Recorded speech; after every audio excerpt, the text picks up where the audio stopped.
The state had previously advised us that there were no photographs.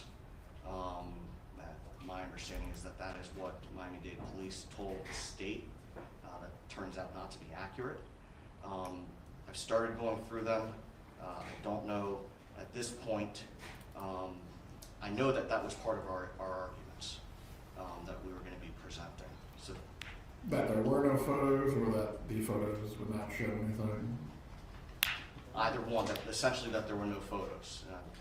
Obviously, standard operating procedure is to photograph when executing the search warrant. So I need more time to go through those. I believe that witness is tomorrow. Yes. So my intent would be to go through those in more detail, and tomorrow morning I'll be able to address any Richardson issues. All right.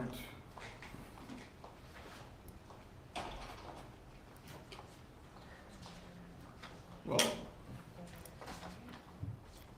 does raise somewhat of an interesting issue in that way. Part of the inquiry is the prejudicial effect on your ability to prepare for trial. With having the opportunity to review this evidence, obviously that will mitigate some of that effect. You do not want me to go through the inquiry now. Just a moment, Your Honor.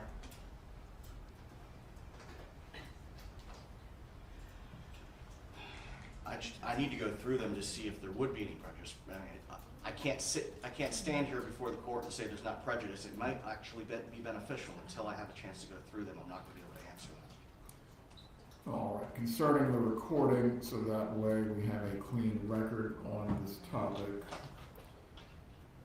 And the basis of having this inquiry at this point would be both based on the appellate precedents of the Florida Supreme Court and the DCA courts. I believe Landry versus State specifically holds even a possible discovery violation triggers the requirement to conduct a witness hearing, as the inquiry is intended to flesh out whether there has been a discovery violation. Concerning the recording that was made by, I believe, what was the witness's name again? No, the recording. Was it McElveen? Yes, Your Honor. As to Mr. McElveen's recording or any audio forensic or enhancement work that he did to make it clear, Ms. Kappelman, one version of the recording was provided, but not the second version, which he later provided to the defense. That's correct, Your Honor. So as to the enhanced version, or in some way what Mr. McElveen has worked on, that was not provided. There has been a discovery violation as to that aspect. However, the item was known to the defense as to the original state of the recording. Ms. Kappelman, what were the circumstances of not providing the enhanced version of the audio? Oh gosh. Apparently I requested that work be done prior to Ms. Adelson's previously scheduled trial with previous counsel. I do not recall doing that, but it seems I did or someone on my team did. It was discovered in the envelope from Mr. McElveen during preparation for this trial and believed to be the attempt to clarify the meeting between the defendant and her son at the pier that we've talked about in the testimony yesterday that was unsuccessful. So only in the pretrial conference of Mr. McElveen did he bring to my attention that we did do a clarification effort of this jail call. So I provided it to the defense when I realized that we had done that and it was in our possession, and I advised the defense that whichever version they wanted to publish is the version that I would go with based on the fact that we were discovering it late. Very well. Concerning this, the court will find that it is inadvertent since a original version was provided, although a clarified or enhanced version was not provided until the trial had begun. As to whether this is substantial or trivial, do you have any argument, Mr. Hillman? As I indicated, at this point, I cannot make that representation in good faith. I need to listen to it in more detail with my client in order to do so. And lastly, as to whether this has had a prejudicial effect on the aggrieved party ability to prepare for a trial, once again, the original recording was provided to the defense. The state also, as well, has agreed with the defense to essentially let them pick how this evidence would be entered, whether it would be the clarified or enhanced version or the original version. So as to a prejudicial effect, the court will find there is not one. As to any conference that you need to have with your client concerning which will be entered, and also presented before the jury, obviously you'll have the opportunity to do so. As to any matters involving the photographs, the emergency inquiry will need to take place, but I will allow you an opportunity to review the evidence if you have any arguments to make concerning substantial, trivial, or prejudicial effect. Judge, on the open line call, the jail call that we're talking about, we are intending to publish that in whatever form the defense agrees to, either later today or tomorrow at the latest. So I will need an answer before Saturday. It's only a 14-minute call, so I suggest that we take a recess so that they can do that over lunch or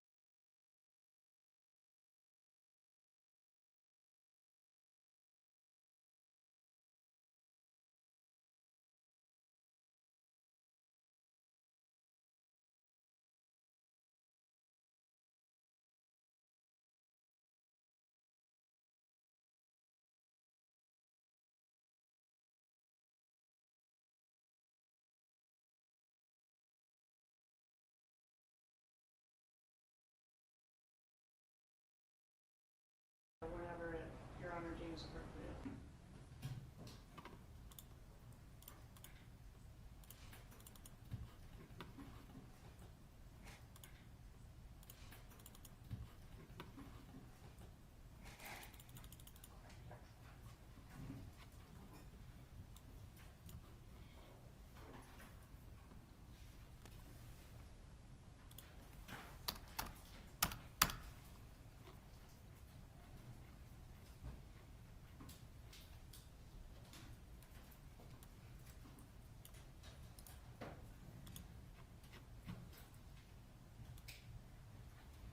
Is Agent Sanford outside? Jury in courtroom.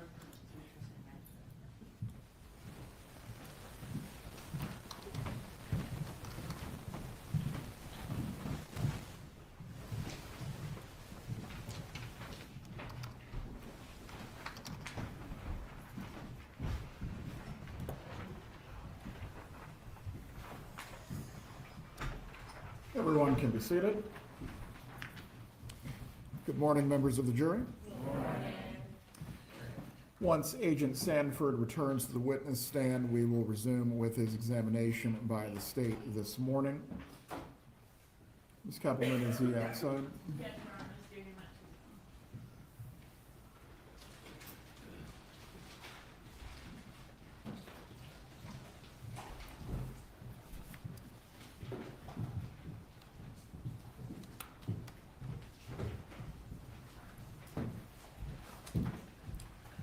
Agent Sanford, you remain under oath, sir.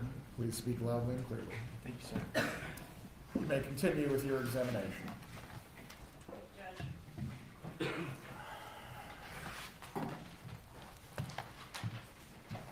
Agent Sanford, when we began your testimony yesterday, we talked about the wire, and one of the things we talked about was that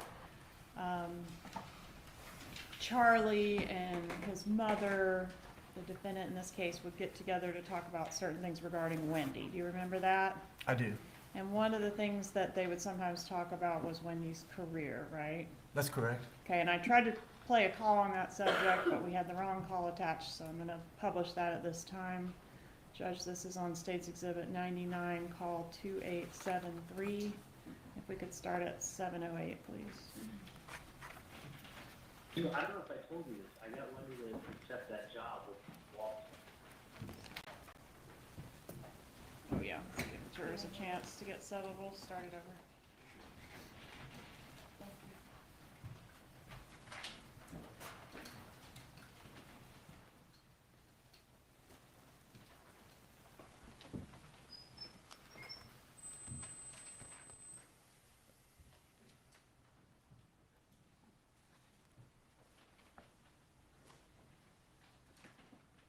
To accept that job with Walt. With who? She told me she was going to accept, like after I got, Going on with, with the judge and other stuff from this firm. Dan, go put your shirt on, so I don't know if I told you this. I got Wendy to accept that job with Walt. with who? She told me she was going to accept, like after I got done, She remember did. down the walk with her? She said she was going to accept that job.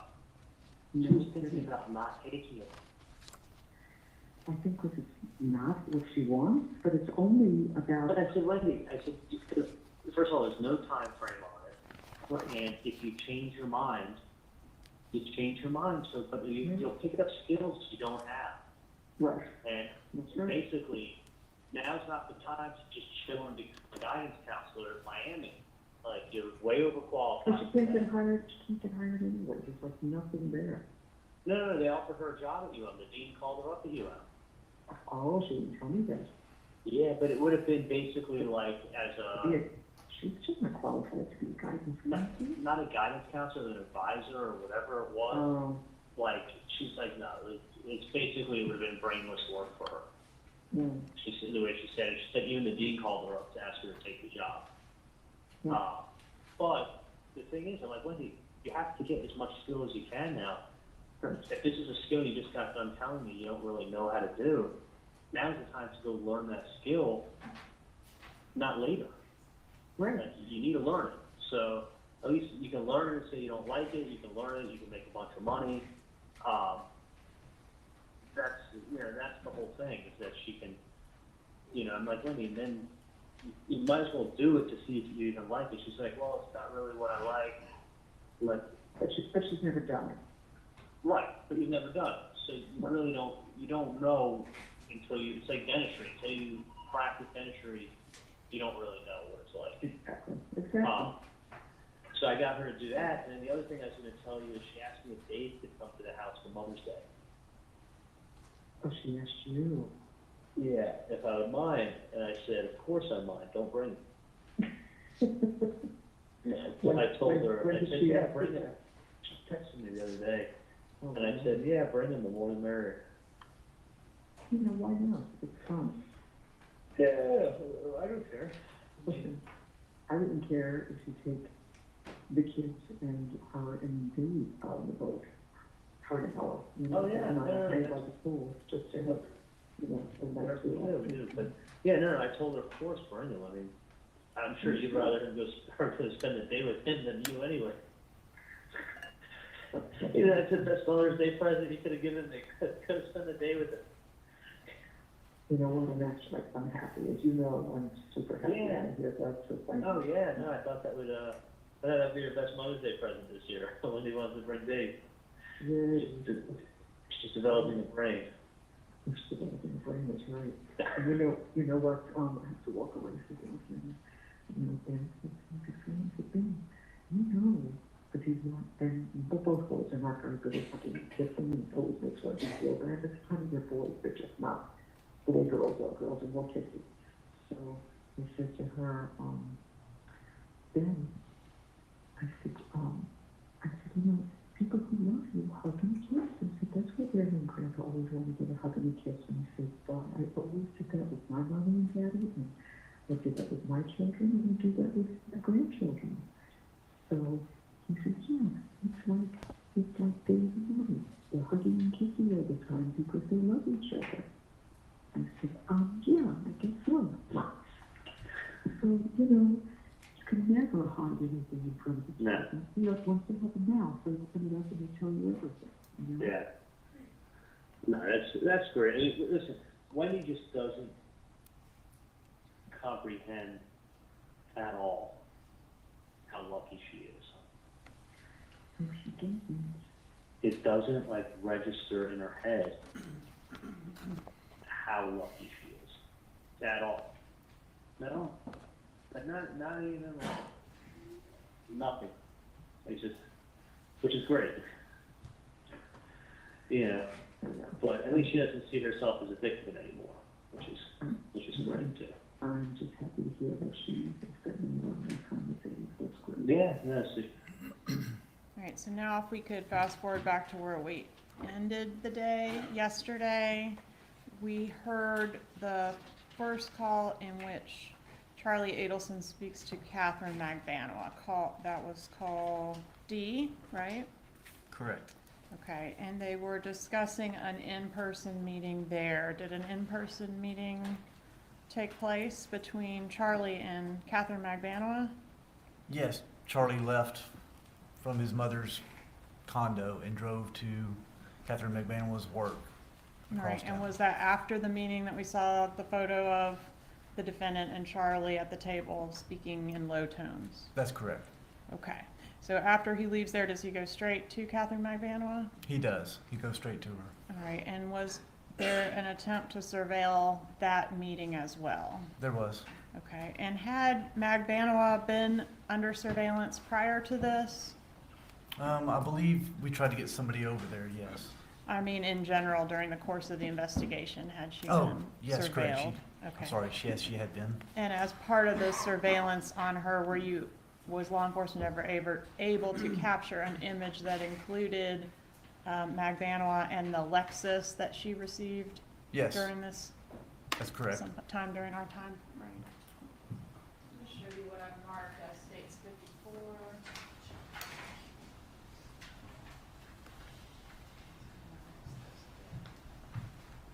Sorry, y'all. I missed the first part. We'll go back and watch it on a break. States 54, I do. what does that show? It shows Catherine McManua meeting with Charlie Adelson.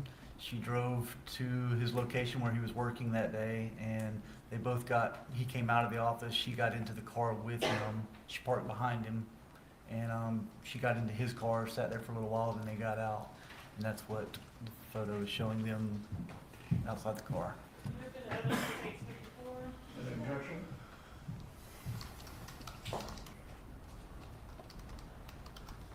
Y'all got me When was bedhead, this no photo makeup, taken? not prepared. It was prior to the bomb. I don't remember the exact date. You're right. Any objection to States 54, Your Honor? Oh, well, I wouldn't be the one objecting to the film. I'm not allowed to talk to them. I'm only allowed to talk to you. States 54 is admitted. Made public. All right, so sometime prior to the bump, we have this image taken, and is the vehicle back here the one that was previously in the name of Harvey Adelson, but transferred over to Magbanua? Correct. The timing of this photo was during the wire. That vehicle was during the wire, I believe, was still currently registered to Charlie Adelson or Harvey Adelson. Okay. The Adelson family. But we've heard evidence of it being transferred over to Catherine Magbanua at some That- point, right? That's correct. Okay, so that's the car. That is the car. It's a Lexus. And then the meeting that we're about to talk about was at the Dolce Vita restaurant. Are you familiar with that? I am. And were some images taken there as well? Correct. Publishing 137, is this in front of the Dolce Vita restaurant? It is after they exited. Publishing 140. Yes. All right, and we heard from some agents yesterday about the attempts to capture and clarify their audio conversation inside that restaurant. Okay. Have you had an opportunity to listen to that recording? I have. Okay. Oh yeah, bring on the Dolce Vita recording. And right before that meeting, we've got call E. Is that one just Magbanua and Charlie Adelson planning this meeting where they're gonna meet up?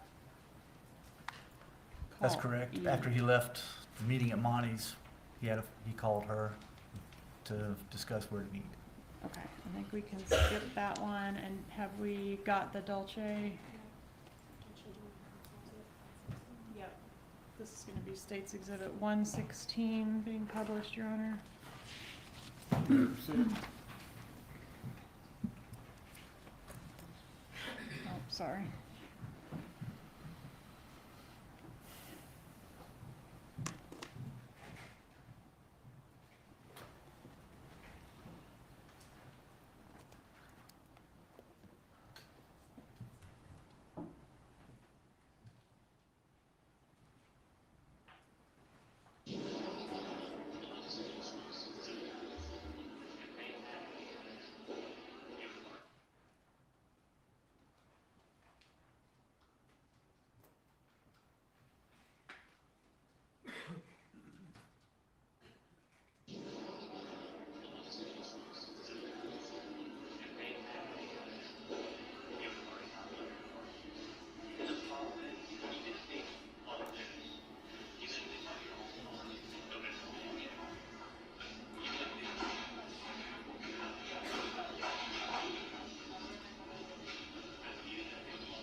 I say, give us the transcript.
Hold up.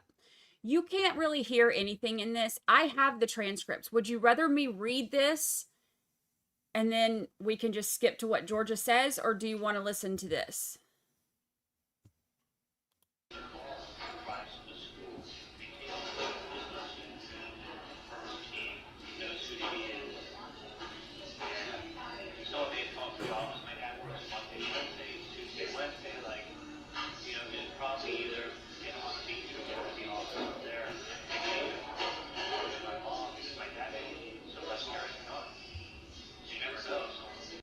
Okay, we'll do that. I'm going to read it. I'm going to pause this so that we can skip. So if they pause it, we don't miss anything that they say. But I'll read it because it's so hard to hear, and the noise is just... Okay. Let me pull it up. All right, beginning of the audio.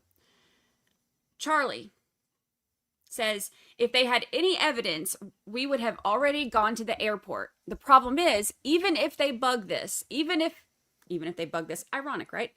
Even if they bug this, even if they bug your home, nobody is going something. Can't hear what that said according to the transcripts. Katie says something that you can't hear. And Charlie says, even if they bug your phone, can't hear what's after that. You're still not talking about any of this. So my point is, how do you get people to talk? You throw smoke grenades and then you get all of the cockroaches to run out. There's smoke in the house, there's smoke in the house, and everyone's running and everyone's talking, and you throw a smoke grenade. What do you think? Listen, if that's what it was, it's very smart, because that means my mom hasn't told my dad anything. We've been talking about Harvey.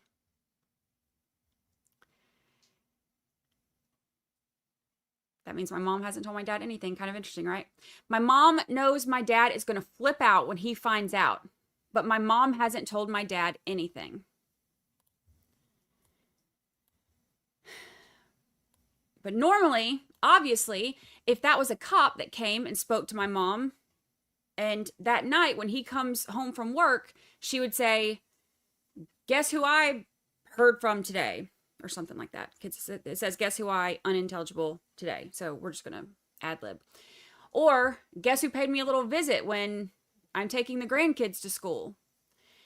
Katie says something that you can't understand. And Charlie says, after she dropped them, after she was walking home. Yeah, she dropped them off and was walking back by herself.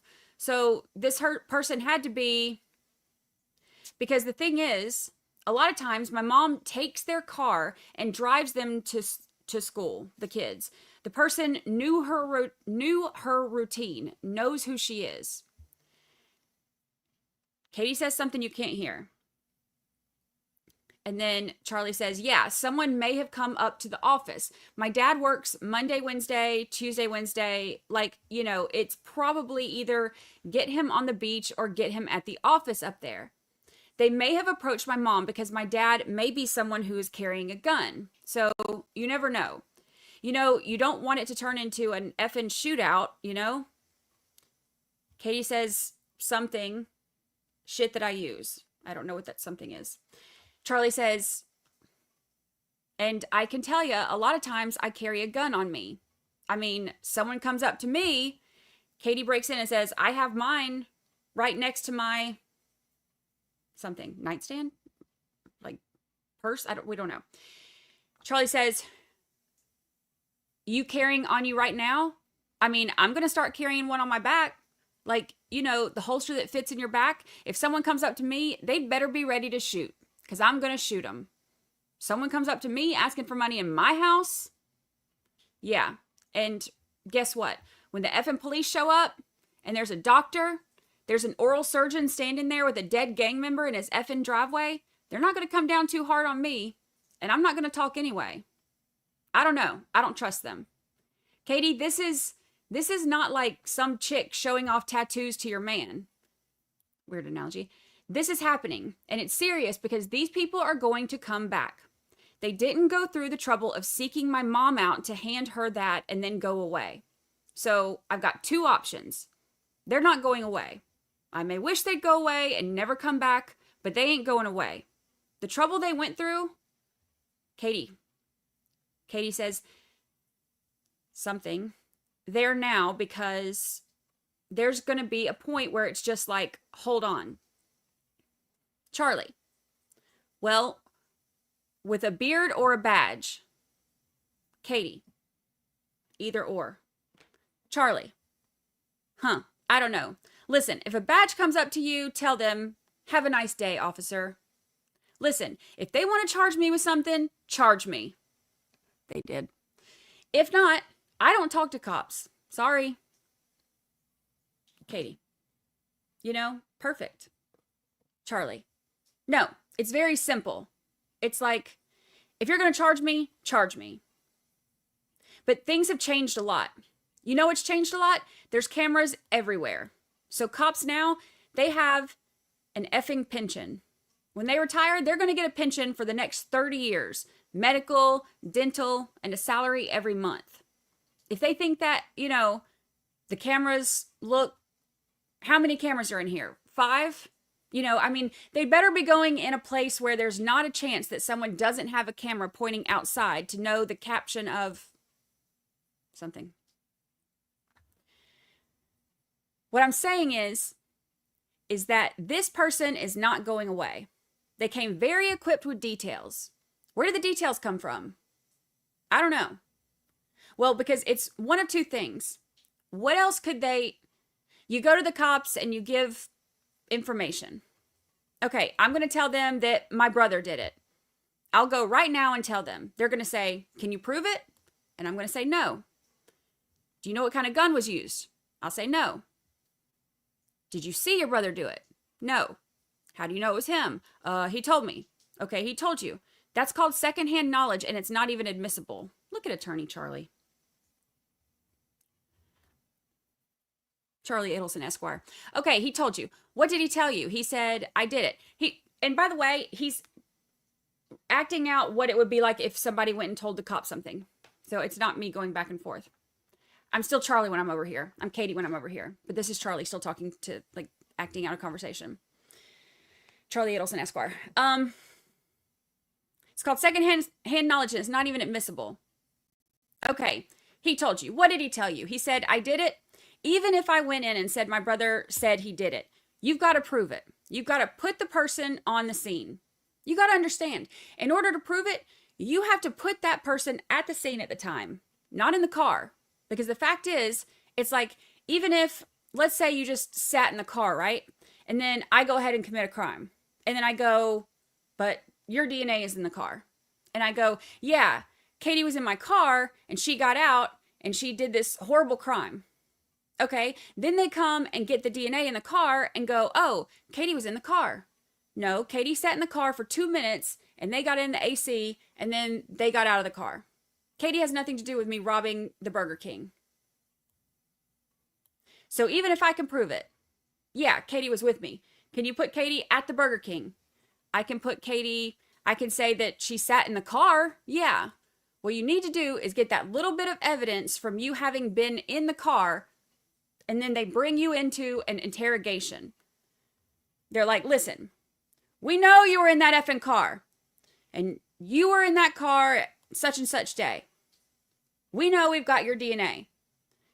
Even if your DNA, your fingerprints, your effing hair is all over that effing car, that proves, yeah, congratulations, you were in the car.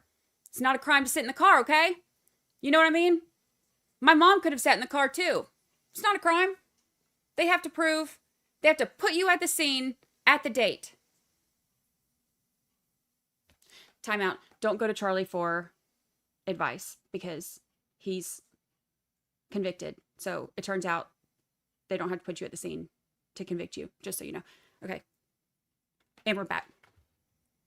2, they said the guy's name was 20. I don't even know who the F that is. Is there just 20? Tuto's incarcerated now. And I know that you've been helping out Katie and helping your family has been, he's reading this now, by the way. I'm still over here. I'm still Charlie, but now he's reading what the note said. Quote, Tuto's incarcerated now. No, he's not reading it. He's just saying what the note said. I should say that. Tuto's incarcerated now. And I know that you've been helping out Katie and helping your family. Punctuation would be nice on this. Oh, and I know that you've been helping out Katie and helping, your family has been helping out Katie and her family. Now Tuto's family needs your help. My mom was like, I don't know what you're talking about. And he goes, well, maybe this will refresh your memory. And he handed it to her. And she said, he was respectful, well-spoken, like polite. Polite, well-spoken. And I said, did he act thug, or did he talk with like a thick Spanish accent or anything? She said no. I said, was he white or Hispanic? She said he was white, but he could have been Hispanic. Katie, either way. Charlie, yeah, couldn't say. I mean, everybody in Miami is Hispanic. So it's like, you can't tell. I talked to you on the phone and it's like, I'm talking to some, like, you know, Maria from West Side Story. Like, it could have been, like, so he wasn't, you know, he wasn't strong-skinned. He wasn't, she hadn't effing sounding, which was very recognizable. Some of that you can't hear, apparently. Katie said, so recognizable. Charlie, with no glasses. No glasses, no hat. She said, well-dressed. Well-dressed? Yeah, he wasn't like, you would have looking at, and you're like, oh, he's a thug. No, she said he was wearing like a shirt and kind of like a little vest or kind of like a little jacket. Time out. Kind of like a little vest. Bro. Kind of like a little vest. Little vest. Okay. And we're back. She said he was broad. My mom's like, he was big.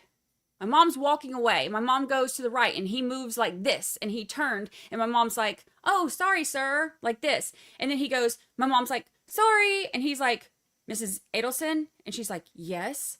And he goes, I need to talk with you. Okay, so my mom thought it was like a process server. Somebody had to know where your mom, a lot of knowledge. Katie, for $19, if I entered your mom's name and address in the effing computer, it costs $19 to find out where they probably rented an apartment under their names. So it's probably in the registry or whatever. So it's like, you know, when you're online and it's like $19 or $29.99, find anyone you want. That's all you do. And it shows where they're registered at. And then you locate them and you go online, pull up a picture, and then you sit outside and you wait. And you know what their kid looks like, because guess what? They're online too. So Katie, they'll be back. These people know about, whoever it is knows information. You know what I mean? And there's not a lot of people that know much about something, can't hear it. They didn't mention my name, which makes me think that they don't, these people only know part of the story, or they think they know part of the story. Do you think that, let me ask you a question. When everybody was there the next day, this is very damning. When everybody was there the next day, did any of you take any money? It's not like you're driving around in a Bentley, cruising around in a mega yacht, you know? Someone must, unintelligible, at some point. Because otherwise, he would have no idea that I had anything to do with Katie. I feel like, can't hear it. And the way you're describing it, like how they well-dressed, number one, that's something like Charlie. Well, you can know some things about anything. The problem is this, okay? So this is, go tell the cops. They're going to ask you, where's the weapon at? You're going to say, I don't know. How do you know who pulled the trigger? You can say a name. Okay. How can you, did you witness it? And the person is going to say no. The question is, how do you know? So if you didn't witness it, you only heard a rumor on the street that this person did something. Do you know what that's worth? Zero. Then what you do is you wear a wire, get the person talking. And if you can get the person to confess on wires, then you have something that you're charging. You have a confession. You have an admission of guilt. Outside of that, there is no evidence, okay? You have a car and you can link this person to renting a car that's used at the scene of the crime. Okay. But, you know, you also have to prove that they were also driving that day too. They didn't rent it and then lend it to a friend. What if you rented a car today? I go, Katie, can I borrow it for the weekend and I'll bring it back on Tuesday? You go, yeah, sure. So you rented a car. You've been in that car. I drive it to effing Orlando. Stay out of Orlando, dude. Can't come now anyway, can you? You're in your own little Disney World. I rob a McDonald's in Orlando. I come back. Okay, why do we go from robbing Burger Kings to McDonald's? Okay, back. I rob a McDonald's in Orlando. I come back and I go, here's the keys, Katie. And you go, okay, thanks. Yeah, you rented it, but, or what if you were effing out all weekend and you didn't even know I took your car and I did something and I brought it back? Okay? My point is, I don't have any knowledge of what went on. Evidently, this person's either pretending to or does. I don't want someone paying visits to my parents. She says something that you can't understand. And he says, it could. It could. I wish that it was a cop playing games. I wonder if he still wishes that now. Probably not. If it was a cop playing games or an investigator playing games and they didn't mention me, they did mention your son's girlfriend, Katie. Not mention me at all. And my family. And I think if they thought I had something to do with it, they would find me and they'd talk to me. You know what I'm saying? Like, go talk to the person who's involved. Not effing people who aren't involved. And I'm not involved. But if they knew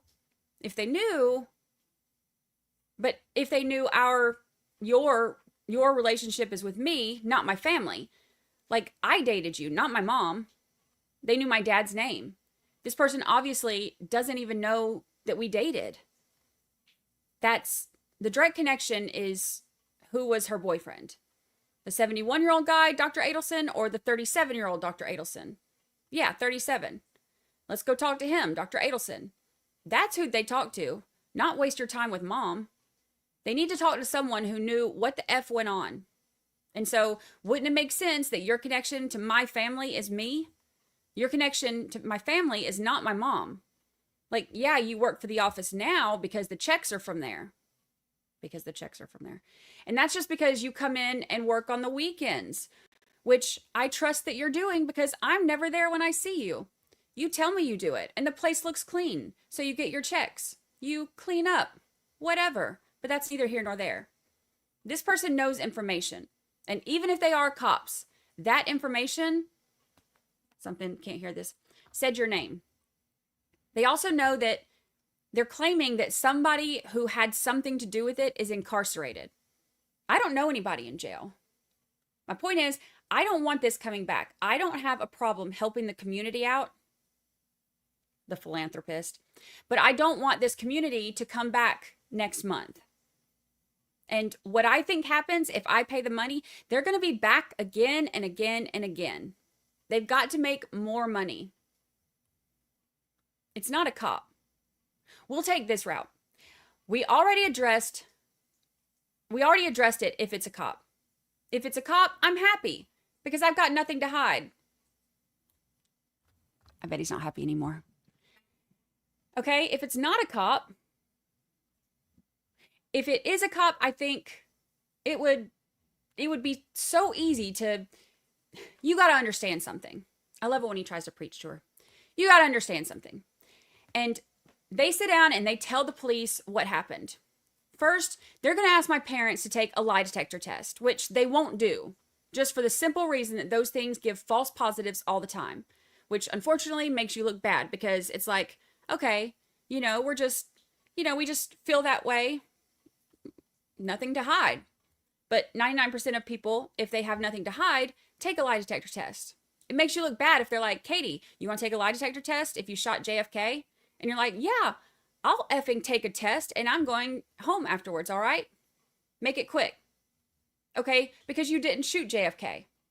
And, you're right, but let me explain something to you. Let me mansplain something to you. If we go to the police, this is going to put a spotlight on the investigation. The FBI. The FBI. We're talking about bigwig in the FBI, not like first-year rookie. You're going to have a 20-year vet, shout out to Agent Sanford, knocking at your door, wanting to speak with you and wanting to speak with your attorney.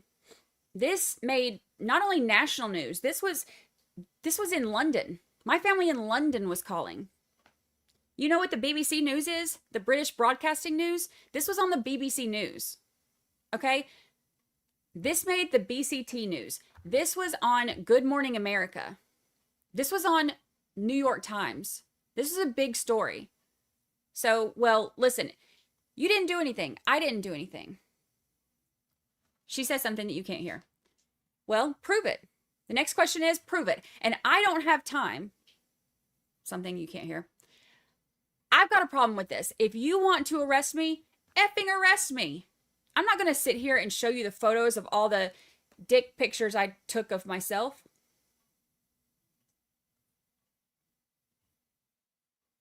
Don't know how we got there, but okay. Why can't you have my phone? Because I've got tons of nude photos of myself on my phone. You're not looking at junk pictures of myself all day too. So why don't you come back with a warrant so you can look at all much the junk pictures you want of me. I'm serious. I don't want them laughing at my pee-pee. He said pee-pee. He used duck with an I the first times, but the last time he said pee-pee. And he doesn't want them laughing at his pee-pee. The point is, okay, I don't like cops and you're not getting my duck pics of myself. So have a nice day. That's my answer, okay? If you think I did something, arrest me, charge me, and that's it. That's it. Now, I don't want these people coming back. If they're cops, I'm happy because I have nothing to hide. If they're a bad guy, there's two ways of dealing with it. One is go ahead and contact Miami Beach Police Department. Okay? They'll contact this guy. They'll talk to him on the phone. They'll arrange for things to be set up. Okay? And when it's set up, there'll be like a effing SWAT team in place and effing FBI. They're going to effing take this guy down, and then he will proffer 10 years because we just have you on tape extorting somebody. And now tell us everything you know, or else you're going to serve 10 years in prison. Is it worth it? Okay. The next thing you know, this person is singing. Other people start singing. As soon as they have him, he starts calling your name out. Oh, my parents are going to have to say, yeah, the guy came and he said that they're going to ask the story of what happened. There's going to be police at your door, at my door. It's going to be, they're going to want to, and then they're going to check out anybody who got bailed out of jail.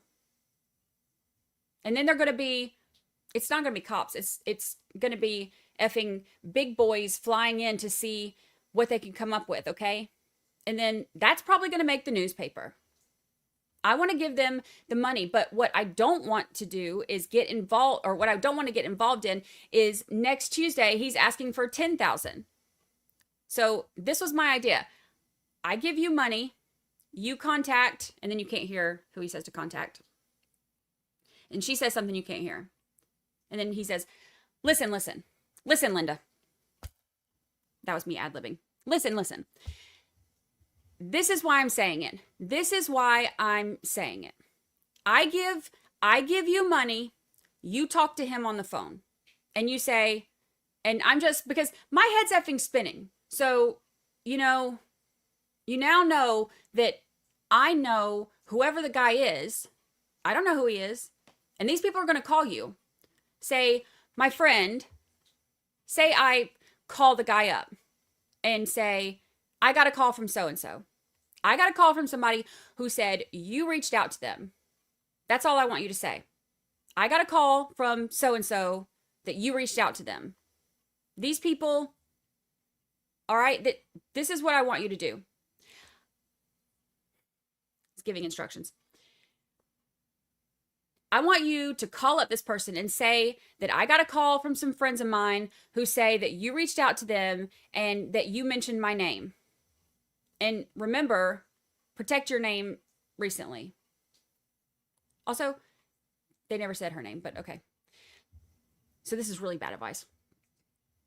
So what you're going to say is, I got a call from some friends of mine who said that you had reached out and that you had mentioned my name. These people want to go to the police because they had nothing to do with what you're talking about, okay? And frankly, I don't know what you're talking about. But the name sounds familiar of who's incarcerated, so I'm going to give you something as charity.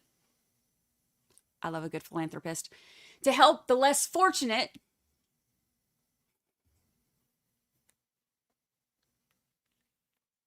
He's telling Katie to say this to call the people. Call the number. I'm going to give you something as charity to help the less fortunate, but do not contact these people again or they're going to the police. And let them know that you had to do everything in the world to prevent these people from going to the police because they don't know anything and I don't know anything. And that the name sounds a little familiar and that I'm going to help you out with some charity. And don't ever contact me, my friends, or my family again, or we will go to the police. That way, he gets his money. He also knows that you know everything, that you may have a friend who may not be so cool, know what's going on too, who may know people, who knows how to handle people like this. And that this is an effing one-time thing. And this is charity to help somebody out, the less fortunate. You believe in karma, and that's the only reason it's being done. If it happens again, they're going to bring it to the police.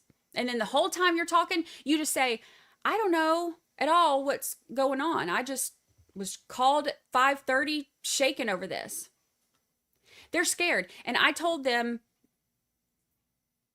they're scared. And I told them that we're going to try to help these people.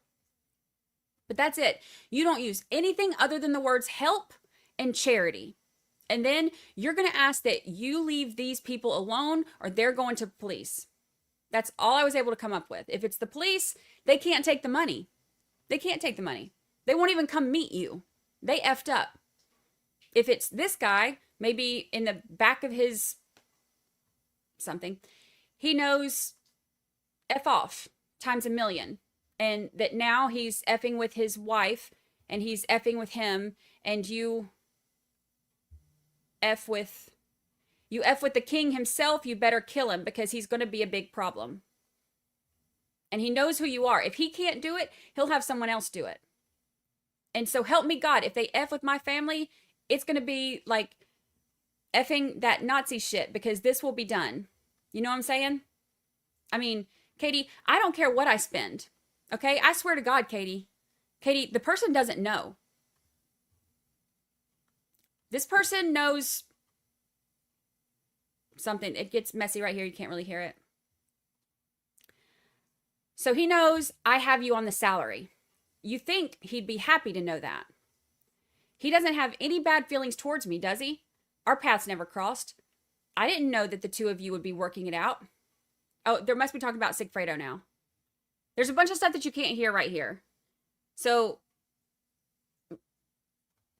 and then it seems like they're talking about Sigfredo. So,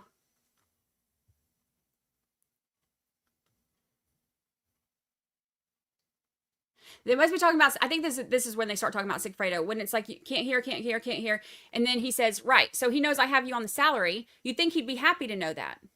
He doesn't have any bad feelings towards me, does he? Our paths never crossed. I didn't know that the two of you would be working out. Katie said, it's not like that. Charlie said, you know, it's not where it's like, I effing was around when you guys were together and then I hopped in when you walked out. Like, that's a different story. That's disrespectful. Katie says something that you can't hear. Charlie, with my mom, there's no. She says something you can't hear. How? I mean, remember, like, we were separated and, like, there's a whole lot of stuff you can't hear here. It's talking about something when we were separated and, like, can't hear. And you either can't hear. Continuation, can't hear. Travel, can't hear. As parents know, especially we had annoying or whatever, but it's not like that. There must have been like a screaming child or something at that point. Yeah, no, I never, and you know, I mean, Katie, I'll go to the moon and back for you. That's without even saying. I don't need to say that. You know what I'm saying? Katie, help me out. Help me out. Charlie, like, you know it. I don't even have to sit here and tell you what I would do. I could show you what I could do. You know what I'm saying? Like, I know, you know how I am. Like, I look for things to do. You don't ask me for shit. I'm the one that's like, hey, Noah's birthday is coming up. I got you.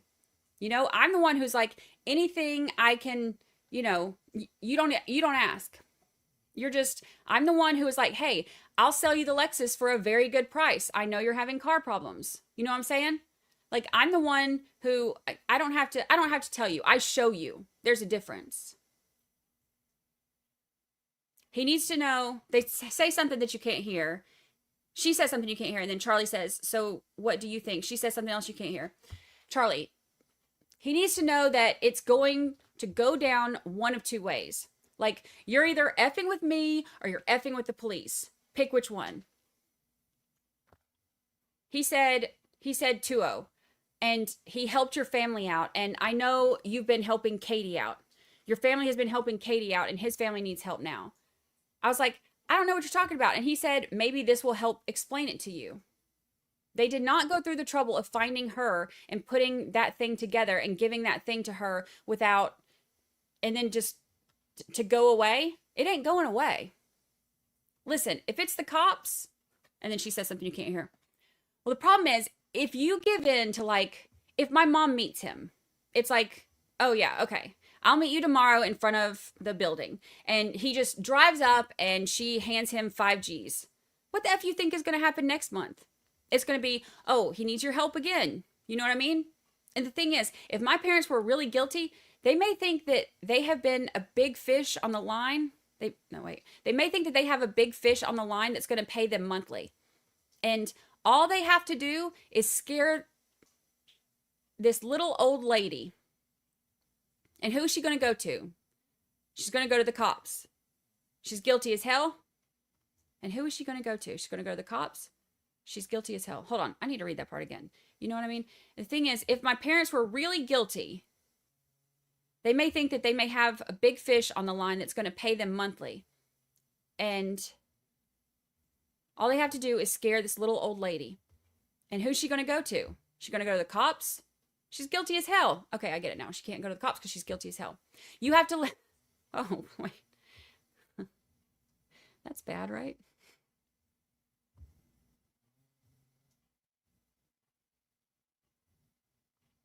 He's talking about the... Hold on, let me get over here because I'm me again. He's talking about the guy coming up to him and getting... If they pay him this time, then the guy's going to come back next month and want more money.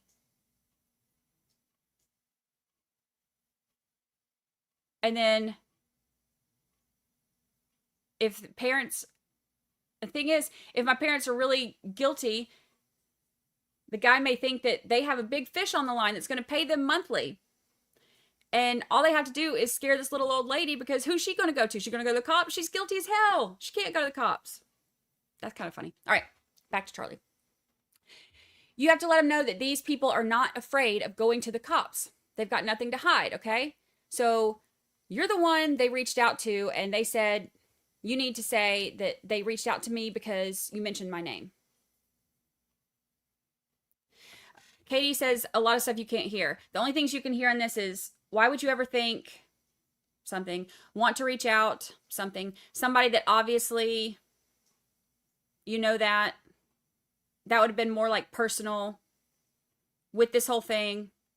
Your mom. Not your mom as in like an insult, but like that's just how it ends. Okay. Back to Charlie. I'm more afraid of the long term, like knock at the door again and again and again. Because I don't think they want to mess with his connections. Oh, she says something that you can't hear. And then he says, why not? Because I don't think they want to mess with his connections. Is he like so far removed that he's, and then you can't hear. Like he's, and then she says, yes, of course. I don't know who they're talking about that. Charlie says he is something. He doesn't have something. He doesn't have anybody that he can call up that's like something.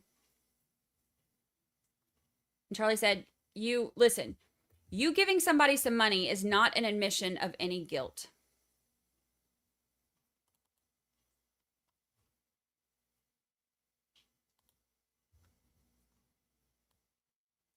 All right, that is part 1. Here's part 2. End scene.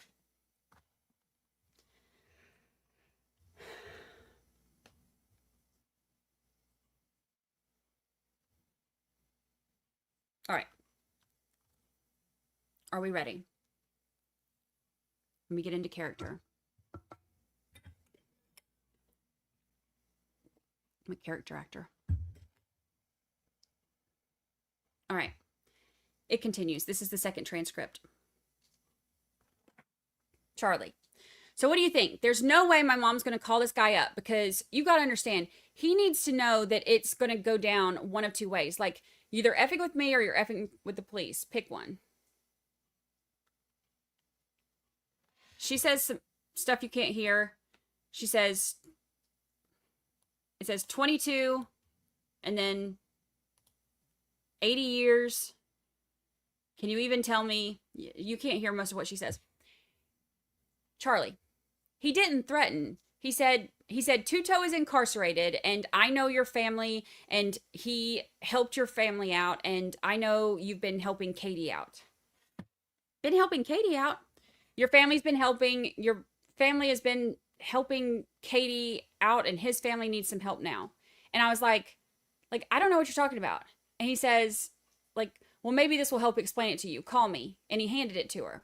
He did not go through the trouble of finding her and putting that thing together and handing it to her without, and then he's just going to go away? He ain't going away.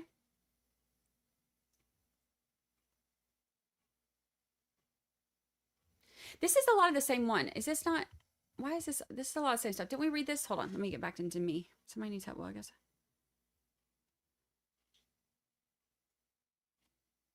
Or is he just talking in circles? He does talk in circles. Oh, yeah. I guess this is different. He just talks in circles. So it feels like I'm reading the same stuff over again. He's a talker. All right.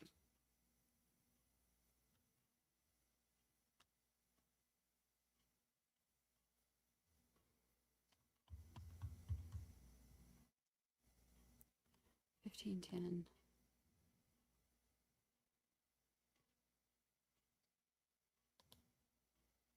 Second one's only 15 minutes of recording.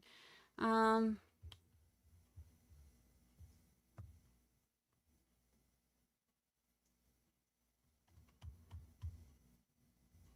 he talks in circles. So much of this is like repeating. I'm trying to make sure.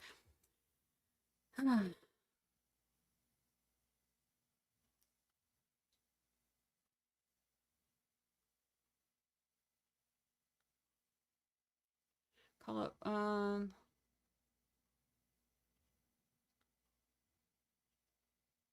I think when they're talking about the connections, I think they might be talking about Lewis, but I can't be sure because there's not a lot. This is pure speculation, fingers. This is just speculation. I think he may be talking about Lewis.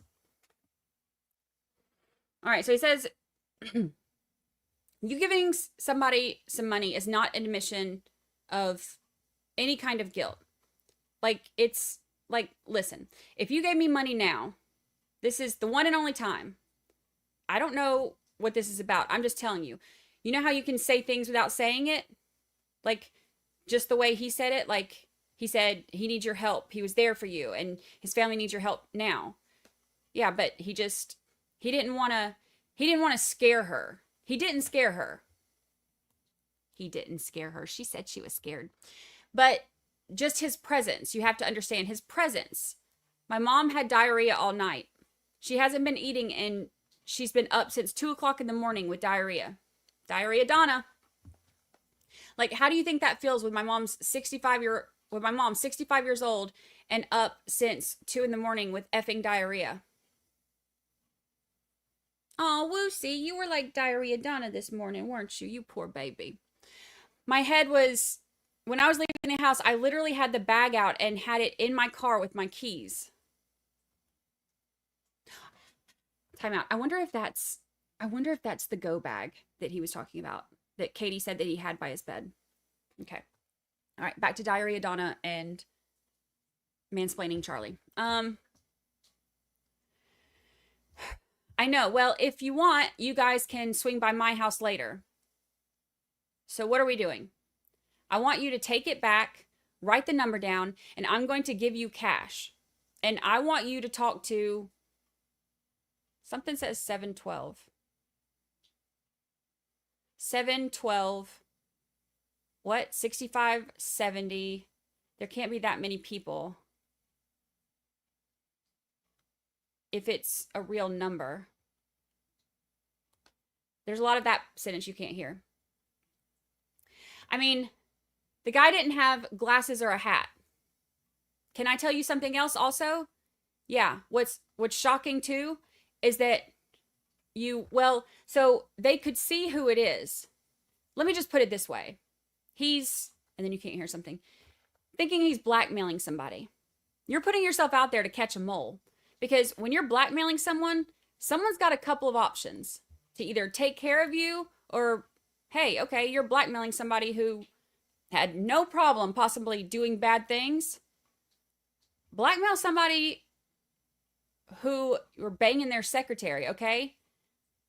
Blackmail somebody over effing, like, and then she says something you can't hear. My office in the morning, and then I'm in Weston in the afternoon. I know, I'm going in to do a special case for someone. But it's like, oh, they like paused. They paused mid-conversation. This is a very ADD conversation, I think, too. They paused midway to talk about where he's going to be in the morning and then what he's doing for work. But it's like, if you're going to blackmail someone that's cheating on their wife. Don't come, because the thing is, these are big boys. Like, if this is what it actually, this is what I'm saying here. This is what it's actually revolving around, okay? He's about to mansplain again.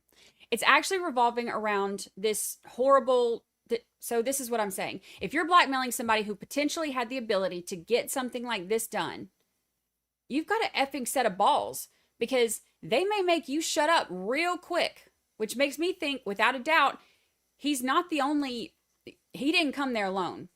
He came there with somebody else. You know what I'm saying? And then this is the next thing. You ready? What if his homeboys want some money?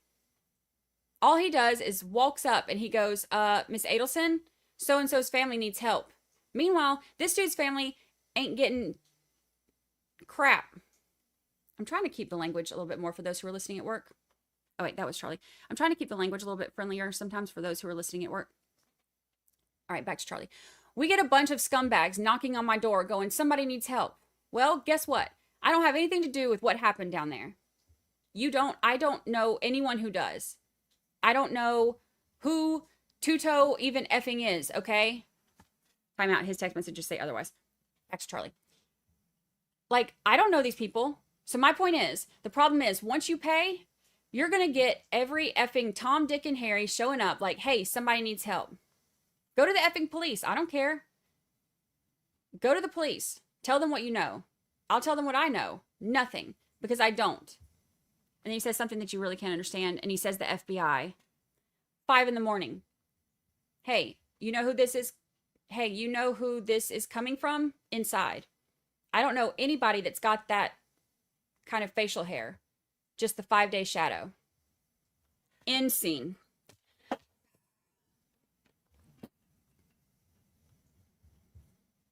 All right, that's the transcript.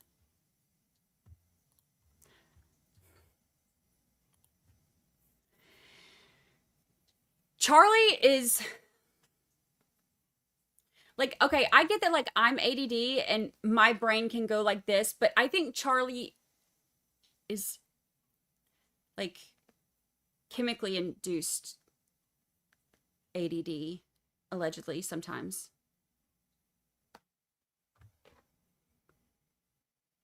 He's a lot. He's a lot to handle. He's a lot to handle. So let's see how far.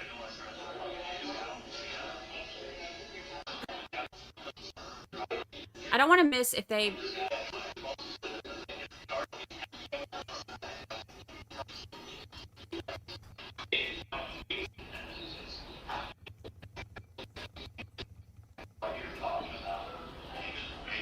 I just don't want to miss if they stop it and say anything.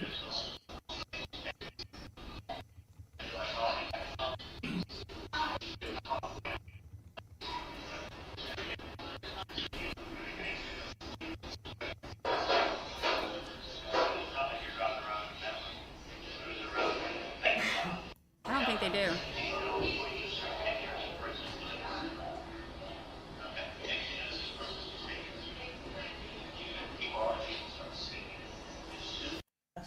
All right.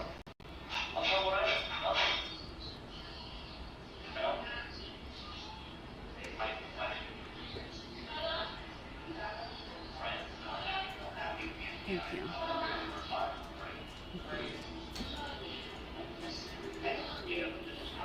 Thank you.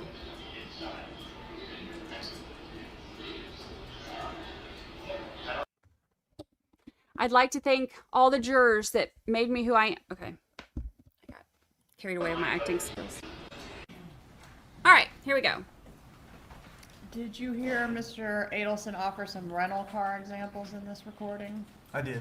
Was it public knowledge that a rental car had been used in this murder at that time?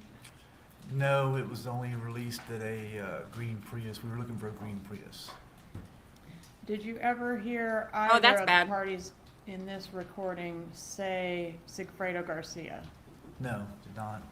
Was he referenced in this recording? Was he referenced? Yeah. Who did they mean? He would be happy I have you on salary. Yes. Oh, that's the one when I paused and said, I said speculation fingers. I think that they were talking about Sigfredo because he was talking about how, you know, he didn't know they were going to get back together and all that. That's who they were referencing that particular moment. No bad, he doesn't have any bad feelings toward me, does he, with that reference, Garcia? That's correct. Did the surveillance that was being conducted around this time shed any light on the relationship between Catherine Magbano and Sigfredo Garcia at this time?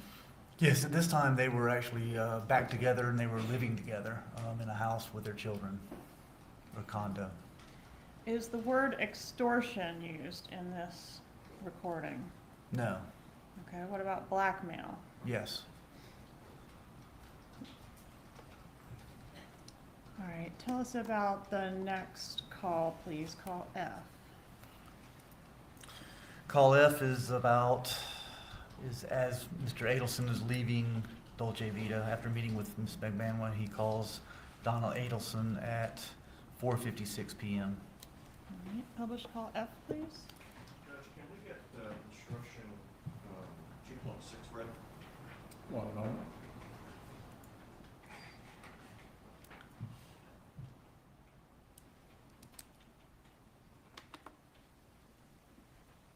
Ugh.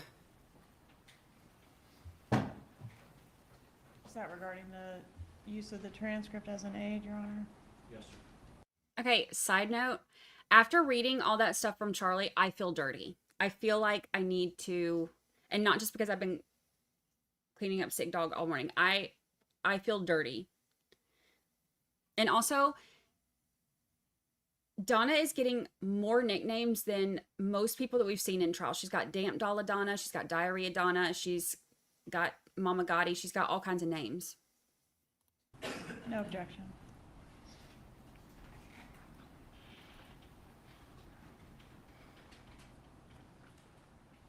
Members of the jury, you are about to hear recorded conversations. These recorded conversations are proper evidence Oops. them just as any other evidence.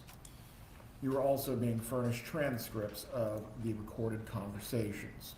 The recordings are the evidence, and the transcripts are provided to you only as a guide to help you follow as you listen to the recordings. The call should be easier to hear. Not evidence of what was actually said or who said it. If you notice any difference between what you hear on the recordings and what you read in the transcripts, you must rely on what you hear and not what you read. You may continue. Thank you, Judge. Back to State's Exhibit 99, call F.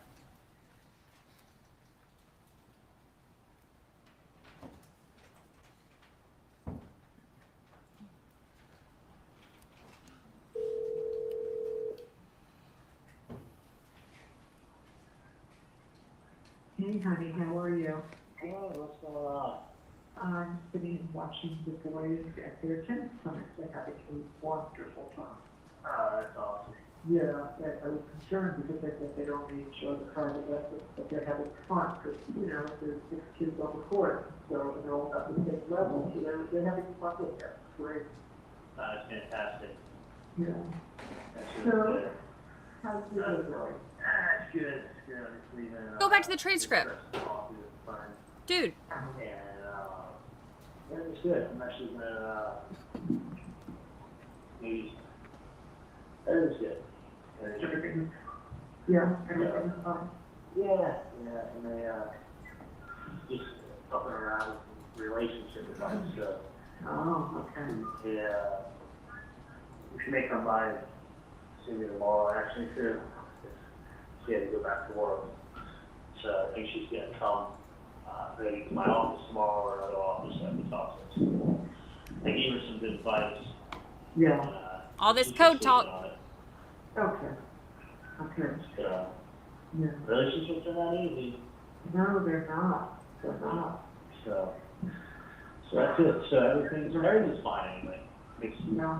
without a doubt, it's It's fine. fine. Yeah, no question in the world. I Okay. would not, Perfect.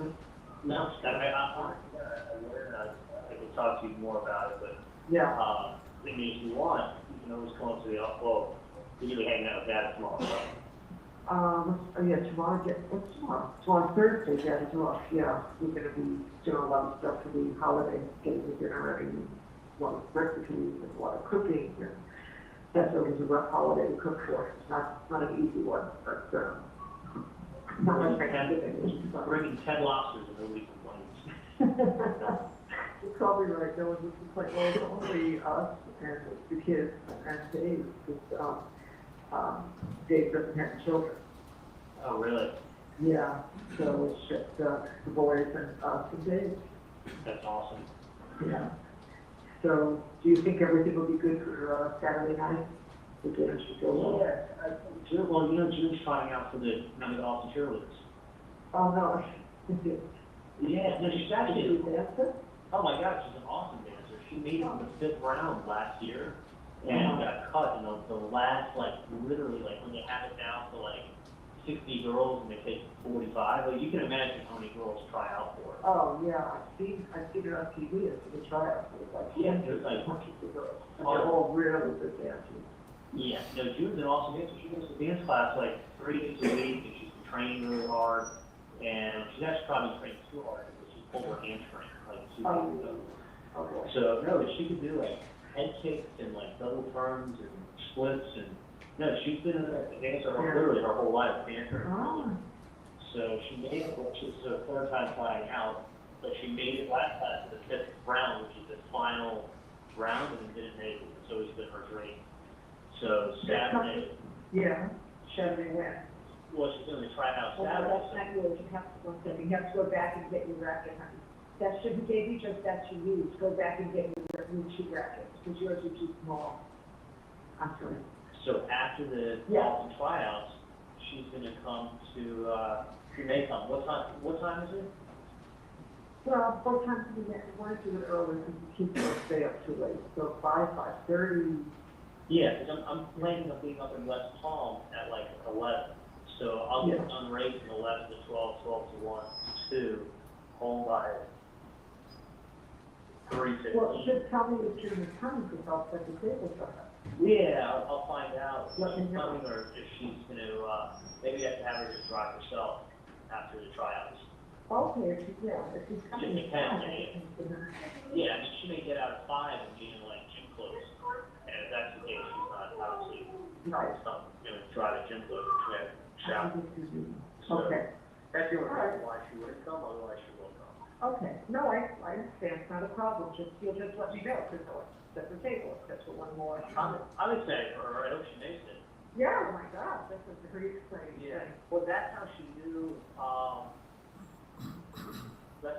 Lauren's sister. Oh, okay, hold on one second. Guys, wait a minute, I have to ask Pat something to you. I have to see if the coach can take them on Monday. Let me just run out to the court for a second. I'm gonna call you right back. Okay? Yeah. Okay, bye. Right, and does she call him right back? Yes, she does. Publish call G, please. Shout out to June. Hope your tryouts went well.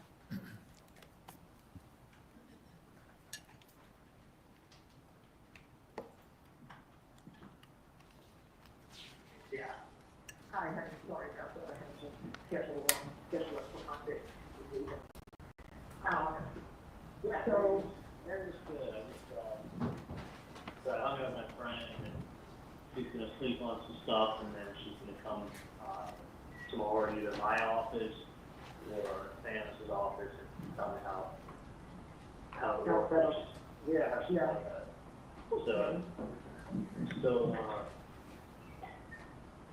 So I'll talk to her tomorrow. I wish her the best of luck. yeah. Anyway. Do you think she'll be okay? Is that what you want? Yeah. I told her, I mean, I explained it to you, but the relationships either go one or two ways. Right. So she's gonna be one or two ways. Yeah. But that's How you want it. Yeah. It would be best for her. Yes, honey, you can. Fine. All right, Charlie. I love you. like already. Should I? Yeah, just, hoping Dad has a good day at the office. Oh, yeah. Yeah. Because, I like him to have a good night's sleep. So, you know, he works a long day, but we don't do.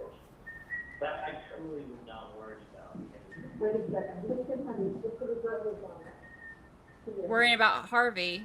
Wait till she finishes and then you'll go on. You don't think so? Yeah, no, without a doubt. Okay, I hope so. There's nothing to worry about. No. So you'll be at the office, you'll be around all day tomorrow? From 11 to probably by 3, I'm gone. Oh, really? You're done for the day? Well, then I go to the parents' office. Oh, gotcha. Yeah.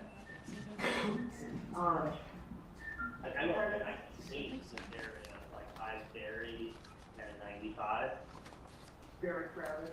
Oh my God, the traffic, to go from like, I mean, literally, for me to go from like, you know, on Biscayne to like, all the way to like 95, the amount of time it takes me to go from my house to South Beach. Wow. Just the east-west. It's Yeah. when you go to South Beach from Fort Lauderdale, because if you're in Miami, you can go to the highway. I mean, it's all like 2 school things. So, That's, no, that's, you know, I'm swinging, I'm pushing as high as it can, that's the swoop of these, of the swing. So, not pushing that much. The old grandma. Oh my, I love you. it ain't probably cool, but I would worry about absolutely nothing. Really? Yeah, I'm telling you, it's not. Well, if your theory is correct, we don't know that. Well, listen, I mean, it's yes, I don't realize something, it does them no good.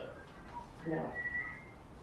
At the end of the day, there's nothing, they're not gonna gain anything, just gonna get in the same situation. It's not like, listen, it's not like you've ever threatened anybody or hurt anybody, so. No. You know, really, the thing is this, is that they're not hiding who they are. Right, not at all. Not at all. So, That's why I have that other supposition. what's that? That's why my thoughts were different. Yeah, I mean, it's not really hidden who they are. And the whole thing is weird. I mean, the whole thing is very weird because it's the kind of thing that that can easily be traced. Like, they can easily be caught. And they easily will have charges against them for that. Honestly, extorting people is like up to 10 years in prison. You know, I don't know, why they would make it, just make it so easy to, really stupid. It's not what it's secret. Yeah. So, no, I think it's something that can be dealt with very, it's not that bad. Okay. It could be a lot worse, the police records can do it like that. It gets a lot worse. So, All right, sweetie pie. I will talk to you, maybe tomorrow during the day or night. You'll let me know, if everything is good for the dinner. everything's fine. I'll talk to you later, okay? Okay, bye. Bye. Okay, sweetie pie.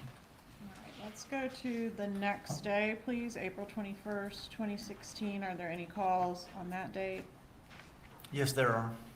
Okay, tell us about call H.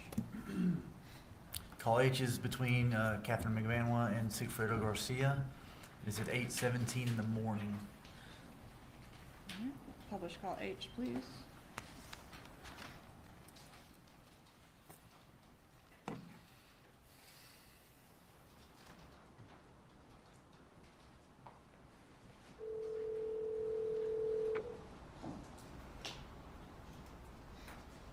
April what? 21st, right? 22nd? What do you say? Kristen, I'm gonna tell you something right now, and I'm gonna make it very clear. I'm gonna make something very clear because you're talking belligerent bullshit. I'm gonna make something very clear, okay?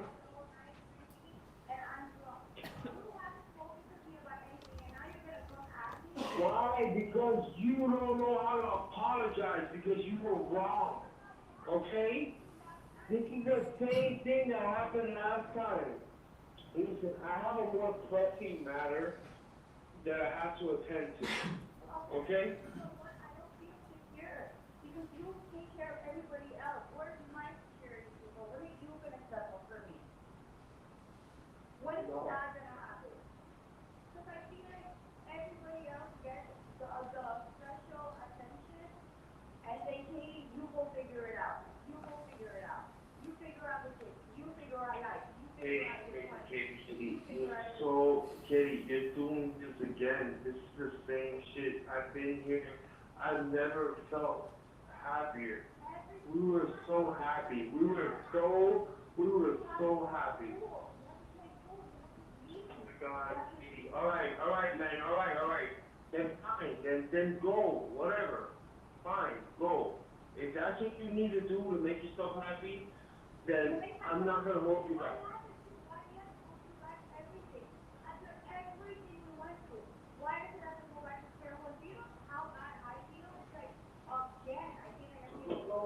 Listen. It's always, no! I swear to God. It's just like, it's like I should just go somewhere because it's like you're basically Do that. over. Do that. You're over. You're gonna tell me I'm gonna make a phone call. Are you? I'm not making that fucking phone call. Just look, Katie, you're.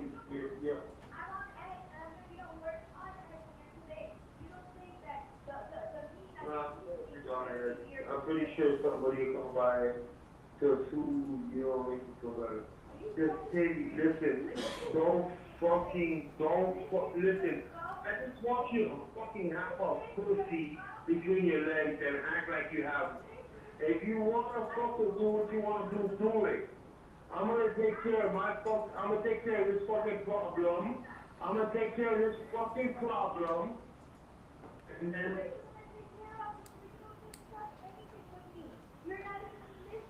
Because unless you know the better of the man. Man, just stop talking on the phone, man. Bye. Bye.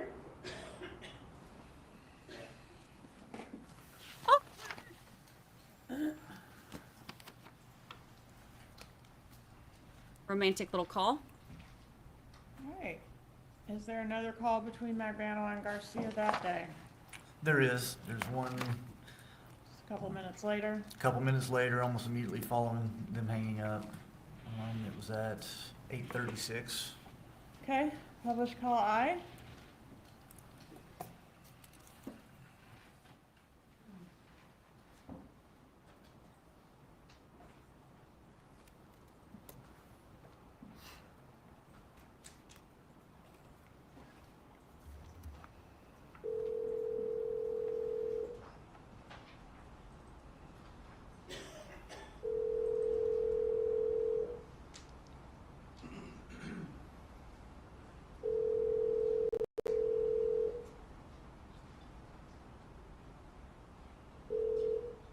Yeah. Hello? Yeah. I don't remember if it was, I think just in case, I think like you have to pay for everything for the balance is $65.70. I have to pay for it? Like, I think, you remember that I wrote it down, the amount you're supposed to put, You can pay for it? but I'm not sure if it's $60.57 or $65.70. I'm trying to get a secured credit. Is there any way you could pay for it?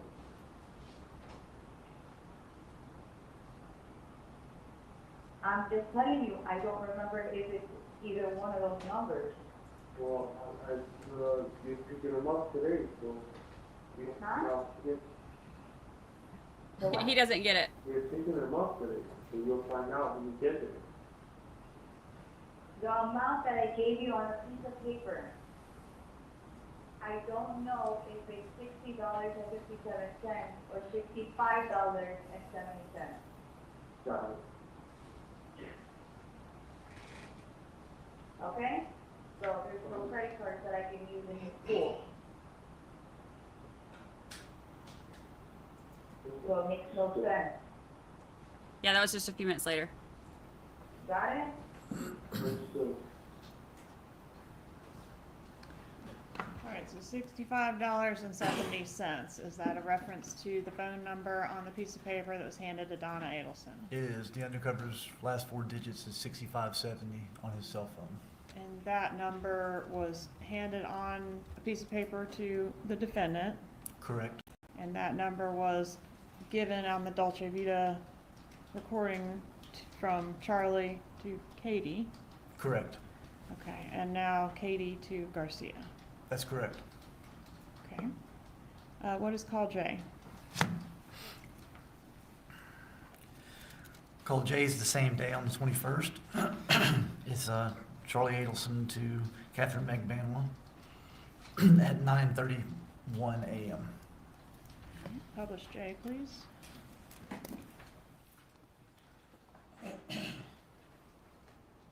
He's like, you're picking him up. Why can't you pay for it? And he's like, oh,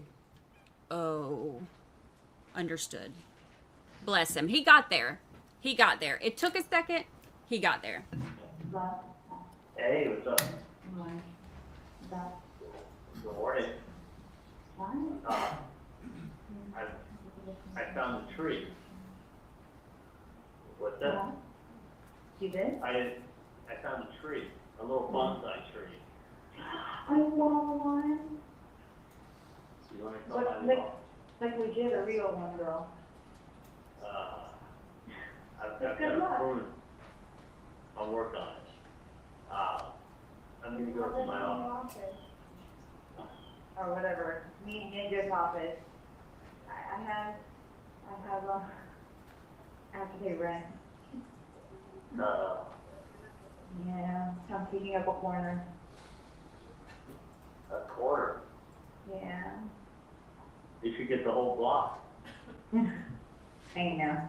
I get a corner of the office. Don't hear probably this one there. Just hold on, give me 1 second. Just give me this one. Okay, whatever. Let me turn this to the rest of the video now. So So see if you want to come by, I'd like to give it to you. yeah, what time though? That's 2 o'clock. What time are you there? I'll be at my office from 11 to probably like 3 o'clock. I gotta start heading up to Weston. Oh, shit. I'm trying to recall down here. Oh, wow. My office or Weston? Huh? My office or Weston? I'm saying, yeah, it's gonna be impossible. Because I'm Either one. supposed to today. What time do you pick the kids up? Like around before 6. Before 6? Yeah. Do you know I'll that? be there till 6, but I usually don't have to go until 5:30, you have 35. There's no way to come up and see me before 6 o'clock today. Hope they come here. I'm like about to go on a meeting and I have to wait on Zoom. Oh, you're at work? Yeah, of course. Every day. Alright. What did I do in my life? Unfortunately, money doesn't fall in trees. Oh, I thought it did. No. I wish. You got it. Yeah. Anyways, I don't think that's the best idea, regardless. You talked to here, so I know. Huh? Yeah, right now. Alright. I really don't. Like, one or something stuff, and I'm very happy with it. You still haven't heard from these people, right? What's that? You still haven't heard from these people? Or they came by on Monday. No, I haven't heard from them. This morning. No, I'll put another call into them. No, no, alright, No. responding to you. Always do. It's weird. Yeah, really fucking weird. The other choice is, I would say the Coast Guard in anyway. It's got the pool, it's got the food, it's got music, it's live there anyway. So call them up, find out what it is, and I got you. No, it's not bad. I really mind Sorry. it. It's fine, I totally forgot about it. I not forgot, I did call them yesterday. I'll put another call today, tell them some fucking days before. Yeah, but I was trying before, I was supposed to have to go to regardless of if you could investment.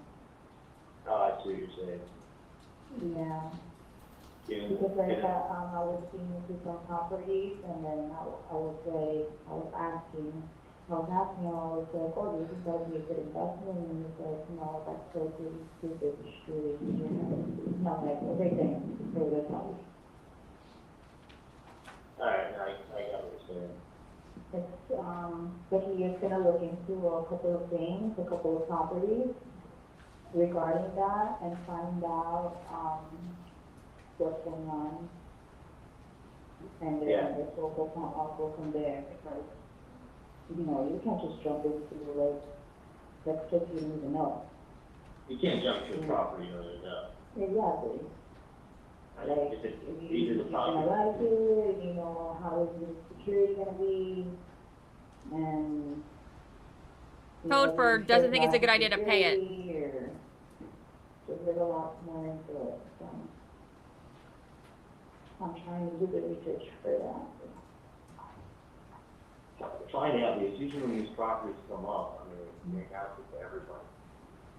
Exactly. You can't just But have, then I don't think that's the case, like, I feel as if, like it was posted incorrectly. And it's just like, I mean, you know, some people buy it, some people don't.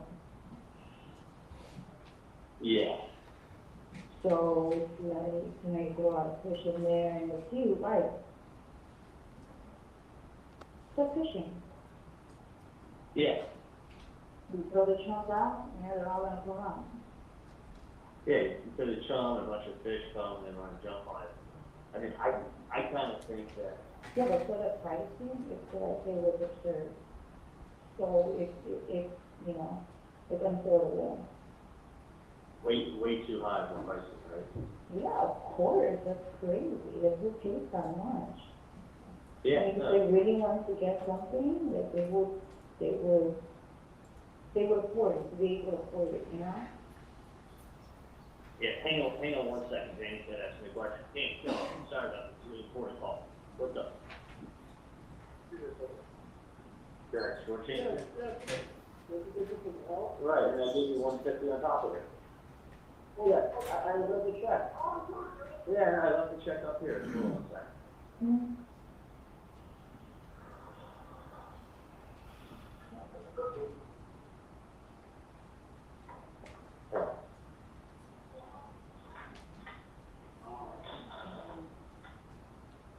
No just dropped yet, then.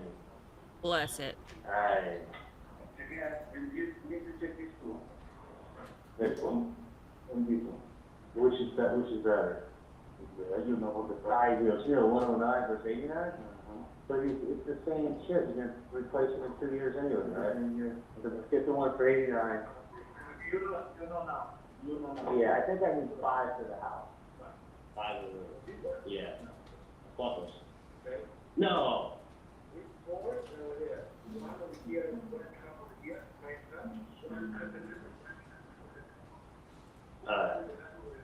Alright.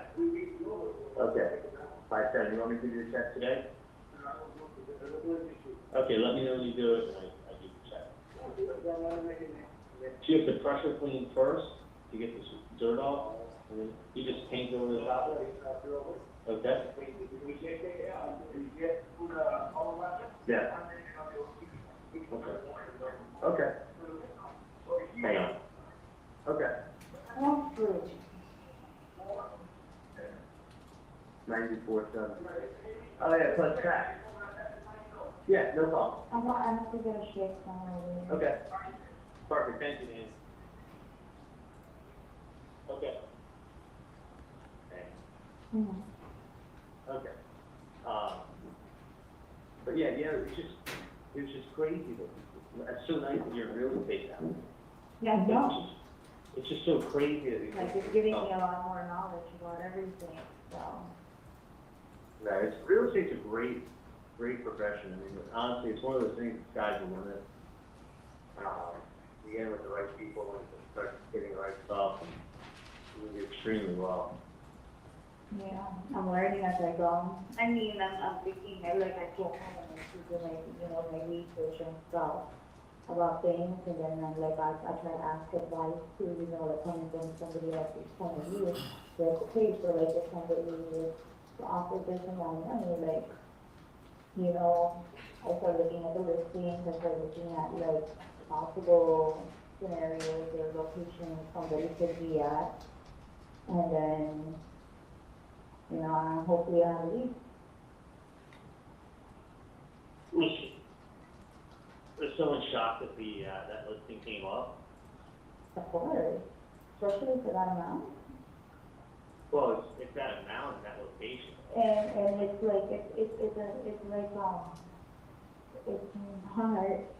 not an amount that somebody would just put out, these are $1 million houses over here. Yeah. It would have been more. So. Yeah.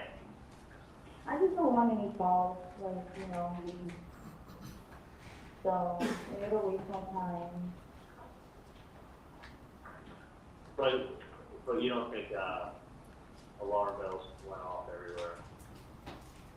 Not that I know of, because it's if the person was very interested about it and knew a lot about the property, then Right. it would have been a totally different story. It would have been a done deal, and the exchange would have been signed, and it would have been over. But Yeah. it seems to be there's one or two scenarios which I'm trying to figure out right now. Since I'm still new, still trying to figure out how to That's do what it. the thing is that property came with the full listing. It came with. Yeah, with all the information, you With get all the you get all information. of that stuff in MLS, you get all the information and the demographics of everything. So, But then again, you can have a listing everywhere, everything's accessible.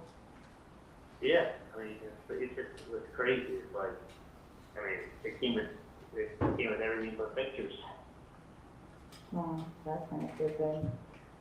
You send out Yeah. pictures for everything, Yeah, no, it was so expensive. yeah. But anyway, So let me find out first, regarding the property, and then we'll go from there. To be very honest with you, I'm not very interested in buying a property. I think to buy a property like that, this is the thing.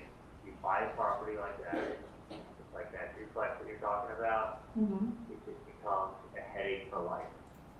Because Yeah, but then it's doesn't like, stop. because you don't want to get stuck either in a situation where it's it's a false advertisement. Oh, yeah. And It can be one of two things, and this is what happens when stuff doesn't hit the MLS first. Okay, and it's called a pocket listing, meaning that someone's able to list the real estate beforehand. But what ends up happening is that, okay, say you get that property, great deal and everything.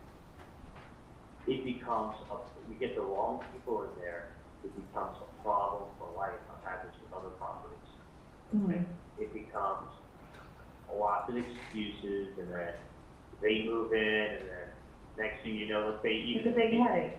Then Yeah, at the time, somebody's gonna keep increasing the amount. Exactly, and then what happens is they tell you, I wanna pay this for the rental property, or I wanna pay that for the rental property. And you're like, But how that's not the case, that's the problem, if that's not the case for the client, then you know, that's what I'm saying, there's always false leads. You know, Yeah. you get people that like, oh, the problem is, oh yeah, well, no, okay, I don't really need it. And it's like, you can honestly work for nothing. Well, I think it's one, it's without a question, it's one of the things, either a false lead, someone just wasting your fucking time, or get the wrong tenant in there with your rental property, and it goes ahead and it becomes, you know, let's say even they move out, let's say they take a little vacation. Next thing you know, and you don't know if you're not at the property all the time. Of course. And their little cousin, while they're on vacation, is like, Then, it moved in, it's like, hey, guess who I am? You da da da da, and then next thing you know, his friend shows up and says, hey, guess who I am? I need this. And then they're constantly breaking things, and they're constantly not getting your door to fix things. And it becomes they will never, ever, it'll be like a leech that never leaves you. well, hopefully that's not the case. That's why I need to get everything clarified first. That's why I do all the background checks and everything, make sure like that person really does want it before I even go forward with, you know, trying to look for the property for them. So else I'm going around and around and nothing. I mean, that's why these things also are done with contracts. You gotta have a contract attorney look over them, and then you buy them, and then after the property's bought, the property's bought. You know, there is no like, oh, by the way, I know I agreed to pay you out, but I'm gonna come to the closing and I'll give you half. No, if you say you're gonna do something, you fucking do it. You know, if you say you're gonna pay rent, pay rent. If you say, I'm gonna buy this building for $50,000 or whatever, or $1 million, or let's say you're gonna buy a building for $10 million. Okay, if you're buying a building for $10 million, you don't show up at closing and go, hey, I decided I'm gonna give you $1 million. Yeah. And that's it. Like, it's just, you know, you just get a little, I you mean, don't want to make feel. a couple of phone calls at last night to find out, if this was a good deal, and then I'll find out more.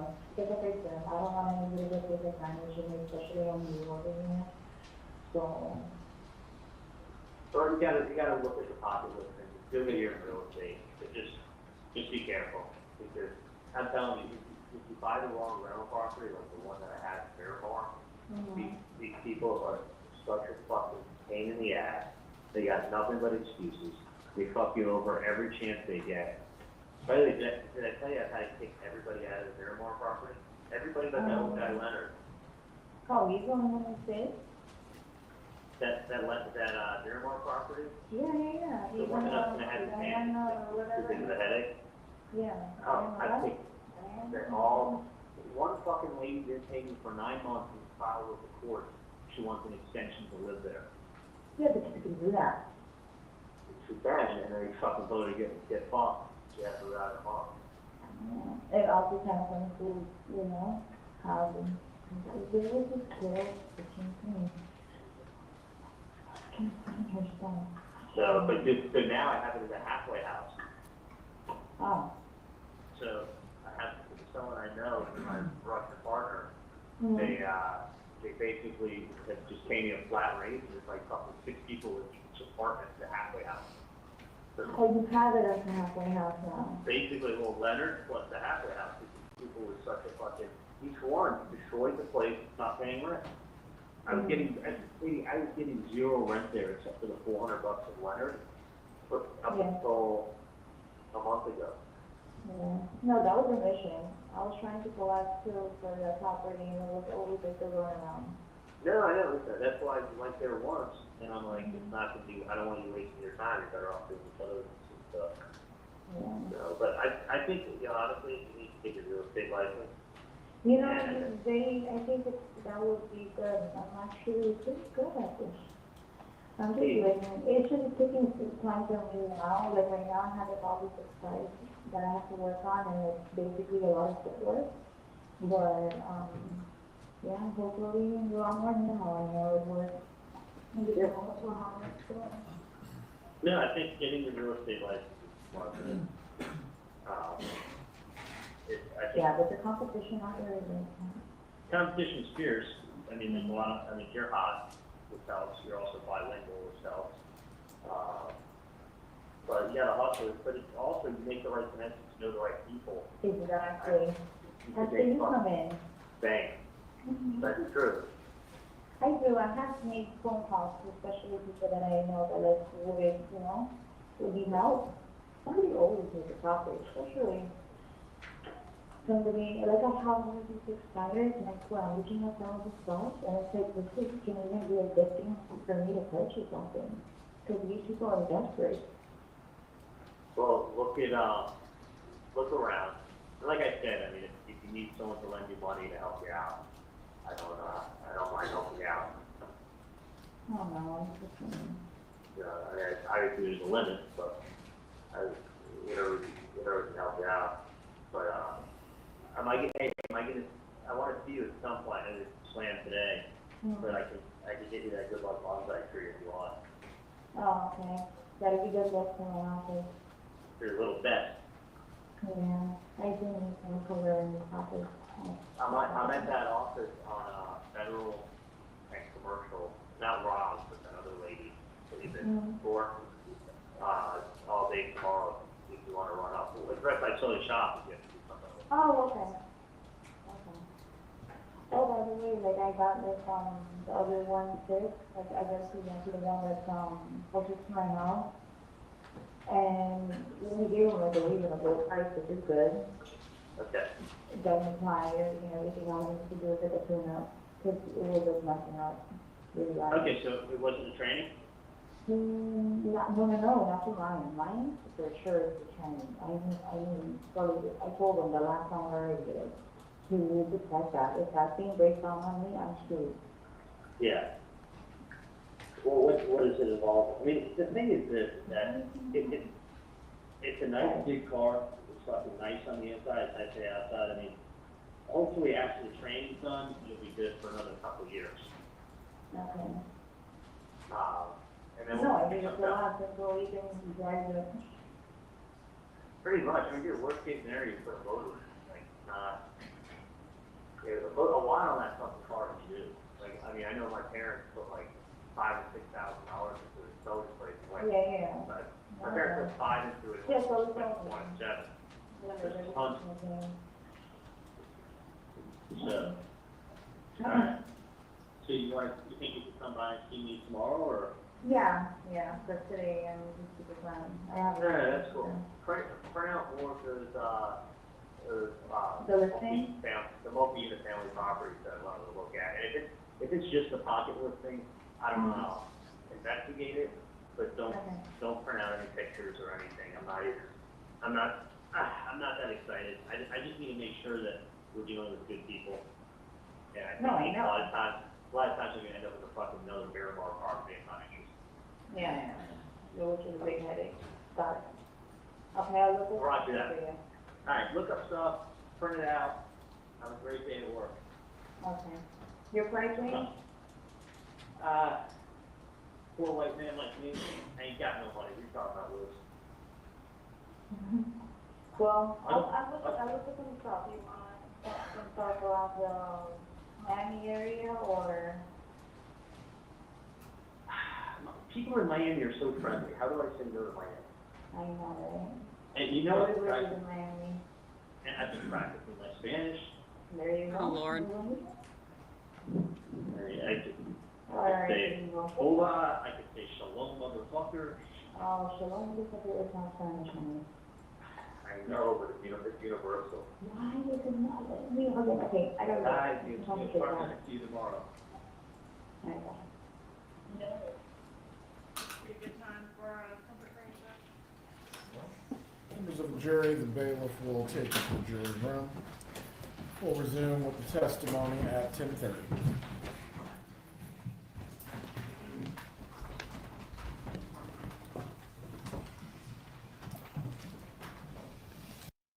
All right, and we're caught up to live time. So, what a moron.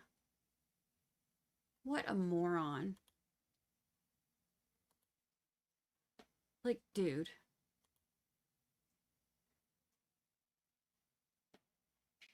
You know what the best part about all of it is, though? Like, my favorite part about all of it is he's talking in every analogy that there could possibly be. And he thinks he's doing so well with it.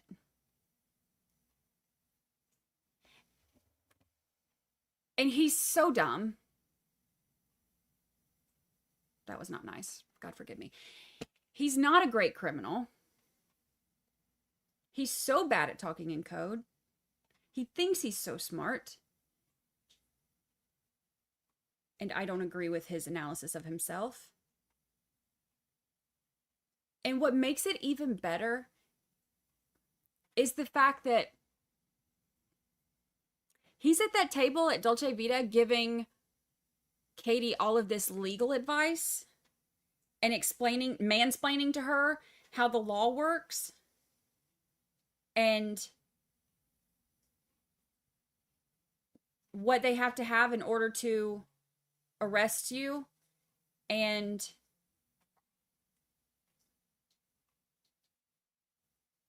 bro.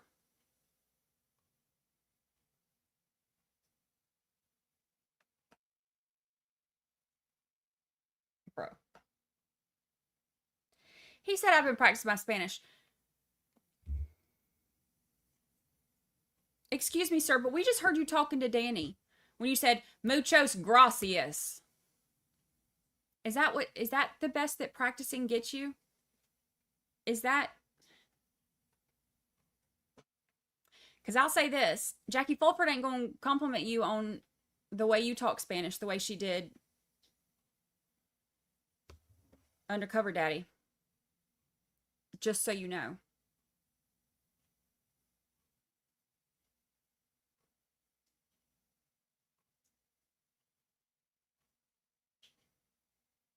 The fact that he was a dentist makes me sick. Ew, I wouldn't want him anywhere near my mouth. Ugh.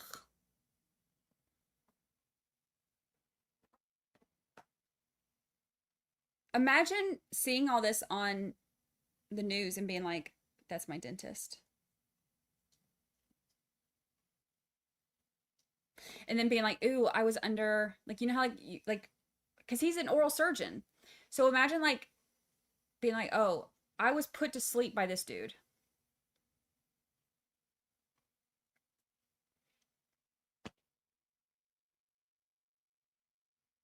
So, what are we thinking? How are we feeling?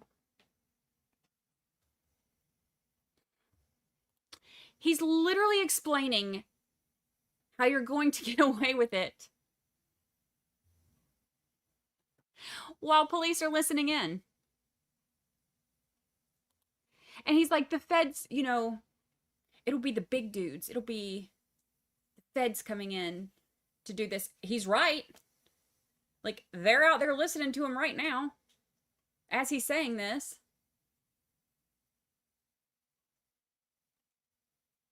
He's like, this story was in London. Have you heard of BBC?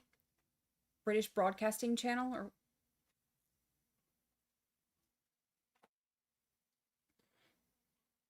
so it would be the feds.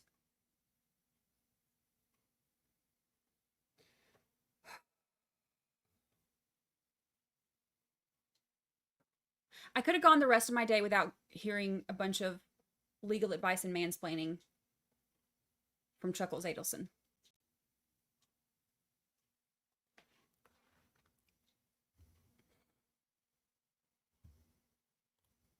All the showers.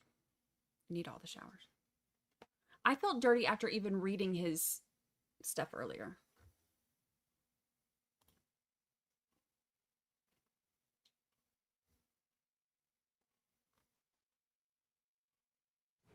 Circuit court is now back in session. Can you see it? Oh, the juror is ready. Still using the bathroom. Okay. All right, I'm going to end our poll.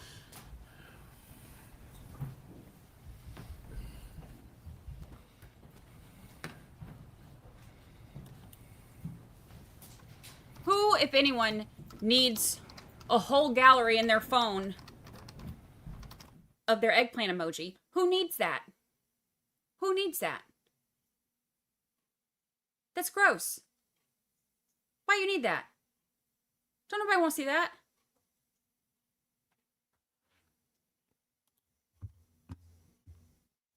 Ugh.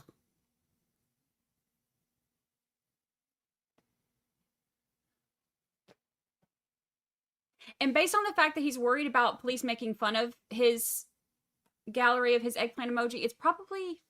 Never mind. Let me behave. Jesus has left my body. Let me get myself together.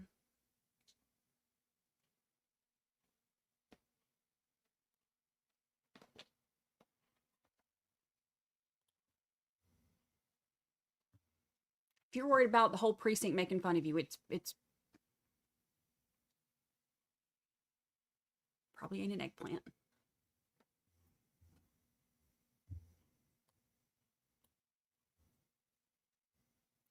Or like one of those little mini hot dogs. Anyway, so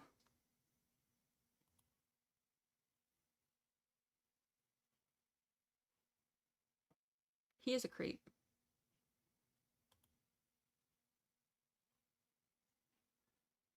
He's overcompensating. Yeah, he drives a Ferrari and has a gallery full of duck pics.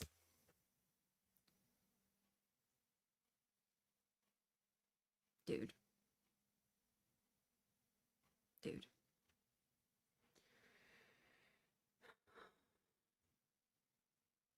And he is so bad with analogies. So bad. They swap back and forth so often. And what's funny is that they're speaking in code on the phone because they're like, what if the phones are tapped? But they're making it so obvious that you may as well not even speak in code.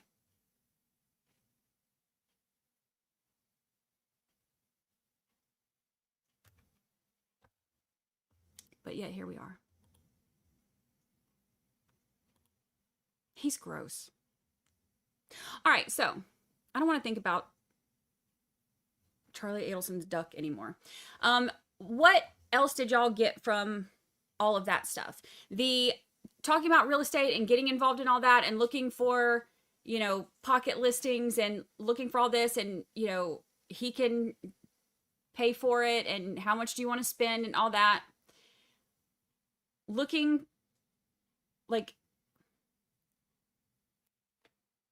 when you hear that, is your first thought like, oh, they're talking in code for hiring a hitman to take care of whoever it is that's trying to get money from them?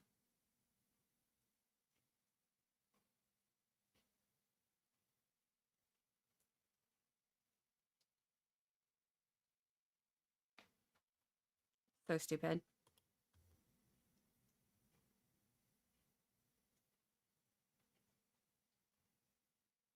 Isn't it funny how different Katie sounds when she talks to him versus when she talks to Sigfredo?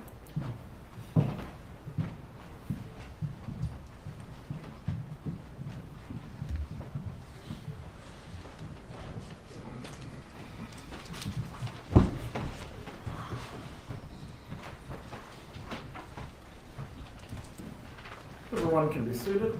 We may continue with the examination. All right, so we just heard a lengthy call between Charlie and Katie with a lot of property and tenant talk. Does Charlie Adelson then talk to Donna Adelson? He does. About how long after the call with? Close to an hour after the last call, he calls Donna Adelson. All right, publish call K, please. Yeah, that little bump and tickle. Get him every time.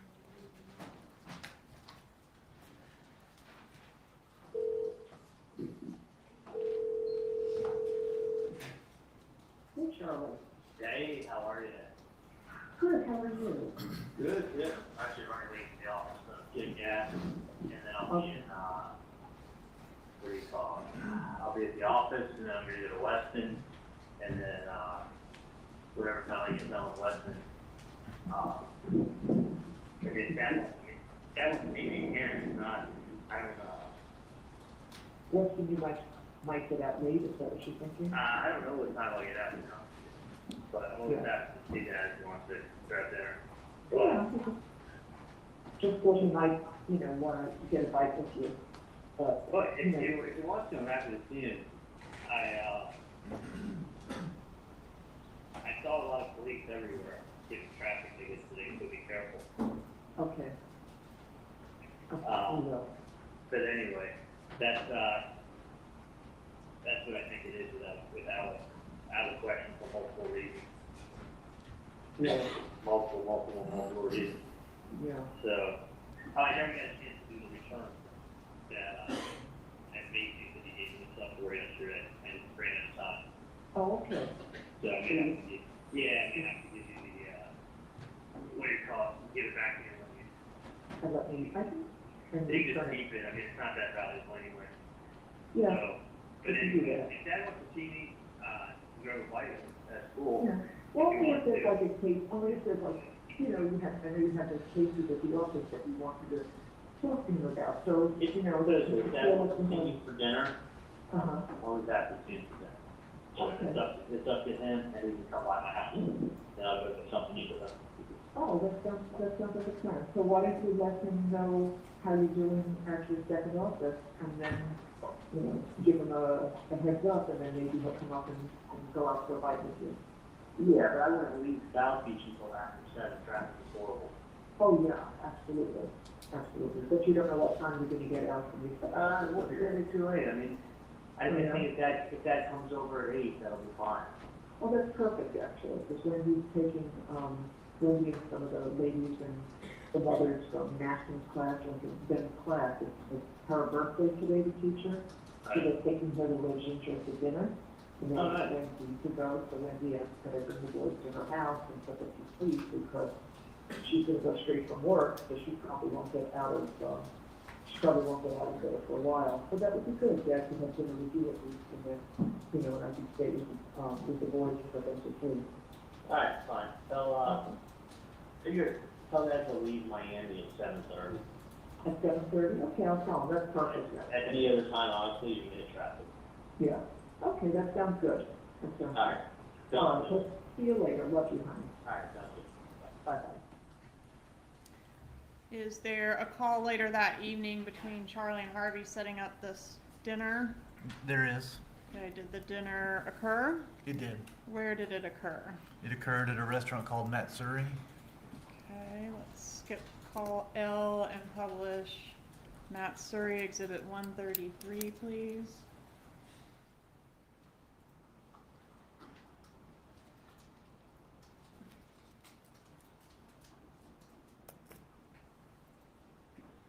This is still on the 21st. He talked to Katie at 9:31. Called Donna an hour later.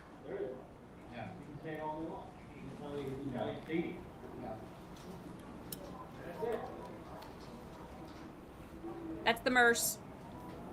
Yeah.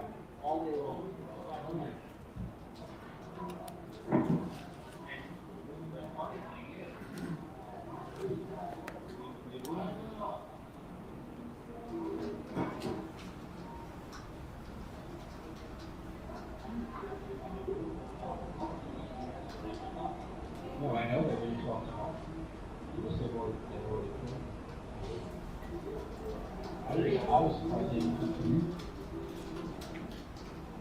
One or the other. What?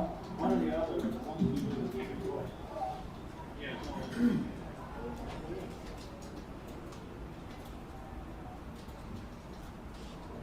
That's what Katie agreed with.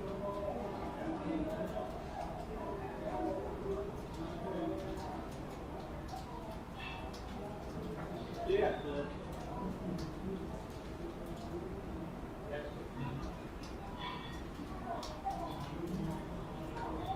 Let's figure it out. I think it's. Oh, yeah. Yeah.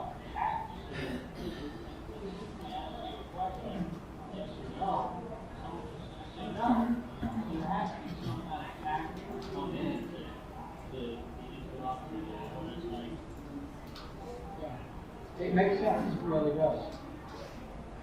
I didn't think they were that smart.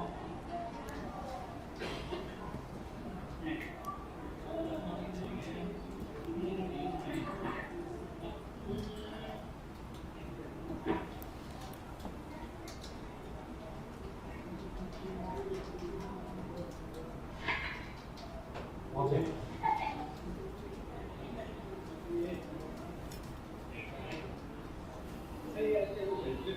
People want to cooperate, a lot of them don't. Yeah.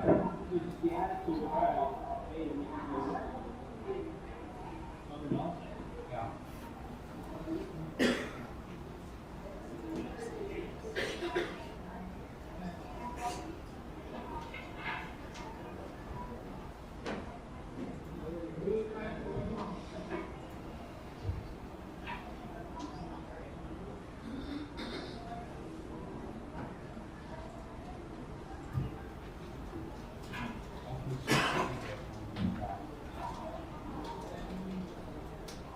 Are they allowed to do that? Right, you know,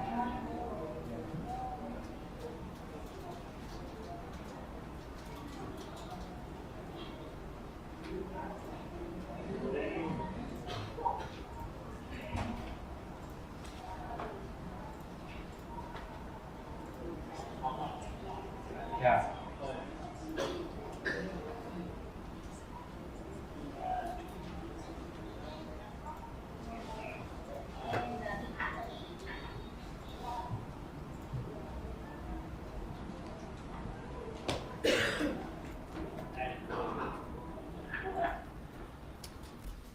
Is there a call that occurs after this dinner meeting? Yes, ma'am, there is. Okay, is that the one we've labeled L.1? It is L.1, 1695. Okay. And what time of day was that call made? It was made at 8:26 p.m. on the 22nd. Publish L.1, please.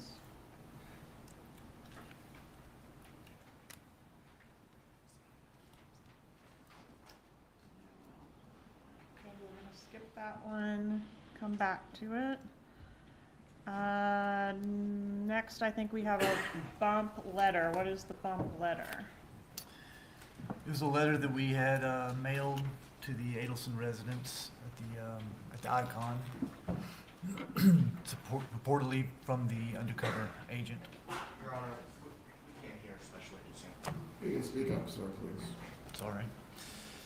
It was a letter to the Adelsons that we sent to the Icon, purportedly from the undercover agent.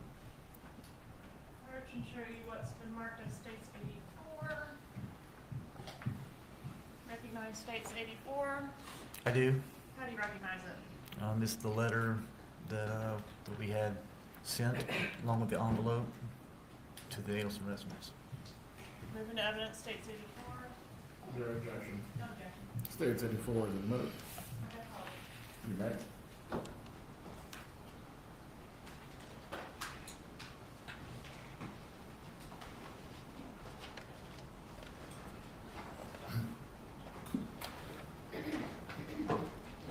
Can you read what the letter said?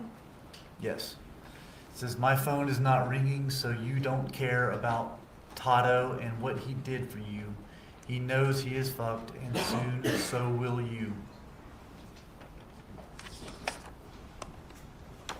All right, so this point in time where we are in the wire, that's when the letter was mailed, or that's when the letter was received? It was mailed, I believe, on the 23rd.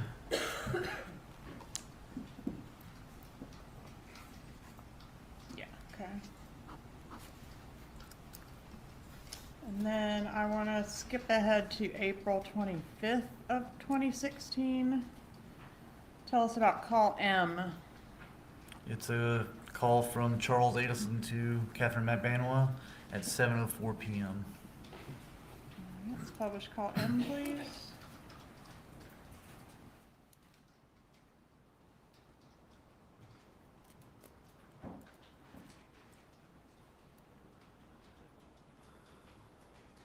Yeah, I couldn't hear any of the Very little of it. Yeah. Hey, you on your way? Yeah. Okay, cool. I'm gonna be at the Icon, when you come over 395, it's right there in the, you know, she's building the Icon, is right? That's all the way across beach, right?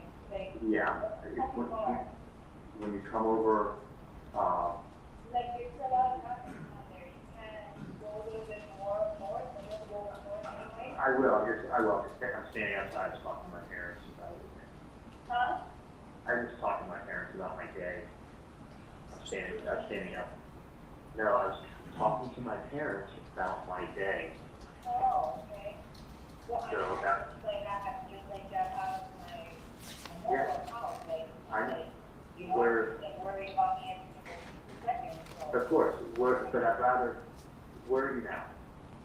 I'm on good thing. Alright, just do me this one favor, just come down here. Okay, is everything okay? Yeah, I just want you to come down here so I can see it. You're already in the car. It's on the Icon is on the corner of 5th and Alton. It's that big building when you, as soon as you're on Alton and you cross over 5th on your right hand side. Okay, can it be anywhere else besides that? I can get my car and start trying to find you, but then we gotta drive the car. I'd rather you just come over here. I know, but that is like a part of South Beach, like, it's stupid for me to won't call me on there. You're okay. I'll get my car in 5 minutes. I'll start heading this way and I'll get my car and then I'll meet you somewhere in like 15 minutes. I still need to talk to my parents for another 5 minutes and then I'm gonna leave them and then I'm gonna come to wherever you are. Because still keep heading south. What's your cross street? Like, in second right now. Alright, 82nd? Yeah, I get, the theory hall, when you're in the car. Okay, I'll give you a call to your and I'll start heading over. Get it when I call you to the house?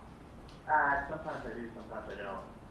I'll put my ringer, I don't know, let me see if my phone is on vibrate. This is my third. Okay. And then next we have call N, about 30 minutes later. Publish N, please.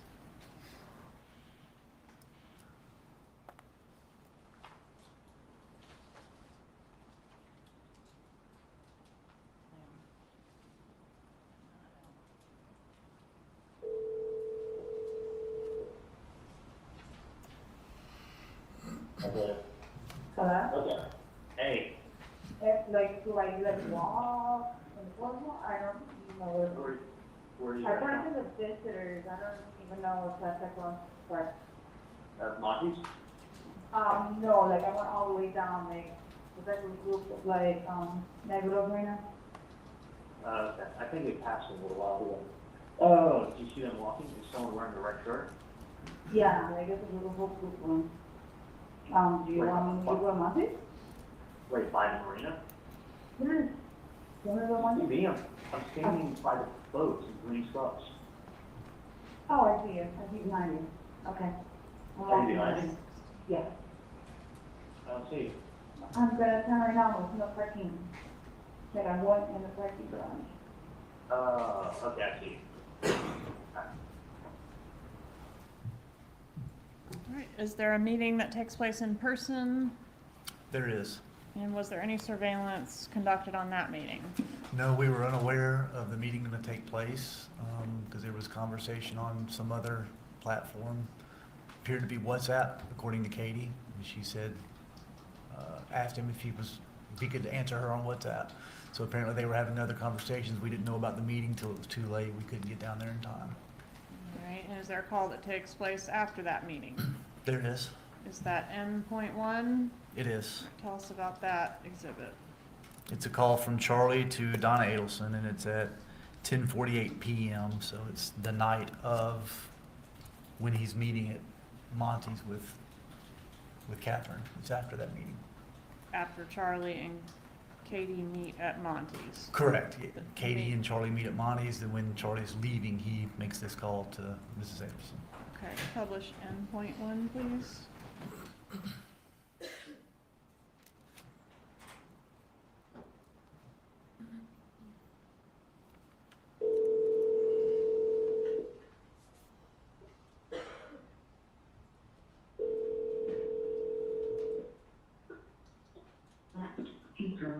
Hey, how are you?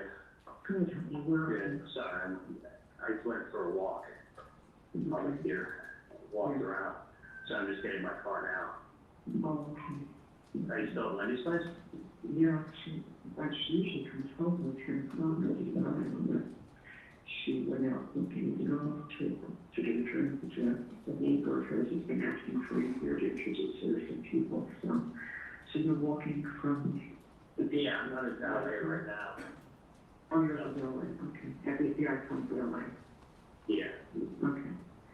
I Can you talk, or? Yeah, if you want, I can want me to drive by Lenny's place and let you come down. Yeah, drive by Wendy's place and Dad will go downstairs. And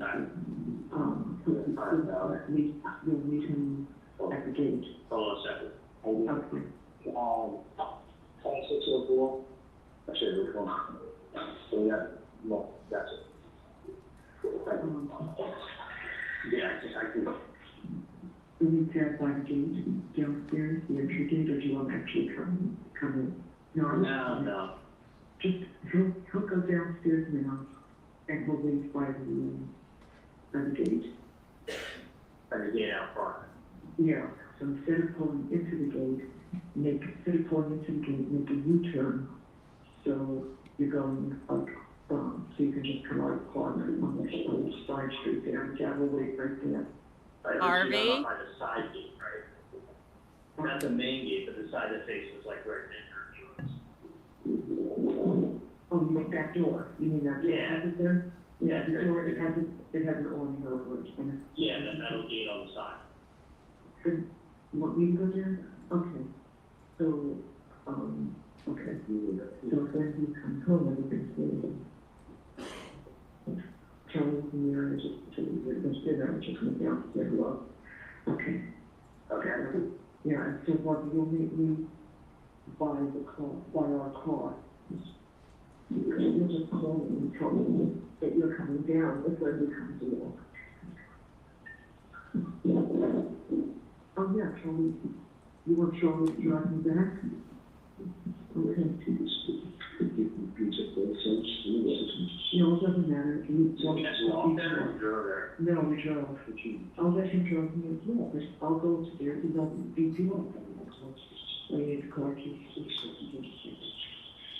We'll take the horse, we'll drive back. And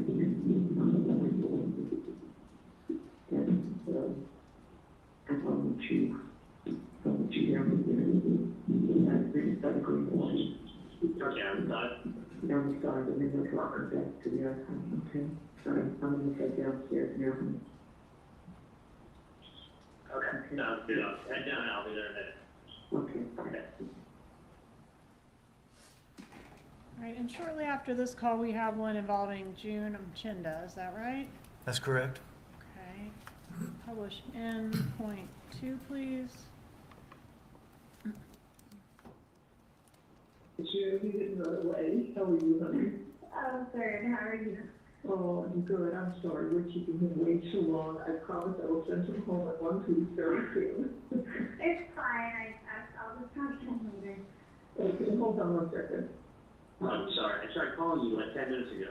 No, it's fine, I'll talk to you later, you know? I really am just call you again in 10 minutes. It's I okay. got a bunch of things with the office going on I'm trying to sort out. It just became a bigger deal than I thought it would. Keep your phone with you there, okay?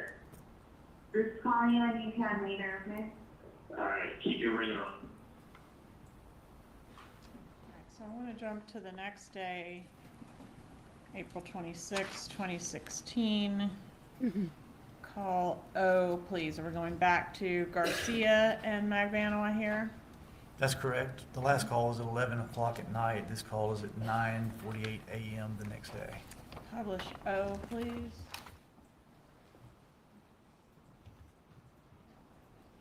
What did you say, 9:48?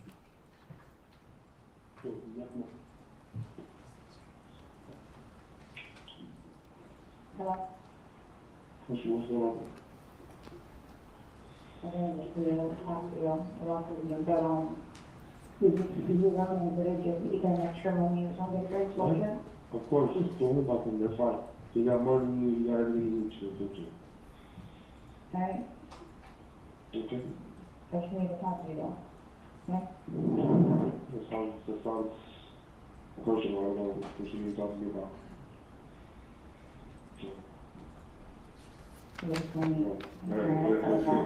Hold on. This is Sigfredo. I thought this was Charlie. I have to get hold on, let me get my old lady glasses on because I can't, it's hard to hear. They mumble. I need them to enunciate so that I can eavesdrop on them. Okay. So this is, let me back that up for 5 seconds. This is her calling. So that's that night when Donna and Charlie go and they're together late or whatever. And then the next day, this is Katie calling Sigfredo. I just need to talk to you though. She needs to talk to you about some things.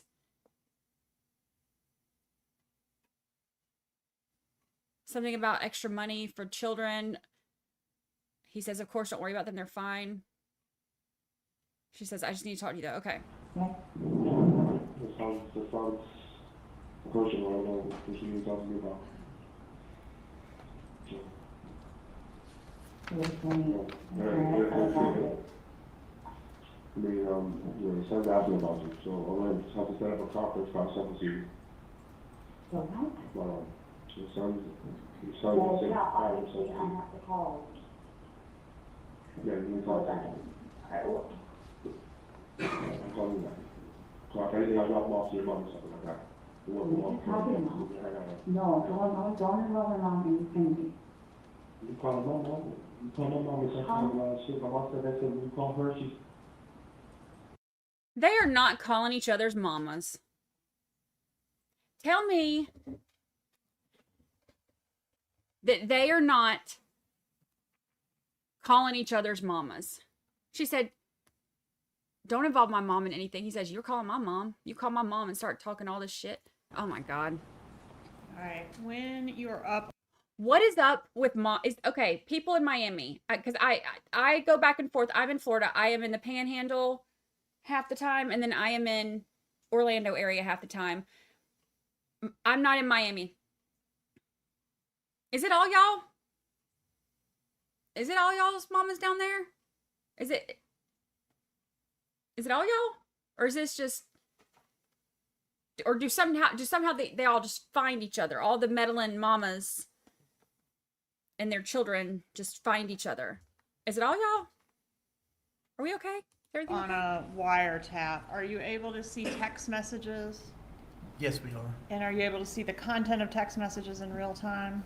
Text messages that go through the system, correct. Okay, and so chronologically, we get to what we're calling P. Is that a text message?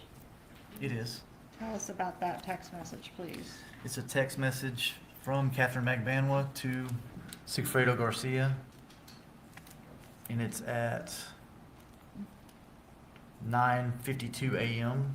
So just a minute or two after the call we just heard. Correct. The call that just cut off, this text was sent right after that. Okay, and what's the content?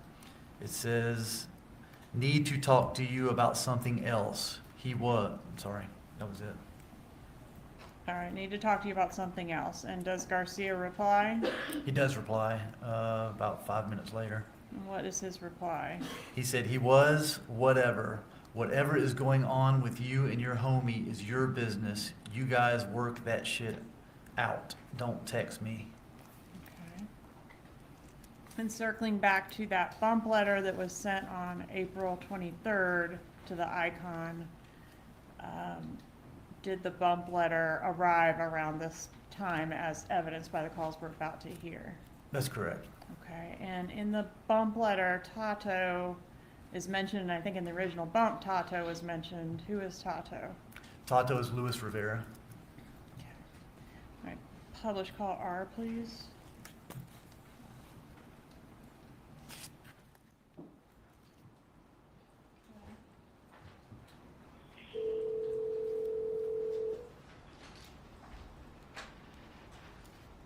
Good morning.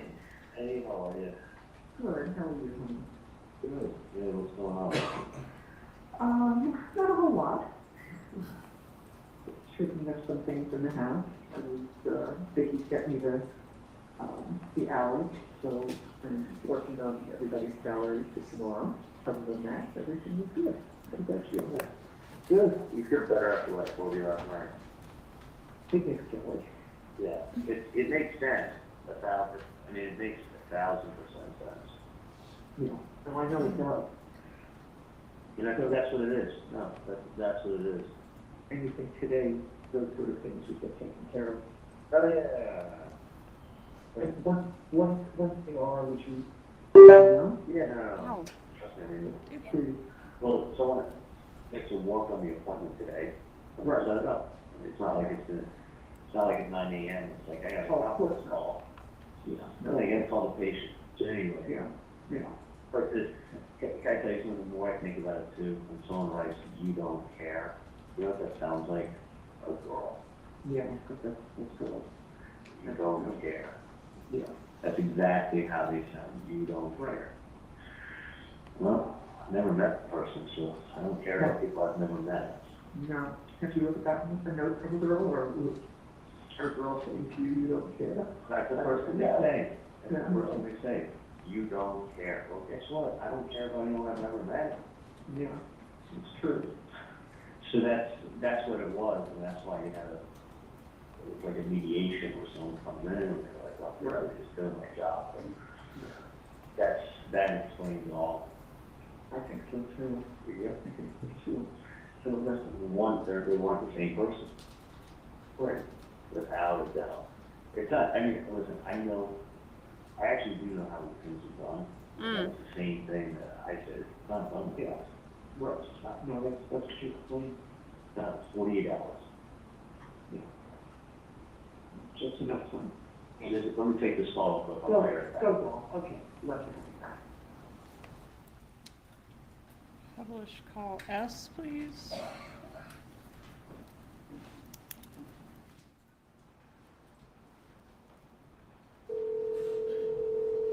He just called the feds a girl.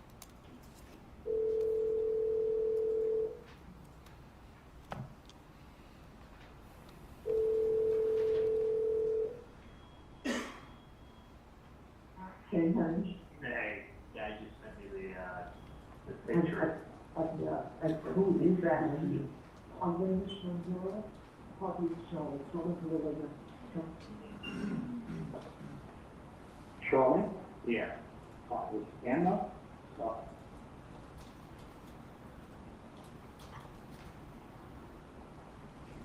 This has got Harvey.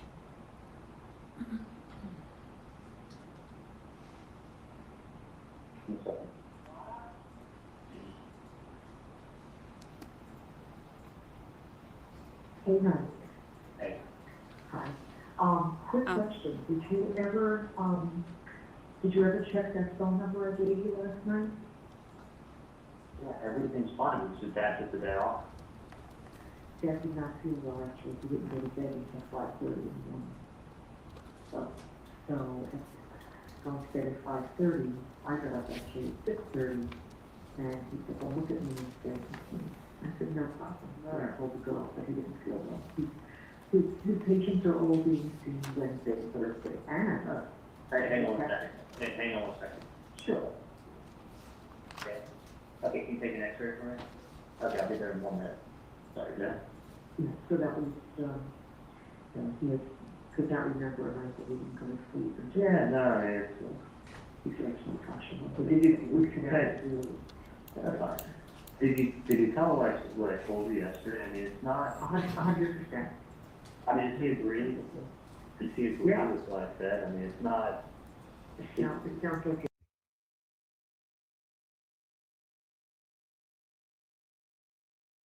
Y'all. Hold on. We're going back.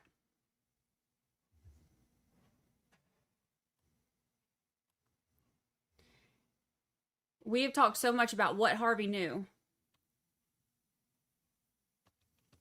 This is hard to hear. I want to read it.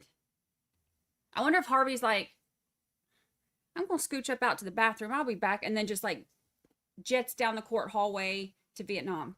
All right. Quick question. Did you ever check that phone number I gave you last night? She asked him to check the phone number. He said, yeah, everything is fine. Dad took the day off because Harvey.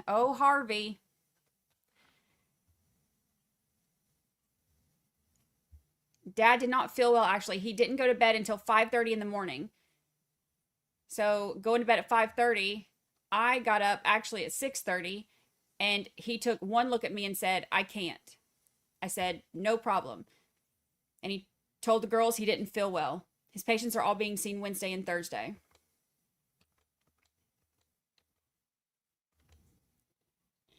He could not remember a night that he didn't go to sleep until he said, I can't function like this.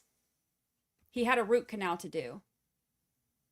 Charlie says, did you tell him what I told you yesterday? She said, 100%. Charlie said, I mean, does he agree? Does he agree with what I said? She said, yeah.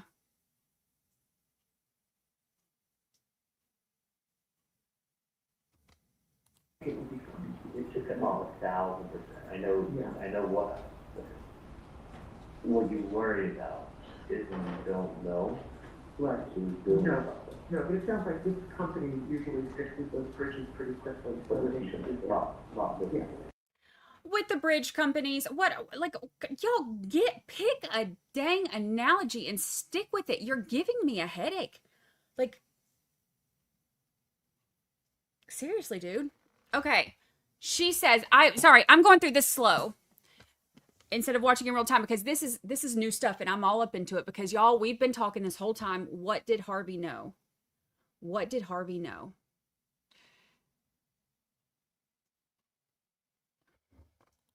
Company usually fixes those bridges.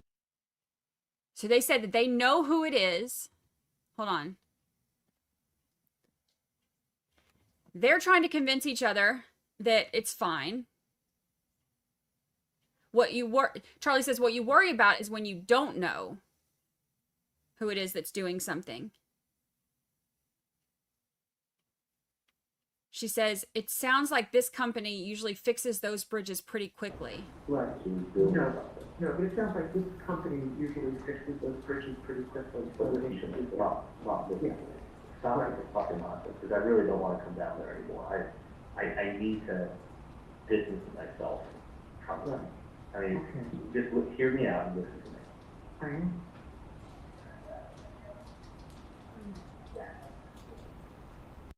If I talked to my mama like that, even if we had planned a whole ass murder together, if I talked to my mama like that. Just hear me out. I am. If you don't know who the person is, it's a much bigger problem. If you know who it is, it's very, very easy. Okay? Right. And you always, I mean, you guys are notorious for always getting worked up over everything throughout. As long as I've known you, it's always been, everything's a big deal. Gotta get worked up about everything. Everything is a huge deal. And I'm just saying, like, so this is no different. But I'm just telling you, like, stop, because it's not anything more than nonsense. Okay. You know, I mean, it's just saying, like, I'm worried. You could worry about everything. Listen, you didn't do anything wrong. You didn't do anything to anybody. Somebody is fishing. Let them fish. They know too that you don't have nothing to do with anything. So it's not like, it's like me going to my next door neighbor and saying, hey, I know you're, whatever. Like, okay, they look at me like I have 3 heads. I mean, that's pretty much the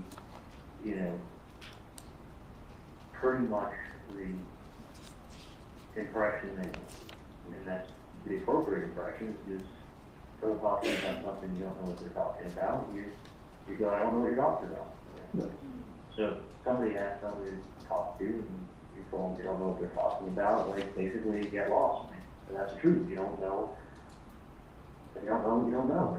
If you don't know something, you don't know something like this. There's not much you can do to help that person out, unfortunately. But it's not like you do know that person and you're not helping them. You don't. Okay, so I've seen in comments some of y'all are saying that you're listening and you're not able to watch, so you can't hear. So I'm gonna give you a quick recap. He's telling her, calm down. Everybody just calm down. Cause that works, right? When you tell somebody to calm down, they calm down. Yeah, no. He's telling her that this letter, they're panicking over this letter, and he's like, y'all are notorious for getting all worked up. It's fine. We know who it is. They're just fishing. It would be a problem if we didn't know who this is coming from. They're just fishing. So all you got to do is say, I don't know what you're talking about. He's going in circles. He always goes in circles. He goes nonstop in circles. Nonstop. It is exhausting listening to him. Not as bad as Letitia, though. Ooh, flashbacks.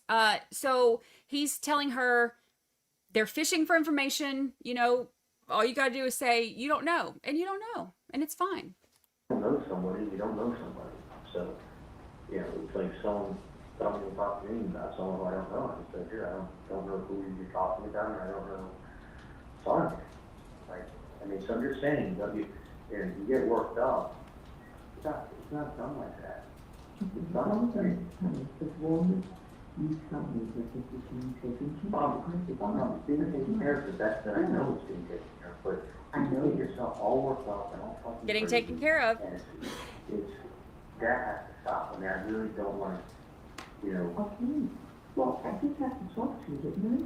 Yeah. I mean, wasn't that important that I contact you? No, I know that that's not going to work. I know. Well, he said he was, but after we spoke last night, and then he was going to bed. That was the problem. Oh, the thing is, you get yourself all worked up. I know. And it's always, I'm just saying, it's always, you're getting a little better in time, but I'm just saying, it's always, all worked up. I'm trying. He's so condescending. I know where it's coming from. Well, I know, but I mean, I maybe. understand what you're saying. I totally understand what you're saying. And you don't realize, you probably watch too many movies. It's not like, we'll get one of them and then the other one will start paying. Like, the stupidest thing I've heard doesn't work like that. Okay, you told me all the picture, I know. I understand what you said, and I got it. I thought it was, and until you went to bed again. Well, that's great, but I'm just saying, it's not like, there's nothing there, there's nothing, to be concerned. no, I mean, there really isn't. I mean, listen, someone wants to bother your nonsense with threats. I mean, it's not uncommon. And it's, when you get nonsense with threats, I mean, first of all, they don't give you a number. I mean, everything is so traceable. It doesn't, a billion years. I mean, especially in electronics, it is extremely traceable. And the other thing is this, is that, I'll let you know, people, if someone doesn't want you to know what they look like, they wear a hat, they wear glasses, they put on a beard, they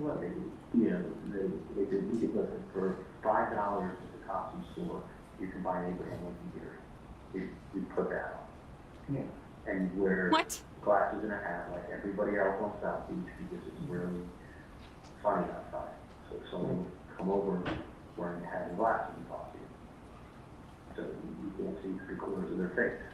And they walk around with a big fluffy hat and glasses and come by. No.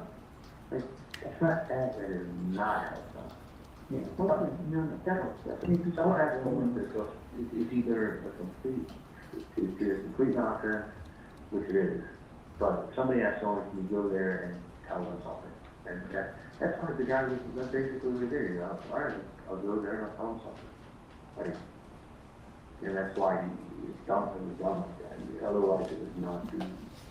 Listen, you didn't do anything. You didn't do anything to anybody. You didn't do anything to where these people are. They're not going to go through the amount of planning and stress and logistics and risk because something can always happen. I mean, like, even the best laid plan, I mean, even the best laid plan, you could have, you know, there could be an officer, just dog for a walk, just happen to come around the corner, something happens to happen, you know, or somebody goes to do something, and as you to the turn, they tear their knee. You know, they're laying on the floor with a torn ACL. Like, there's a lot of risk when somebody does something. There's a million and one things. To do that, what's the reason? There is no reason.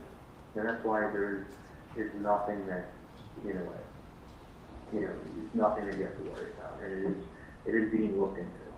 Yeah, that's all I mean. Yeah, I mean, but it's not like, you know, trust me. I mean, you'll probably get a heart attack from things before that happens to you. Okay. So, I mean, if you're saying like that's probably more likely. Okay. So I'm just letting you know, but I can't like. No, but I don't believe you. I don't want you to. I won't. I'll only let you know if there's something very important that you should tell you. I know, but I'm just saying it's. And I thought that was important enough that I needed to speak with you. Yes, I spent my whole fucking night down there last night. I get it. Believe me, I know. You know, I mean, I want you to go home and have some peace tonight, so please just. Okay, no, I was really planning on going down there and talking to you again. I'm just saying, like, it's utter nonsense. Okay. And I say this, Great, you guys, great. when the first thing somebody says is you don't care, that is a girl's right. Yeah, I didn't even, honestly, I didn't even remember what it was. The first thing it said is you don't care. Okay. You obviously do not care about someone. That means that the girl is right. That's it. Okay. People don't write letters. People don't write letters. People don't show their faces.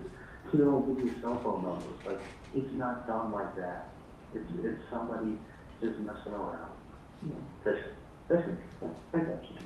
Okay. I mean, I'm just saying, like, you have to understand, if somebody was going to do something, nobody would show their face. Nobody would give you a cell phone number. Nobody would write something and put it in the mail. Do you know what I'm saying? Each one of those is a huge mistake into itself. If somebody does something, someone gives you a visit, you won't be able to identify their face, and you'll be given 48 hours. That's a visit. Yeah. Not someone, like, not how to open that, not a million years of silence.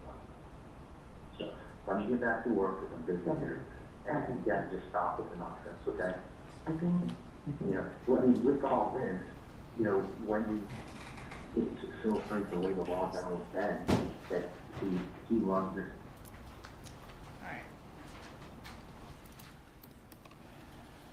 Alright. What is call T? We're still on, tell us the date to refresh us. Yeah, it's still 4/26, the day after the meetings took place down at Monty's and at Wendy's house. So it's the day after, still 4/26. This call is from Catherine McManaway to Charles Adelson at 4:33, so it's about maybe 15 minutes after the call we just heard. Play call T, please. Can we just take a second and say, I love how Charlie is explaining to her how things work and what people do and don't do and how it would be stupid because people wouldn't do this because they'd get caught. And he's literally on a recorded line.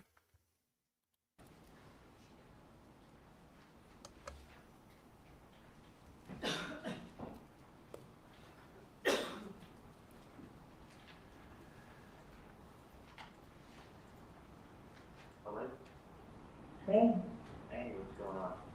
well, I don't know what to talk like, for some reason, I know you were like telling me something about the client, but I got a mixed up with the number. And I'm calling both numbers, but nobody's picking up, so I need to figure out because, or else I could set up, with a realtor to show the property. Fuck, it sounds like a really good client if they're gonna rent the place. I actually have the number at home.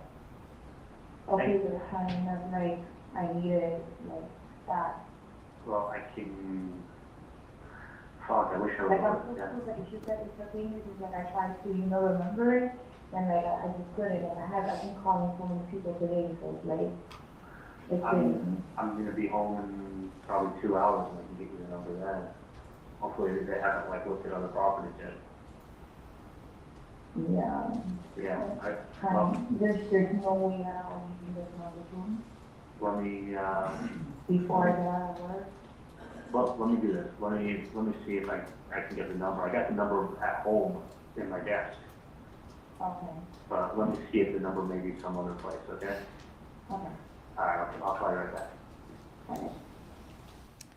Okay, next call, Charlie to defendant. That's correct.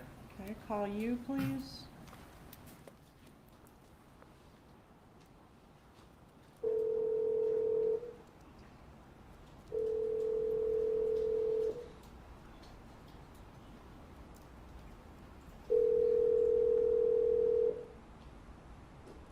Hey, Charlie. Hey, can you hear Yeah, I can hear you fine. me? Okay. Do you remember the number that was written on that paper the other day? Because I have it at home. I don't. Okay.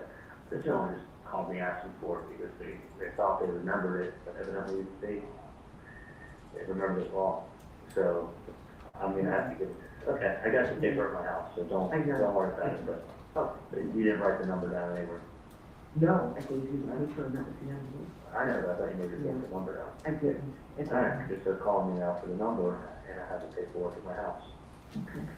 All right, I'll get it done in a few hours. Okay. Yeah, bye. Yes, bye.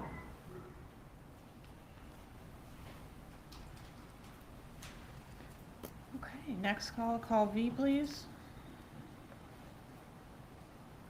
Crime Trial Addict said, I'm aware Brandi is reading Harvey's thing. I think Harvey had just found out the stuff about, I'm wondering if he found out during the bump or if it was before, because he's talking about all of the stuff where Harvey's getting brought in is after the bump. So, I don't know.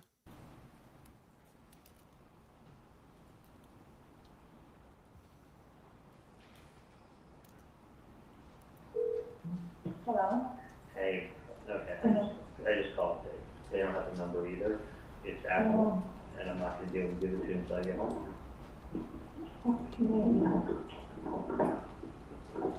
It's always a generation to make sort of like, we're thinking, we're trying to get the agent, which they're showing, that's why. I know, that's why I was like, take it, write the number down. I know, but it's like, I'm so good at like memorizing shit, like I do this all day.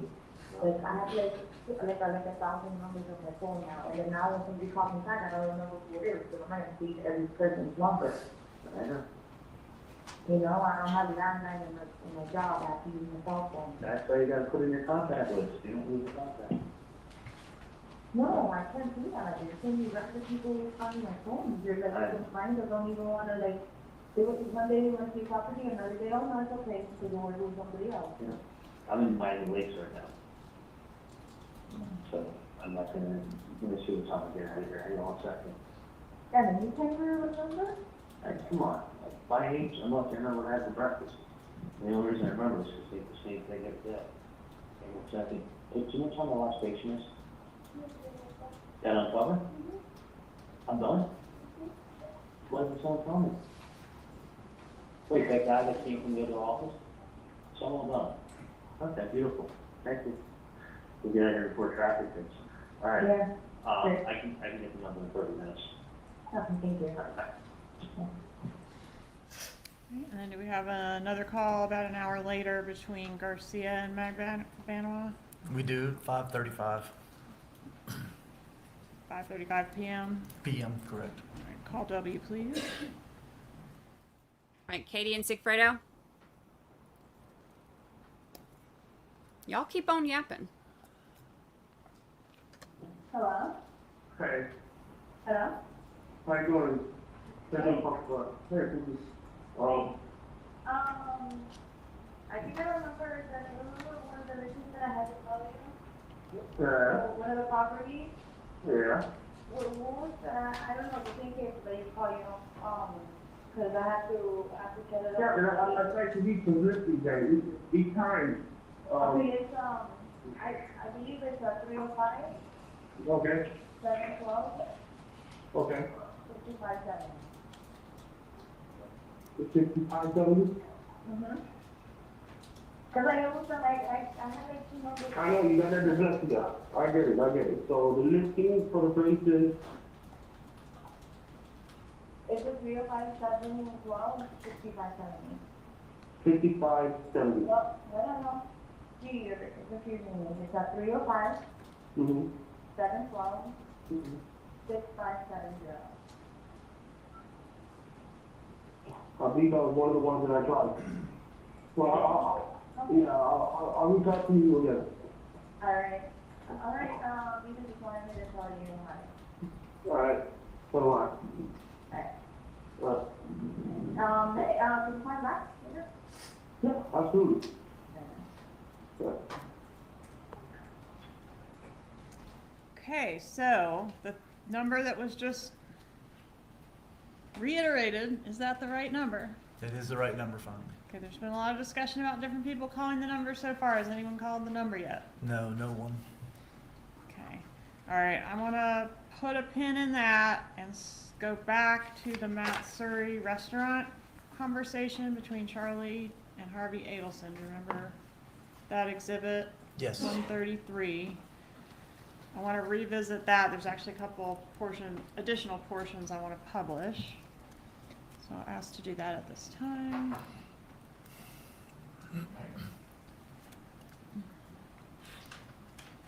This is the Merce situation. The Merce is in the purse.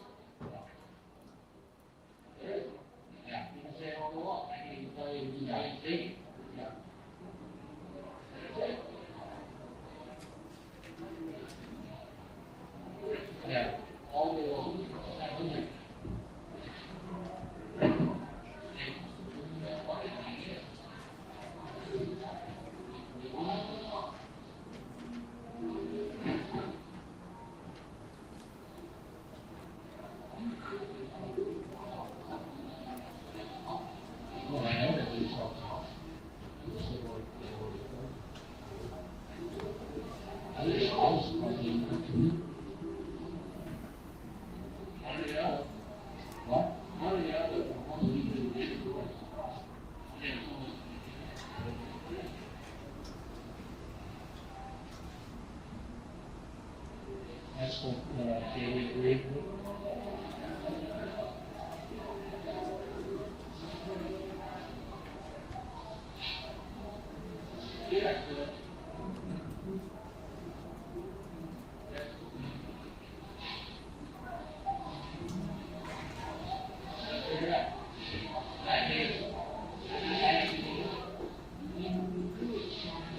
Oh, yeah.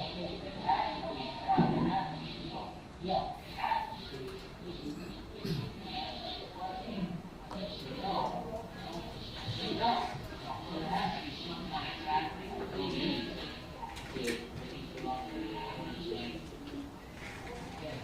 It makes sense, it really does. I didn't think they were that smart.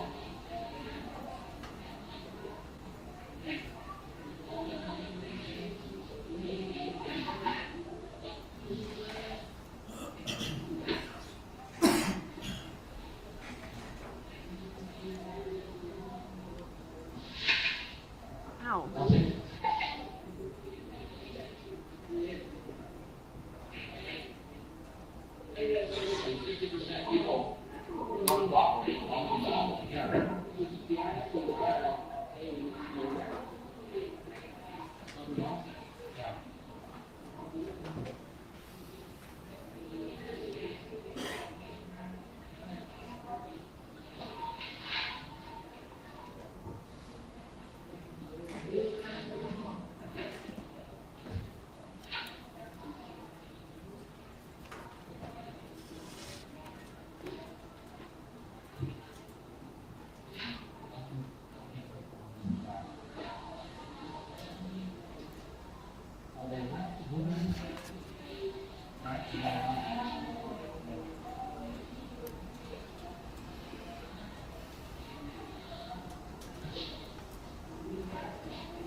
You know, it's phenomenally interesting what she told me.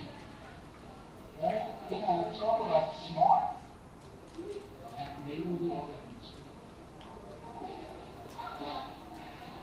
It's a very smart thing to do. Very smart thing to do.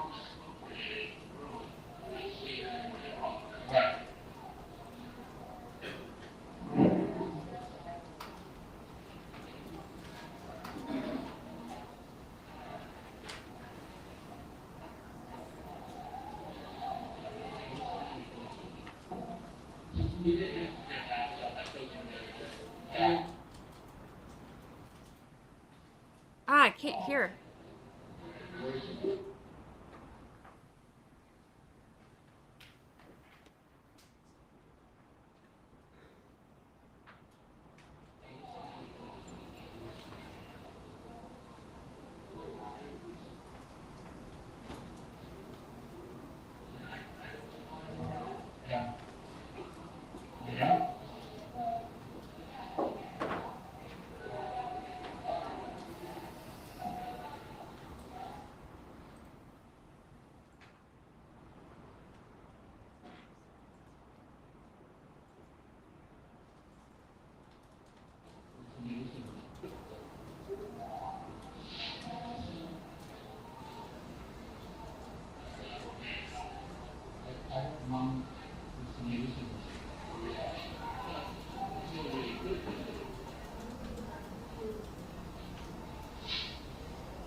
That occurred right after that restaurant conversation that we had a technical difficulty with. L.1, I want to publish that at this time.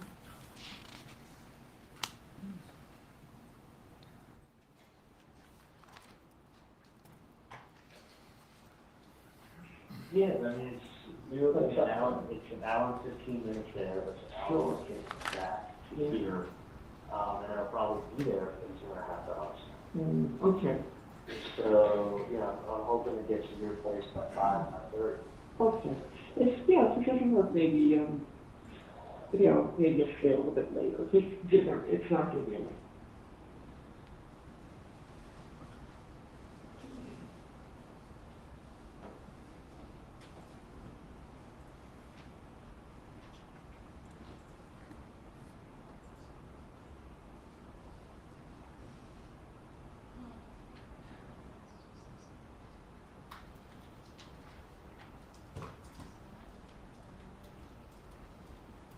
Well, maybe we're just gonna have 2 strikes on that one. We'll try again later. Okay, so let's take back up where we were. I want to go to April 27th, 2016. Call X. Could you tell us about that call? Yeah, it's a call from Catherine McBanwa to Charles Adelson at 10:42 a.m. Okay, publish X, please.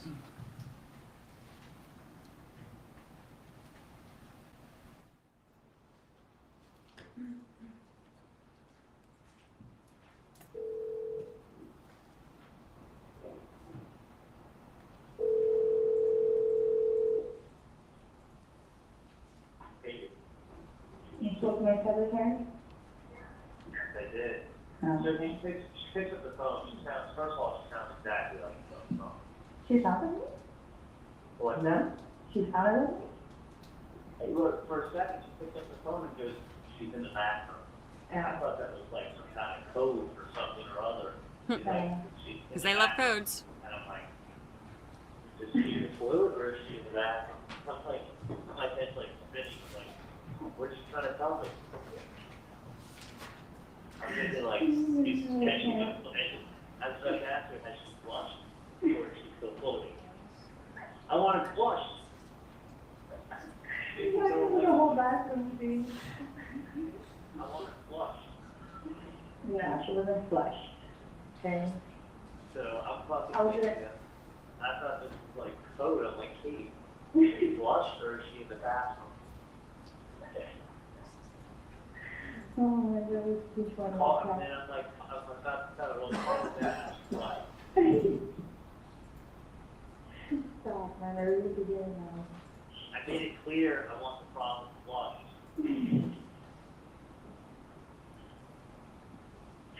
Oh, yeah, Alright. So hey, are you going to the Keep this weekend? yeah. I think so.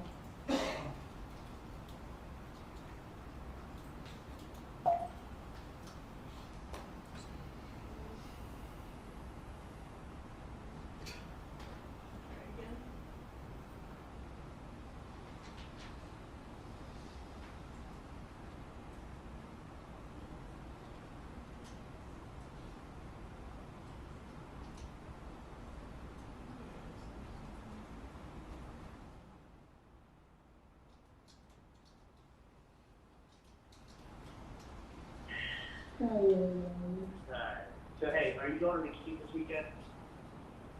I think so. If you were, tell you to come by on tomorrow. And I'll say you go to my garage and I'll leave something for you. I was going to leave a coupon. I was going to leave a gift card and with the tree. With a coupon? What's that? With a coupon? Well, it's a gift card that you could use in any hotel. Oh, cool. So I was kind of thinking, if you did want to go away for the weekend, it would be nice to have a gift card and a little tree planted at your house. Yeah, online? Yeah, that's if you're going to go away and like just take a deep breath, enjoy the Should I stuff take there. a deep breath in? So I think Mom needs vacation with Daddy. So why don't you guys Oh, go on vacation, leave the fucking kids at home, smoke a big fat fucking joint, and have a cocktail, call it a day. Or go wake up and eat some fish. I just think you over. What are you doing? What's that? You're doing, some people like you work. No.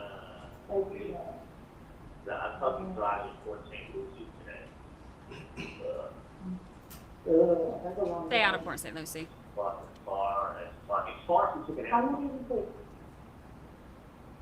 Doing like 80 something nonstop, it's an hour and a half. Yeah. You're crazy. How many vacations you got? It's honestly, it's hard to get in the office and have a little service, kind of bullshit, it'll happen today. I like the secretary, so it's nice. And I have lost a bunch of offices that went corporate or got sold. Mm-hmm. And then I had to plan around that now to meet all my offices, see what they're dropping. So I don't care. I'm glad to be slower than it was. Like, it really looks good for my health. That's why I'm not this one.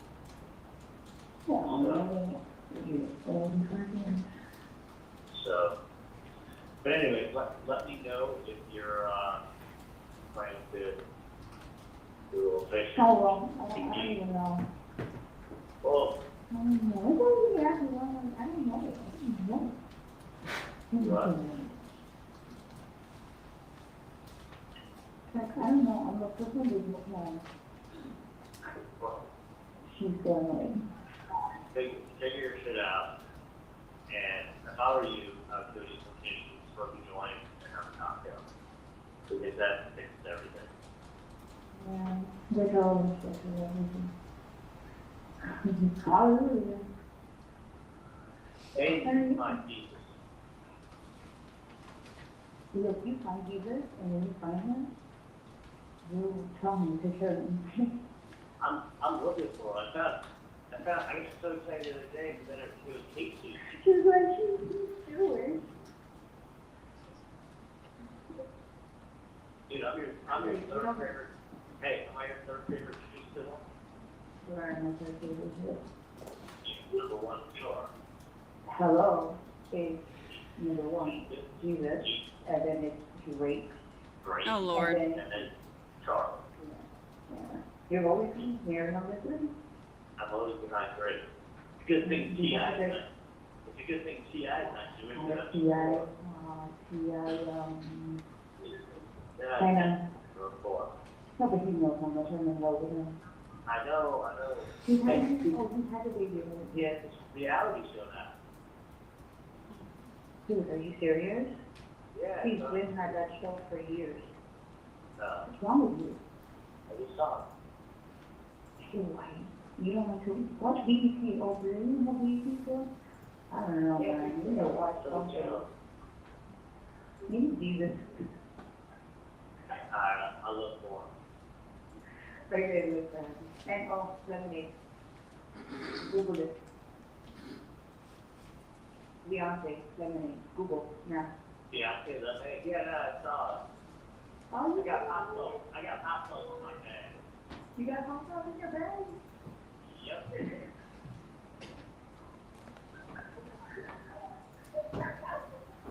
Oh, no. No, wait, you put this one on this side. Okay, These two pretty friendly with each other on the wire. Yes, they are.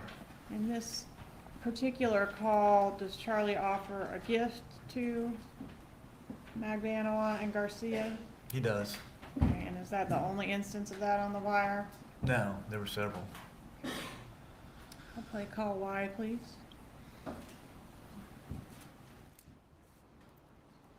If your top three are Jesus, Drake, and Charlie Adelson, like, Yeah. Yeah, that's what he doesn't want. You know what? Well, Yeah. all right, so thank you for the offer that was very sweet. This is a pop.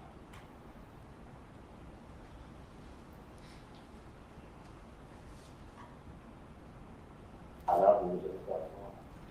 Oh, I think he just doesn't feel like going. Right. Yeah. Are you still upset about everything, or Yeah, it's not having the best day. is something else happen? No. No. So, just understand and, maybe another time, just not right now. Alright, no. Okay, but thank you, Susan. Literally, everything else is being taken care of. Great. Just so you know, they actually called the person. And nobody picked up. Really? Yeah. Yeah, I would have to throw those phones. well, that doesn't matter. I mean, it's probably nothing, so it's voicemail. But no one picked up, they tried a couple times. I wouldn't worry let me tell you something, I would not worry at all. I'd worry about other things. Okay. That's, you gotta find something new to worry about. No, I don't want to believe me. No. You gotta- No, I do Yeah, not fine. have to worry. Don't even Yeah. say that. You have to find something new to worry about. Yeah, thank you. I don't know what you can do with your free time. Yeah. But, All my free time. no. You never, let me just tell you something.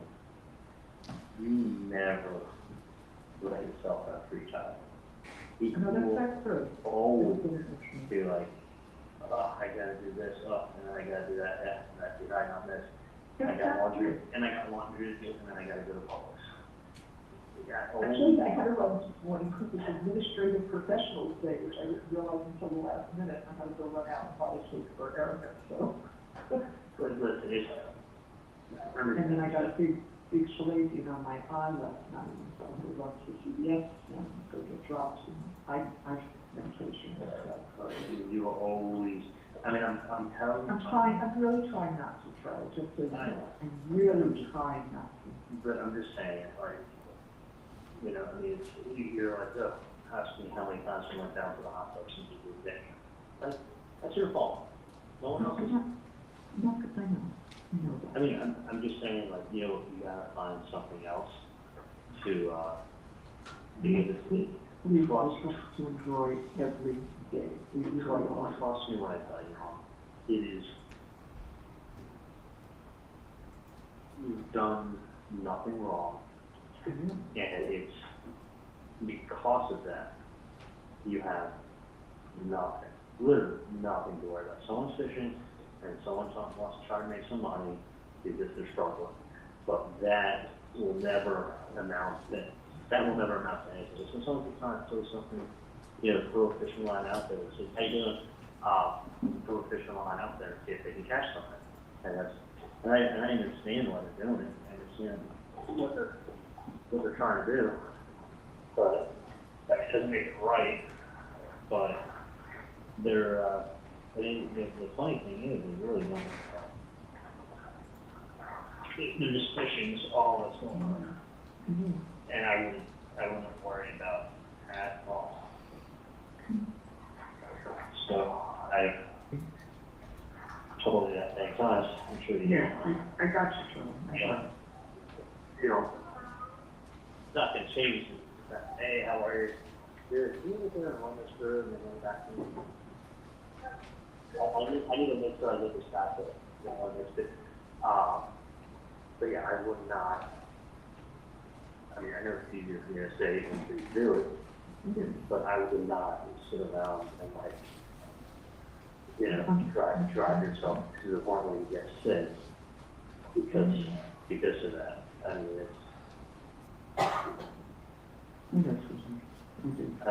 it's just, you know what I mean? Like you say, Yeah. you know. I do. And it's like, I do. I went, listen, the person I came to is relying on that switch. And then some dumb idiot wants to go ahead and they want to follow up with a letter. Like, and the truth is that the number was called, they didn't pick up. And then she tried calling at 786. So here he's saying she called the number. She being Catherine Magbanoa. Did Magbanoa call the number? No, she didn't. And they're saying, well, the number was called, but nobody picked up. Would the FBI have seen if that was the case? We would have. And that didn't happen. It did not happen. So Garcia said he called the number. Katie's saying she called the number. Charlie's telling Donna that Katie called the number, but nobody called the number. That's correct. All right, let's go to the next day, April 28th, 2016. Do we attempt another bump? We do. And what is I think he this was one? trying to shut her up. We had the undercover call the Adelson Institute and asked for Mrs. Donna Adelson. Woo. All right, and what time of day was that? It was 9:22 a.m. on the 28th. Publish that call at this time, Judge. It states Exhibit 117. Please proceed. This should be the first call on that exhibit.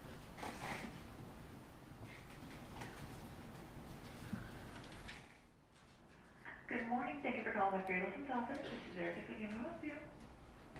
Yes, good morning. May I speak to Mrs. Donna Adelson? May I let her know who's calling? Sammy?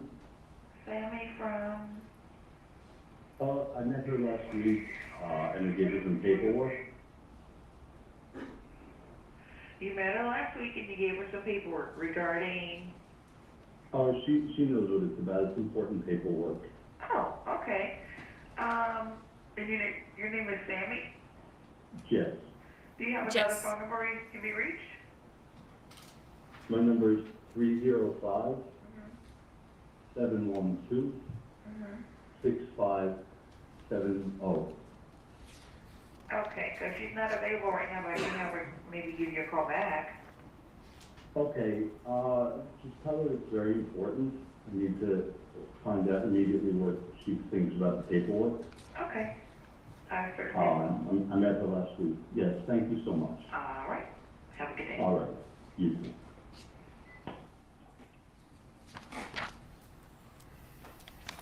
A moment to confer, Judge. Go ahead.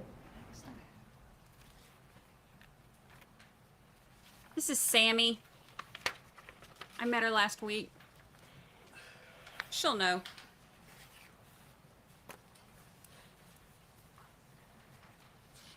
Publish, within 20 minutes of this call, do we have a call between Charlie Adelson and Donna Adelson? Yes, we do. All right, publish call Z, please.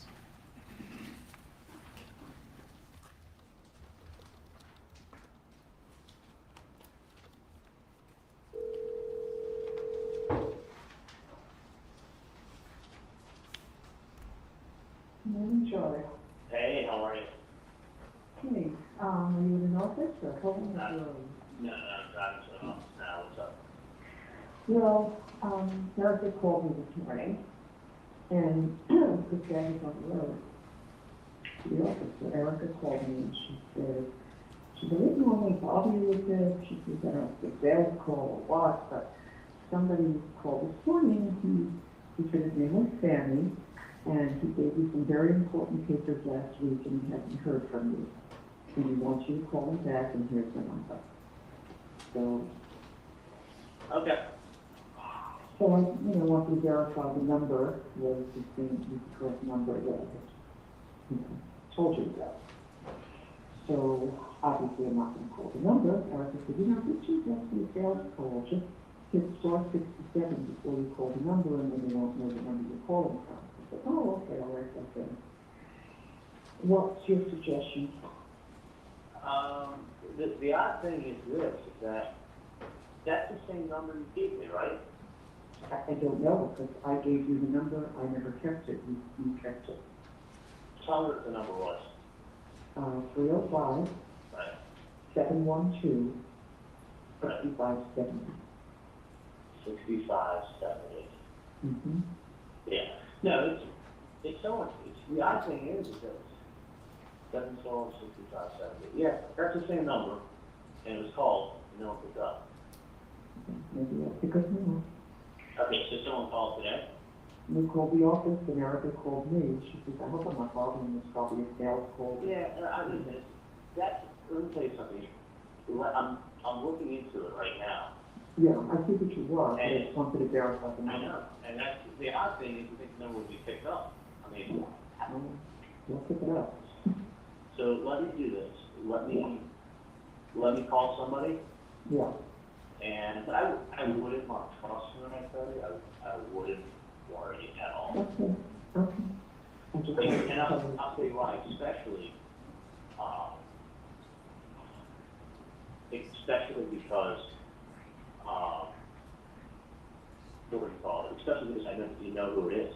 So let me call someone and take care of it now, okay? Thank you, John. All right. Lucky.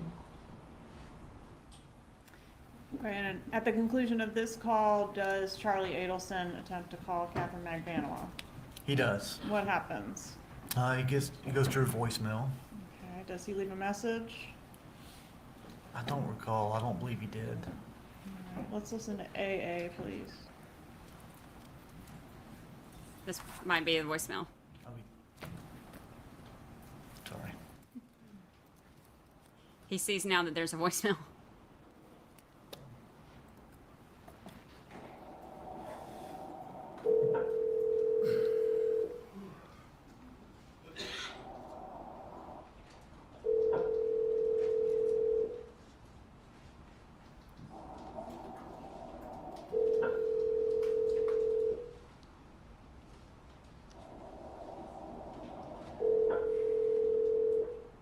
You have reached the voicemail box of 78656413112.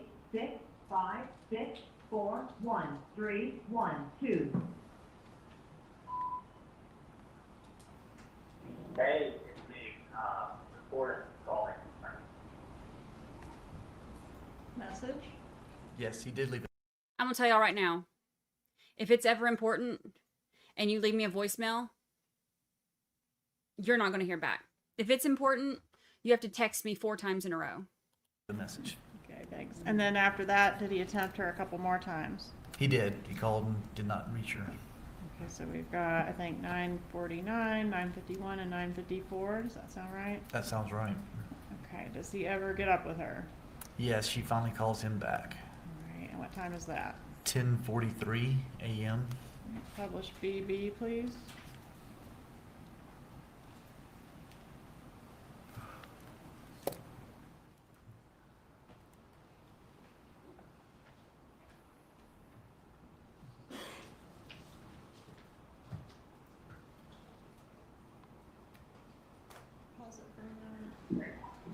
What happened?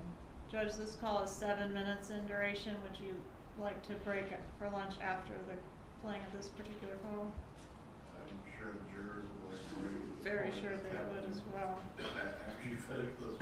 All right, let's play BB then. Somebody called my dad's office, Mm-hmm. saying, looking for him. Saying Okay. that they dropped off some paperwork, of a student. Mm-hmm. There was a phone number on it, and actually the person left a message with Erica. And Erica called my mom up because she's like, normally I wouldn't call you up, but that's when she got a phone call. So I was like, yeah. What is the phone number that they're calling from though? I can ask Erica, but Erica said a guy by the name of Sandy called the office this morning saying that I left some paperwork with Dr. Adelson last week, and I left a number on there, and he needs to call me at that number. No, somebody said fucking police in the room and shit. This is the third. Call the number. Call the number. They don't want to call my fucking phone. It's someone who wants to be called back. Let's put it that way. Do you still have the number? Yeah, well, I can see that number, then you pick them up. Well, That is not a working number. It's an email number. nobody's calling the leg. I'm just asking you to find out who the fuck it is. It's like, Yeah. get that number that's off of the thing, off of the number, off of the freaking, caller ID. At the office? Yeah, obviously. So this is like a fucking bullshit game. Well, they're not coming out on foot, they're not writing letters, and they're not calling the office because they have nothing better to do. Well, I don't know what to tell you because I called that number myself. Liar. Well, let's call that number again and find out what the fuck's going on. And what was it picked up? And you can find another number and left a message. Okay, well, I'm trying to get whoever's threatening your family and helping you guys out. And trying to help you guys out, but it's like if they don't pick up, like what the fuck? I It's like it's a understand. fucking joke. I understand, but they fucking called this morning and they're waiting for the phone call. That's what I'm telling you. And it's 3 times. Get the number or whatever that is that's calling you or your 305, or whatever it is. 6570. You have the number. Exactly. That number is obviously, it's like a non-working number. Okay, can you find out? Okay, and then it's like, what else? I don't know what to decide. It's either somebody's pulling your bone, somebody is just harassing you, or somebody's trying to get something out of you. Okay, find out who the fuck it is, because the other phone call could be the FBI. I'm telling you. Well, I'm telling you, and then when they do catch the person, they're gonna be asking lots of questions about who Katie is. We already spoke about this. It's like not even like a fucking joke anymore. Because It's not a obviously fucking joke, it's like Katie. somebody's It's not. harassing you guys, somebody's harassing and everything, and it's Okay, like, see, you guys are. Katie. Take it through. Find out who the fuck it is. That's all I'm asking. No, I'm not touching on my fucking cell phone because it's fucking bullshit and fucking somebody trying to fucking pinpoint some bullshit, like it's getting aggravating. Yeah, it is. All I'm saying is find out who the fuck it is and tell them to stop playing the games.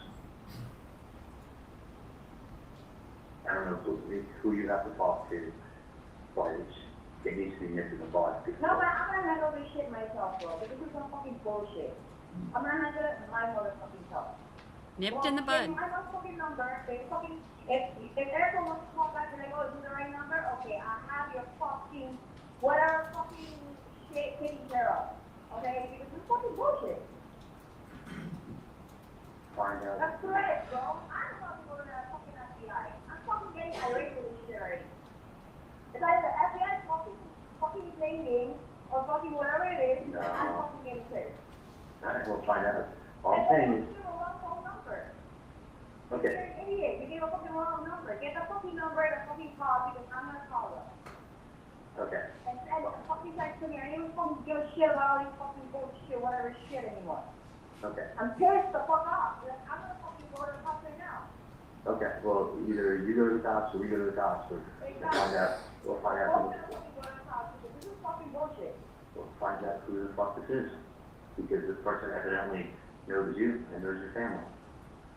And they know me and they know my And family, you so. don't think that I fucking scared the shit out of me? Like somebody fucking saying my name out loud? Well, if someone's messing with you, they're messing with me. If someone's messing with me, they're messing with you.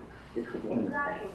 So what I'm saying is, find out who the fuck That number is doesn't this. fucking work. If you can get a hold of these four different offices, call them on the fucking number. See if the fucking number works. Bottom line.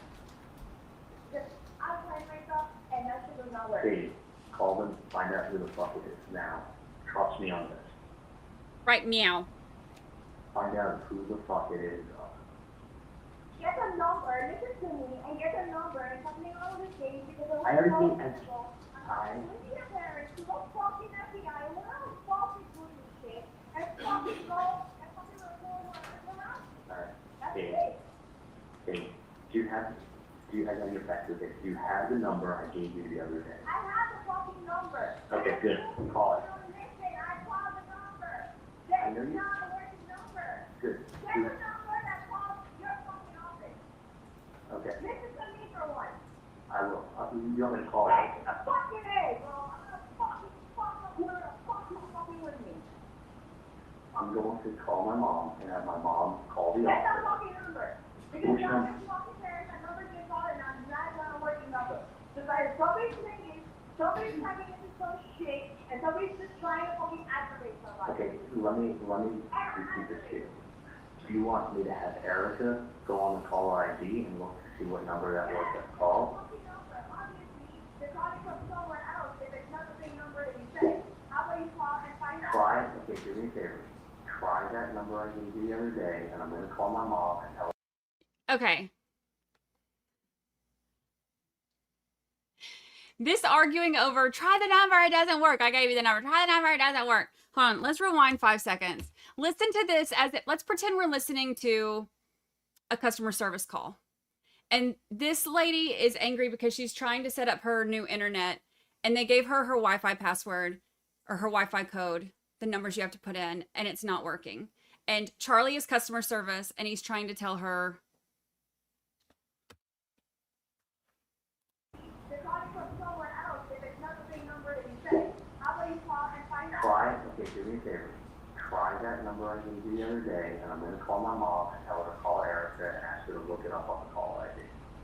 Okay? Yes. So, call. Whatever.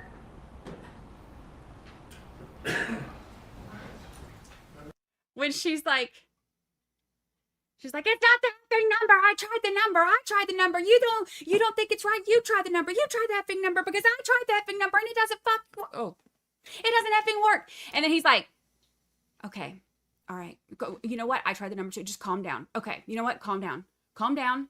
Ma'am, calm down. Ma'am, I'm trying to help you. Calm down. You just try it again. We'll try it again. That's what it reminds me of. Jury, we're going to take our lunch break at this point. Once again, you're not to discuss this case with each other or any other person. Do not seek out any information on the case as well. Please return at 1:15 and we will resume with the trial at 1:20. Enjoy your break. Thank you,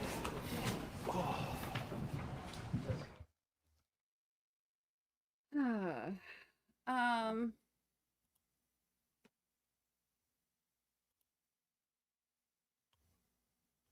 Oh, we can go up to 4 times speed now? What? That'll make watching trials a lot funner.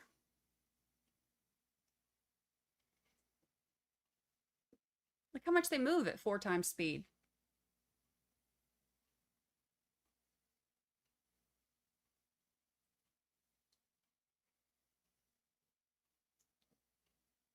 Some of this testimony will be way better at 4 times speed.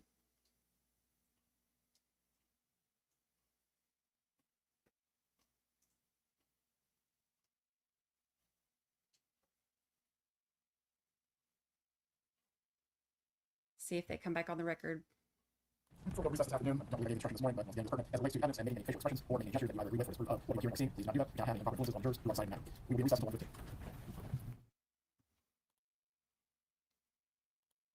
And we're done. For now. I am starving. So I'm going to take a break, and I need to see if I can get Lucy Girl to drink some water because she hasn't had any water since this morning. She wasn't feeling well this morning. For those of you who came in late, she's been like sick all morning. So that's why I look semi-homeless today, because I did not have any time to get ready. Can we listen to the call at 4 times speed? I think it would be funny with them sounding like, yes. Yes.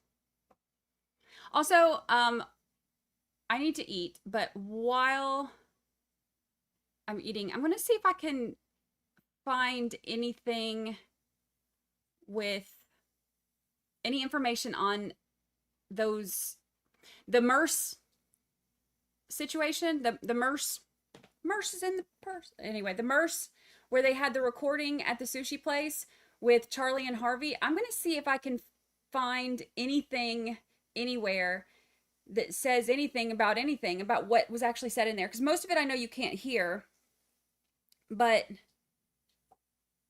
I couldn't hear like anything.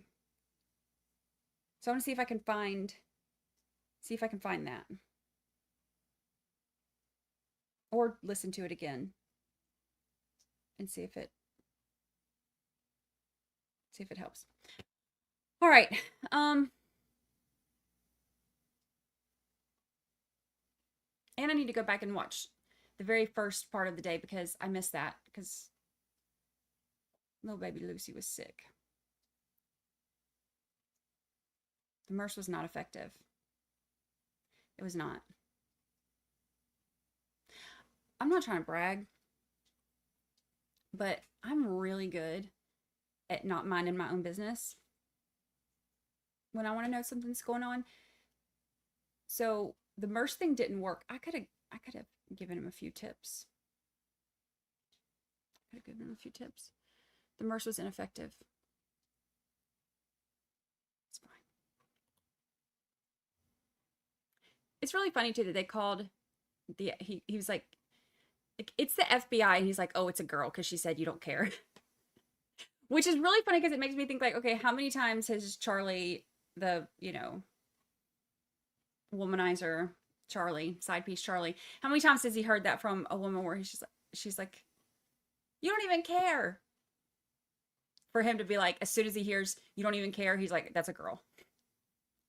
100% a girl. It's the FBI, so you're wrong. But that says a lot about you as a person. So,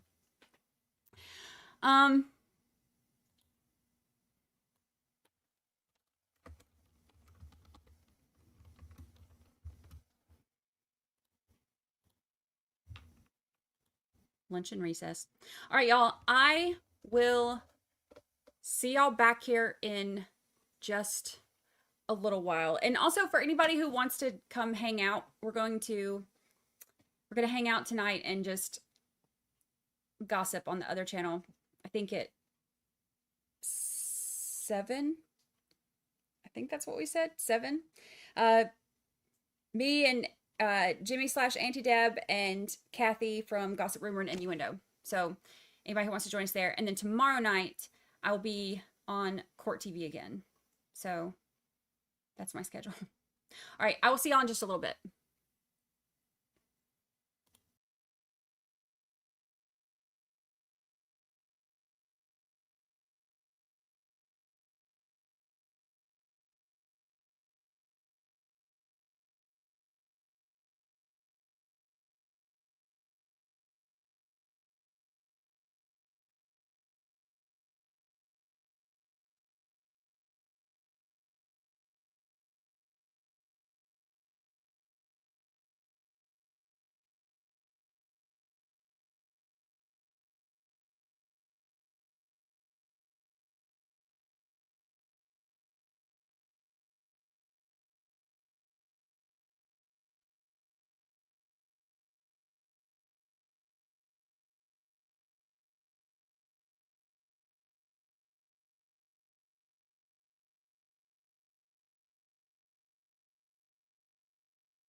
everyone can be seated. If someone can get Agent Sanford back to take the stand to continue with his testimony.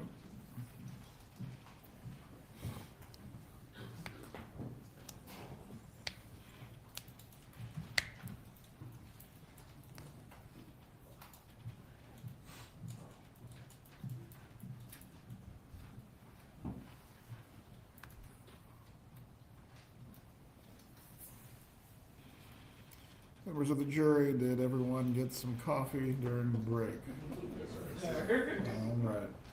The only reason I ask is each bit of evidence during the case is important.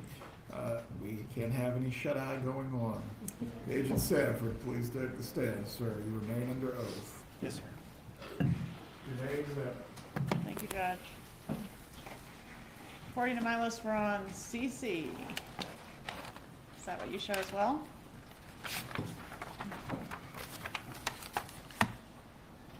Yes, ma'am.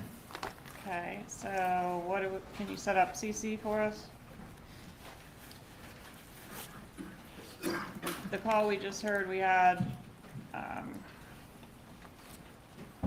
don't know, it appeared the FBI made Katie mad.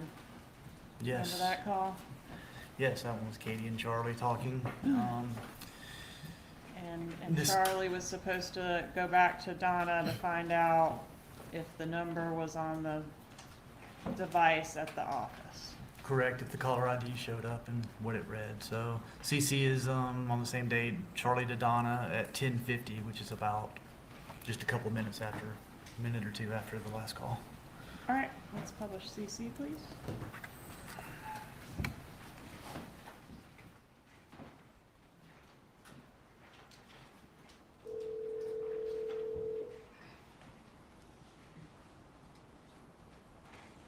Hey, Charles.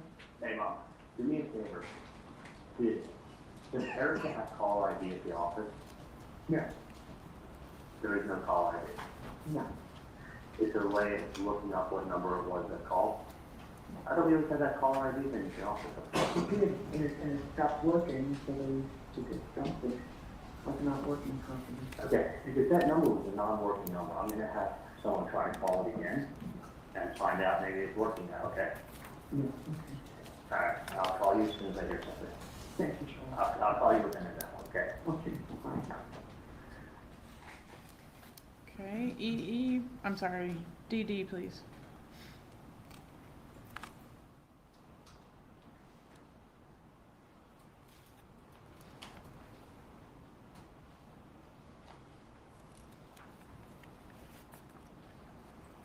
Yeah.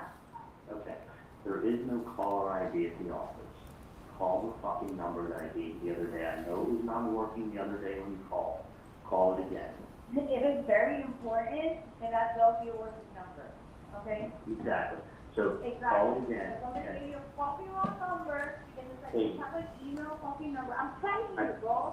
I'm telling you, I'm in the fucking office and I'm standing outside the fucking screen, okay? Call that number. Whatever it is, it's either somebody's fucking with your family, fucking with my family, fucking setting somebody up.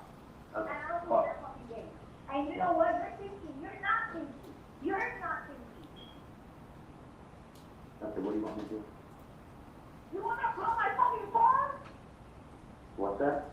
You wanna call my fucking phone? I can care less from where you call from. I'm just saying. Exactly. My God, bro.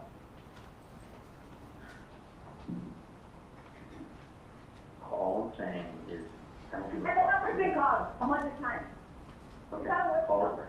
You go ahead. No. You go ahead and you fucking find a fucking phone and you call. And find out what the fuck is going on. If they pick up. Because they're obviously it's not a working number. You find another phone and you go call. Whoever set up this bullshit is somebody's trying to fish for fucking some shit and just fucking throwing on me or whatever. Okay. Somebody's fucking listening to everything. Okay, well, there's nothing that they can listen to whatever conversation they want. I'll call from the office, and then from there, I'll call you. Exactly. Don't you? All right, let me know then. Okay, it's the only,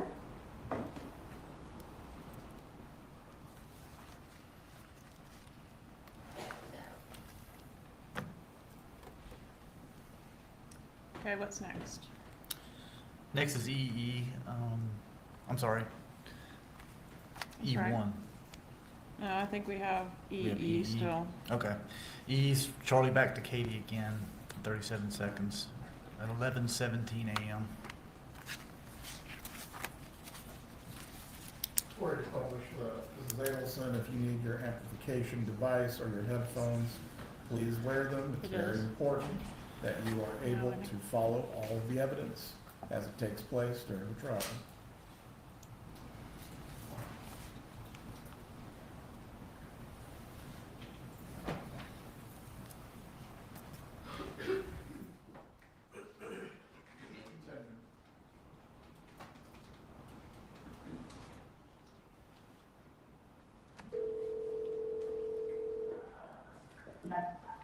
Hey, I'm gonna do star 6-7 and see if there's and see what it is. Okay, yeah. Okay, you haven't heard anything from my nonsense, have you? So what? You haven't heard anything from any of this nonsense? No, obviously, we're on the same page. Okay. Let me do that, see where we are. Okay. Bye. Okay, now we go to EE1. Is this the same day? It is the same day. It's like 1 minute after that phone call we just heard.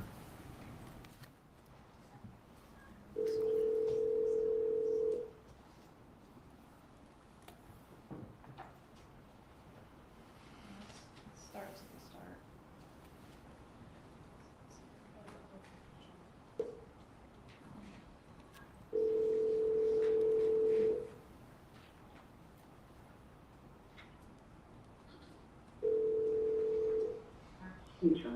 Hey, hey, the number there that said, was it 712-6570? Yes, sure, yeah, it's a 305 area. Okay, what I'm gonna do is this. I'm going to call them and star 67 my number. Okay. And I'm gonna, I have this is what I have a strong feeling what I think it is. Okay.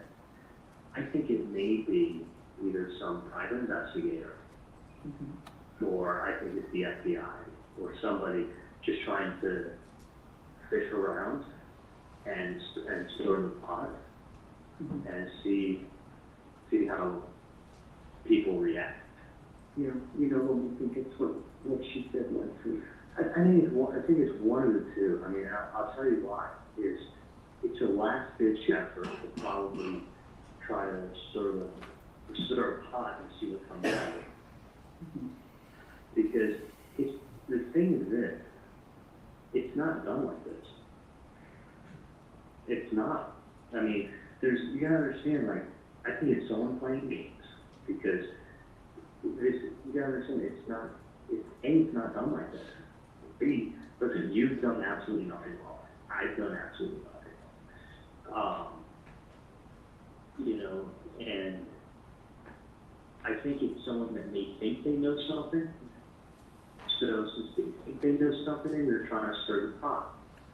So it's somebody really stupid, because we don't have any information. If I did, I could collect my reward. So I don't know of anything. The fact that you're being extorted, sometimes people react differently to different things. Some people are extorted and they're just like, you know what? It's like patients who extort you all the time. They're like, give me my money back, or I'm going to the board of entry. Well, I've done nothing wrong, but if I go to the board of entry, it's a bigger fucking headache than anything else. Right. So even though I'm 1,000% right in the dentistry I do, in the work that I do, I don't really deal with the board of dentistry. I don't want to walk in there and have them say, you didn't tell me. Yeah, that's funny. I was talking to the dentist yesterday about it.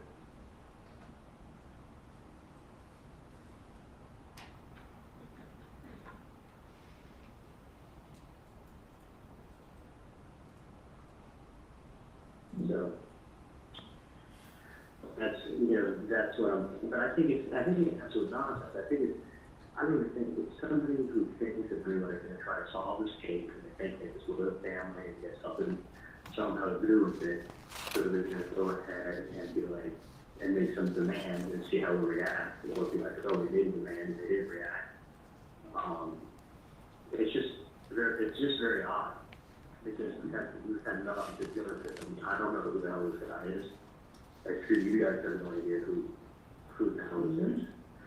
And you pick up a newspaper and you see a last name, and it's, in the old days, you have the, in the old days, you have the, there's no way of looking anything up unless you work for the CIA.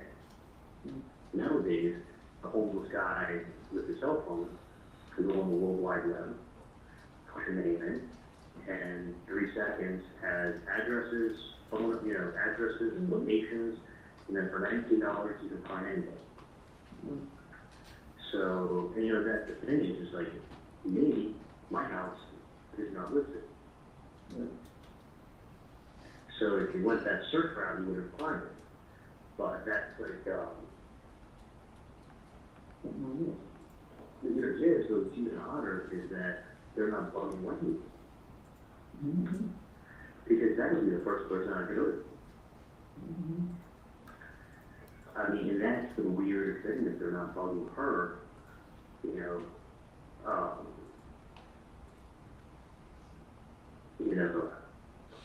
I don't, that's why I just kind of like, I don't want to have a headache, like,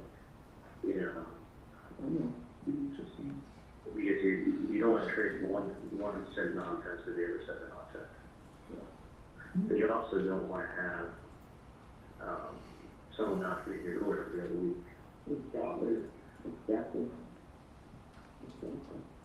That's why I was hoping, maybe if you had friends in Houston that you could. Well, that's not working out. Yes. So, but I think I'm just gonna call them up and see what they want. If it's a non-working number. Well, that's what I want to see if it's not working. They not. Okay, but do you not think that they've been going back and forth about this not being a working number and about how somebody needs to call ASAP? Could he not just have freaking called? Could he not have already done it? Could this not have been solved if he actually did something himself instead of always trying to hire out somebody else to do it? Could he not have called? Working the other day. Yeah. I think it's working. So let me see what they want. I don't think, let me see what's going on. Okay. Dan went to work today? He did, but I called him on the way, which I didn't want to do, but I knew that Erica was going to tell him if he came in, so that was an option. Okay. All right, let me call Susan. Do you want me to check the number with Erica and call you back? No, that's... check with her and just call me back in a minute. I'll just text you back. No, just call me back. Call you back. Okay. Call me right now. Okay. All right. Does Charlie call the undercover? Yes, he does. Okay. He does. On what date? This is the first call to the undercover, right? This is the first call to the undercover on 4/28 of 16. Okay. Please publish FF.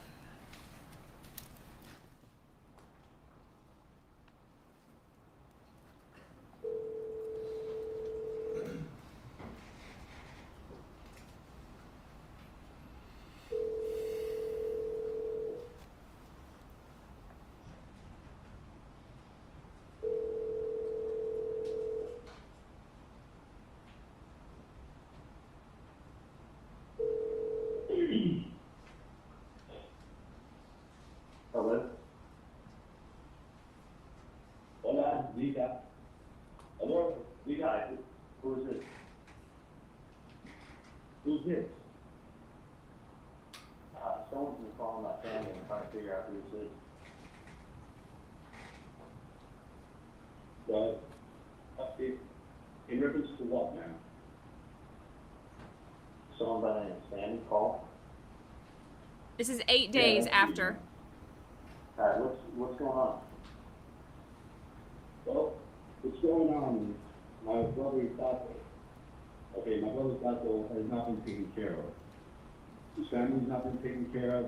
I talked to Thankless Taco. Why are you calling me? Who are you? I gave the number to a lady. I don't know Taco. You don't know Taco? I'm not sure you know Katie and Tuca. They've been taken care of since family problem was taken care of up north. I don't know. I was. You don't? Well, I'm going away, my friend. Because let me tell you something. I was a driver with Taco, and he told me the whole story. He told me nobody was taking care of him, nobody was taking care of his family. The family was taking care of Katie and Tuca, and nothing's been taken care of with Taco. So we know what's going on. And Taco needs to be taken care of, do the right thing. The lady already has the paperwork, she knows what I'm talking about. We know Katie, we know Tuca, we know they've been taken care of. Let me look at more. No more fucking around, man. No more fucking around. This ain't going away. You guys need to do the right thing for Taco. That's my brother, man.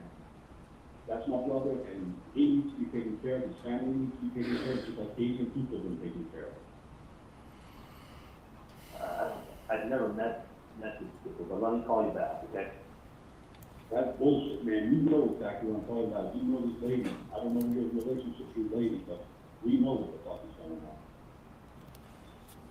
Just take on that way. Take care of that, just like you take care of Katie and Tuca, man. All right, so in that call, or I guess prior to that call, did Charlie Adelson hit star 67 in an effort to camouflage his number? He did. All right, and then when he hangs up from the undercover, who's the first person he calls? Catherine McBanwell. How many calls does he make to her? At least 3, as I recall. All right, and does she eventually call back? She does. Is that our call GG? It is. Yes, ma'am. Publish GG, please.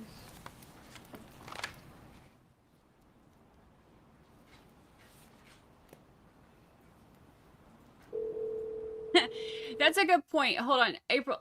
That's a really good point, because when he's on the phone with Katie, he's like, "I'm going to tell him this, and he should. I hope he does come in my driveway." And they're not. He'll be. We'll have a dead gangster in my driveway. He better not approach me. And he gets on the phone. He's like, "Oh, I'm sorry. I'm sorry. I don't know who you are. I'm sorry. Okay. I'm sorry. I'll call you back, bruh."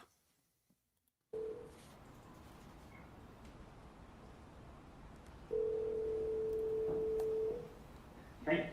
Yeah. Okay. Hold on one second. You Huh? give me 2 minutes? Okay. Hang on 1 second.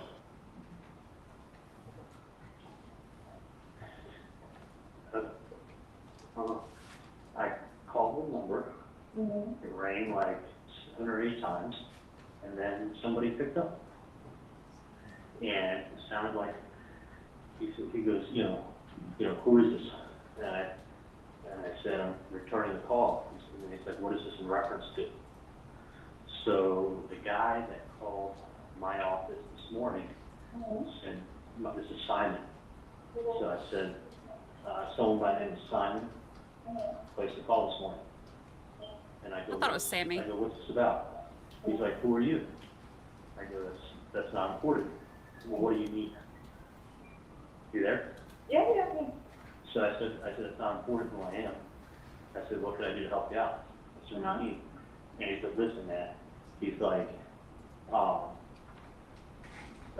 Tuco, or whatever the fuck his name is. He's like, someone did a really big favor for you and was there for you. And we know, and I'm Tuco's brother. And I was with him in Broward. So I don't know if this guy's from Broward or whatever. He's like, I was with him down in Broward. And he hasn't been taken care of. His family hasn't been taken care of. And he's like, it's fucking bullshit. He's like, as he's, I'm letting him talk. As he's talking, he's hearing a little bit of a New York accent. As he's trying to you know, when he picked up the phone, he didn't sound like a tough guy when he picked up the phone, but it was like, as he was talking to me, like, the tough guy routine sounded like it was coming out. So it's like, listen, it's like, I know you guys took care of, and you're taking care of, Katie and Tudo, and you're taking care of their family. Now he needs to be taken care of. And I was with him in Broward, and he's done a big favor for you, and I go, sir, I go, I don't know. He goes, I know you've been giving money to Katie and Tudo for taking care of their family. I go, no money's been given. I said, I don't even know who these people are, and I don't know what you're talking about. And he's like, who are you? I'm like, listen, it's not important. I said, I don't know what you're talking about. No one's paying anybody. And he's like, well, listen, man, this shit's not fucking going away. You better fucking do the right thing. He's like, it's not going away. Oh, so he started saying bad words? What's that? So they started saying bad words? He may have said it bad. He may have cursed. But he was, listen, he left it with me to listen. This, he made it like this shit or whatever it is. This shit's not going away. And you need to help Tudo's family, whatever his name is, family out the way you're helping out Katie and Tudo. And I go, I don't know who you're talking about, and I don't know what I can do for you. I said, he goes, well, it's not going away. And he says, do the right thing. You gotta help him out.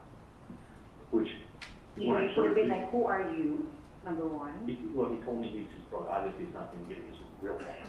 And I was being really polite with him. Like, I said, hold on a second. You got it. Okay, give me 2 minutes and I'll be right there. I was being really polite. Okay, he said he's a brother from Broward? No, he says I know him from Broward. Or I saw him down in Broward. So I don't know if, like, this guy they're talking about was incarcerated in Broward, or held in Broward, or whatever. The guy A referenced Broward. B referenced Katie and Tudo. So they're saying my name again. Yeah, so your name and some other guy's name, well, I don't even fucking know. You know, so he was saying, so we were talking about Tudo, which I don't fucking know who that is, so that's two people I don't know. And he's talking about your family, saying your family's being helped out, which I don't fucking know. I mean, other than the hours I give you to go up from the office on the weekend and take care of it. Exactly. But that's, I don't help you out. You fucking earn the money on the weekend when you go up. And this is the 301 number you called? The 305? Yep. And he left. And it rang a long time? I want to say it was like on the 7th or 8th ring that it picked up. And he That's left. a long time, because you usually I was almost like, and he was asking me, like, you know, who is this? He was, listen, I gave that paper to a lady. He goes, who are you? I go, don't worry about it. I go, I'm trying to find out what's going on. So, you know, this person is on the assumption that. So you said they're a friend in Broward, or you said they're a brother from Broward? He said he was this guy who's evidently told my boss was incarcerated, his brother. And he's saying that he has not been paid, and his family has not been taken care of, and this is not going away. And I'm like, I don't just give charity out. You come Yeah, like you can't be like having like freaking people threatening you and mentioning names, you know what I mean? And he sounded, honestly, he didn't sound Latin, and he sounded like there's a little bit of a New York accent that is tough. Dude. But like, So, yeah, didn't threaten me at all. Did not threaten me at all. He just let me know this is not going away. And he's like, you need to take care of him and do the right thing. He was there for you. And right. I go, I don't know. He goes, I don't know who this person is. I said, let me call you back later. That's how I left it with him. I said, sir, I don't know who the guy is you're talking about, but let me give you the call back later, okay? He's like, okay, do the right thing. Which is do the right thing. Do the right thing. You sound like a fucking cop that's fishing, that's or an investigator, or someone's playing games. But he's coming up with a lot of fucking details, and I'd love to know these details, because I don't know two of the people's names they're talking about, and you may be in the wrong Katie, and then I feel even more like a dumbass. Exactly. Just a little quick recap, just because I don't want to say, you know, like how did like the conversation start? it rang, and he goes, who is it? He goes, hello? I go, hi. He goes, who is this? And I go, I'm returning a phone call. And he goes, what is this in reference to? That's the exact word? Yep, what is this in reference to? Reference, so wow, this is very educated word. Yeah, no, he was well spoken on the long hand. He says, what is this in reference to? So I said, I'm returning a call that Simon, I'm returning a message that Simon had left this morning. That was the name, Simon? That was the name when he called up my office and spoke to Erica and said, listen, I gave a piece of paper to Mrs. Adelson last week with a number on it, tell her to call it, and this is Simon. So I said, okay. I said, I'm returning a message from Simon. So then he knew that it was in reference to this fucking nonsense. So I said, you know, what I told him. I said, you know, I go, he goes, well, I know that your family, the family, and money. He kept referencing that, like, we're giving all this money to a fucking family, like, and referencing, there's two names, Tudo and Kuko or whatever. And supposedly I'm giving money to you and some other dude and your family. I don't know these people, never met them. So, And he's real interesting. his brother is with this person that he's saying that's incarcerated? He's saying his brother is incarcerated. And he's saying he's from Broward? He said he referenced something with I was with him in Broward. Oh, what's in Broward? So I don't know if this guy incarcerated in Broward County, is he from Broward? I don't know who these people are. But Definitely. And your family, and so who, I don't know who the dude is that you're with, or if they're just making up names, or if I feel who should just go to the FBI and say, you know what, let's play phone tap. Exactly. So I don't, you know what I'm saying? No, It could have been like, while you're doing all this, the rest, number one, I don't know what the fuck he's talking about. Number Well, two. he never said he was in a hurry, and he was, you know, I just wanted him to keep talking, and that's why I wanted. That to get a feeling of who the person is. Yeah, because he wasn't like, you know, he was wanting to know who I was, and I was Don Gordon. And I said, but when he left, it was, you gave him money, he has not been paid, his family hasn't been paid, that's fucking wrong, and it really is wrong, and he goes, this ain't going away. He said, do the right thing, take care of him, he helped you out. I'm like, I don't know, I don't know. I don't know him. Did you pull his teeth out or what? Like, what the fuck does that mean? But it could be a lot. Patient? It's like you run across so many people every day.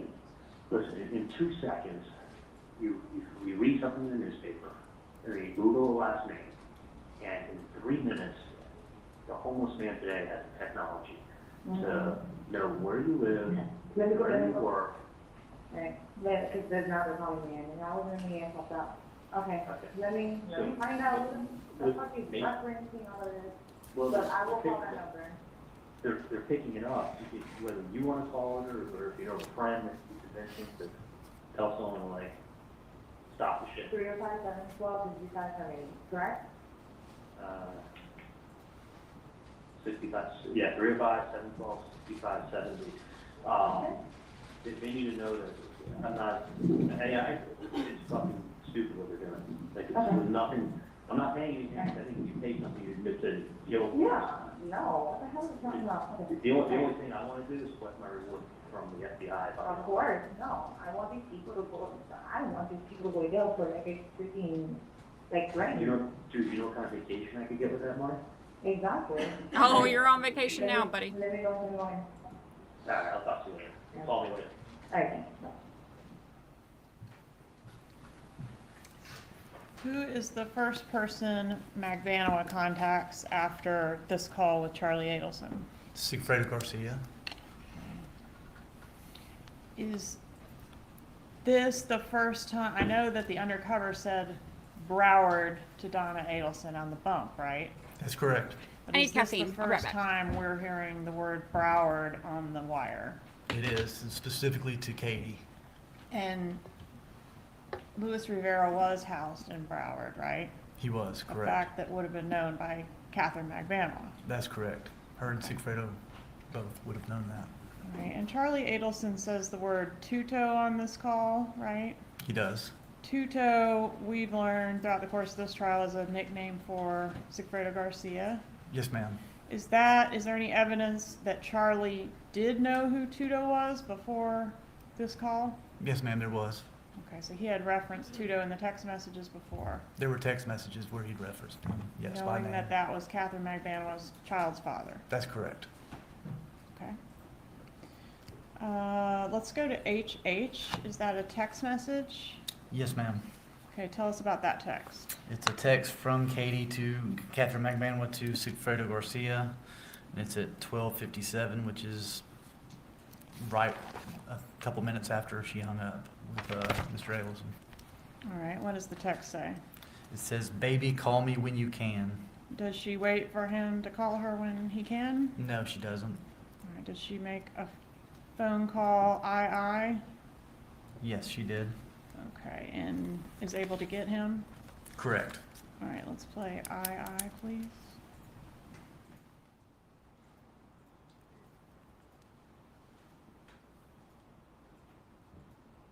You reminded me of one of those toddlers with the glasses on upside down. On Thursday, and then I had my own meeting in a conference room. Ay, ay, ay. Okay.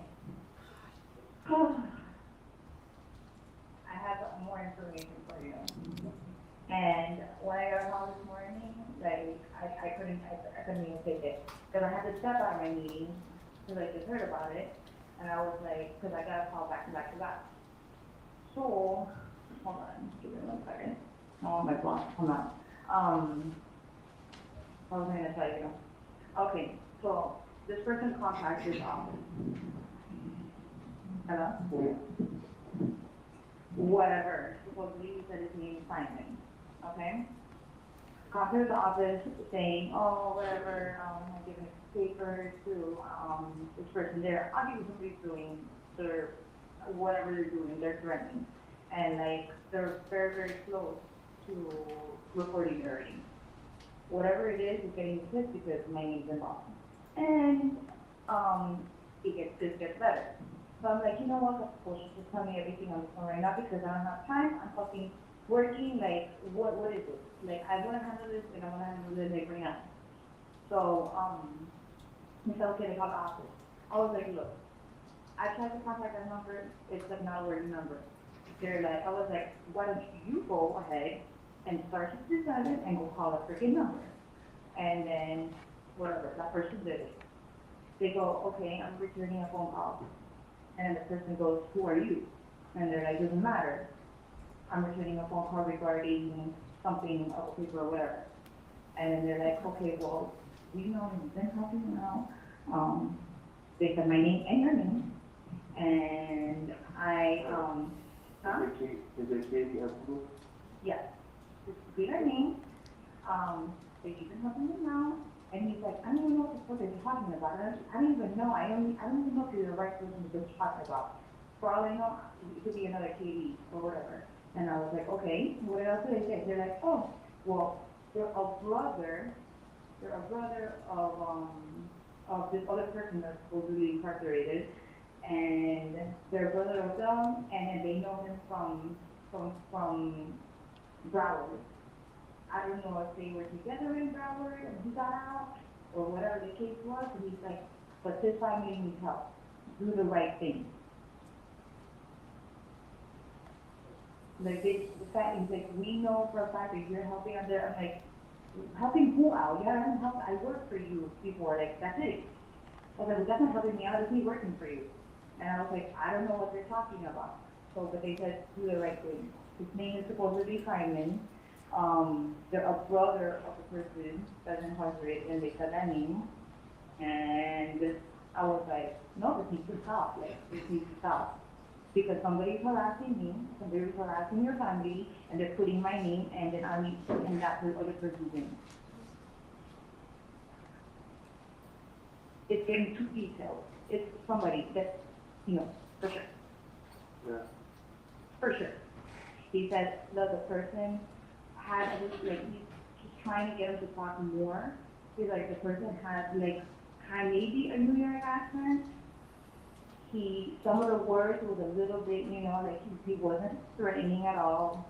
he was just saying, it's time for you to help out this person and their family, because he needs it, because we know that So you're what being person and out. what family? What person and what family? The Sato and his family, because they need it. And then before and he goes, I don't know what the hell you're talking about. And the person goes, well, do the right thing. Did you tell them, well, listen, you gotta keep harassing me when I stop cops? So that's what I said. I was like, why didn't you just say that? Oh, no, the person said this is not gonna end. Do the right thing. All right, did you get information where you Get want the me to phone leave? number. Get the phone number. Your numbers, just give me our numbers. No. 305-712-6570. They picked up. Because I was getting tired of it. I don't know what's happening or whatever. 712-6570. No. 305-712-6570. That's what I What the said. fuck this is in the stop. There's obviously no somebody. They're putting my name, they're putting your name, they're putting, Okay. and they're All right. family. All right. Okay? Alright. Are you going on right now? 712-6760. No. Fuck. Just Text it to me, right? Text it to me. No, Text I it. don't want to. 712-6570. Bye.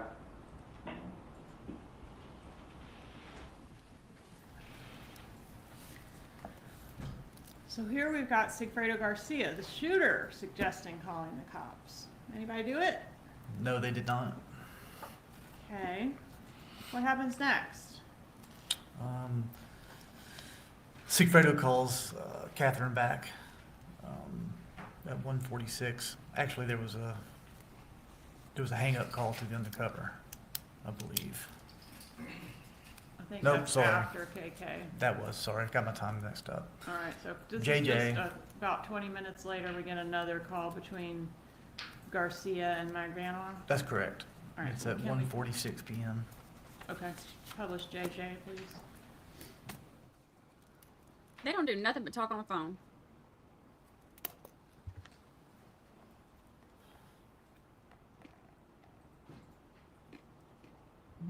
Hello? Hello? Hello? Hello? Yeah. Oh, this is a fucking phone again, man. I was gonna call my phone and then something I want to I'll be back. I was gonna call from my phone, bro, and I'm gonna get rid of my phone. So then I gotta talk to my office. No, but like, or block it. Don't look in my office, it's your office, you know what I mean? Don't look in your phone. Yeah, I'm not calling from my office, I'm talking from my phone. I'm not talking. I'm trying to fucking take on the possible, bro. No, but that's not, this is what you've done. You're somebody, you're the first one to look at your gun. What? Not yours. A friend. Oh, Okay? alright.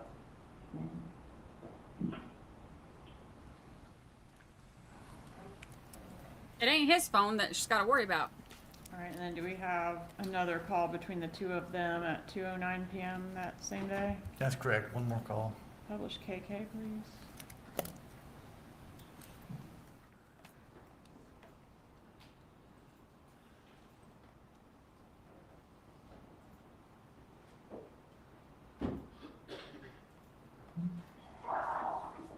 Yo. Oh. 305 712 6570. You sure that's the number, right? One more time. 305. 712 6570. Yes. Alright, so I'm talking Puerto Rican, asking, I don't know what the fuck. We're trying to call him again, though. Right, that nigga just fucking, I'm gonna call him, it's been a real fucking person, I'm calling from my fucking phone. This ain't no local. Alright. Is, remember the other one? Did you get that one? I don't know. It sounds like fucking, the message sounds like a New Yorkian nigga. Yes. They go to Punto, I'm busy, actually, she called me back. Darling, like what? That's what happened when she said? Yeah. That's what I'm saying. I swear to God. Shut up. Swear to God, don't let me do that. Hey, puto, I'm busy. Llámame para atrás. Oh, I got tired. Dale. Like, what the fuck is that? Yo, are you stupid, bro? Are you some kind of fucking moron? That's what they told you? No, that's what the answering machine says when you call the number. Don't answer the phone. Okay, that's weird. That's odd. That's what it says. Very. Okay. Oh, they fucking, they're stupid. I have to use the number. They pretend to be that stupid so that we can think they're that stupid. Okay. Don't Yes, fucking know. I'm in New York. New York, Puerto Rico. Mm-hmm. Puerto Rico. Mm-hmm. Broward. What's your phone number? How they from? No, but I'm saying, you check that out. It is not. It's like And good. it sounds like, I don't know, man. I don't know. Okay. Alright.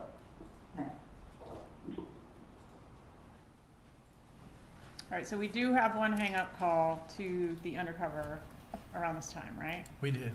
Okay, and did the person leave a message? No, he did not. Was it a known number that called? No, it was not. 786 number? Correct. Okay. All right, and then we have the next contact here, LL, between Charlie Adelson and Catherine McBanois. Is that same day? That's correct. Same day at 4:58 p.m. All right, please publish LL.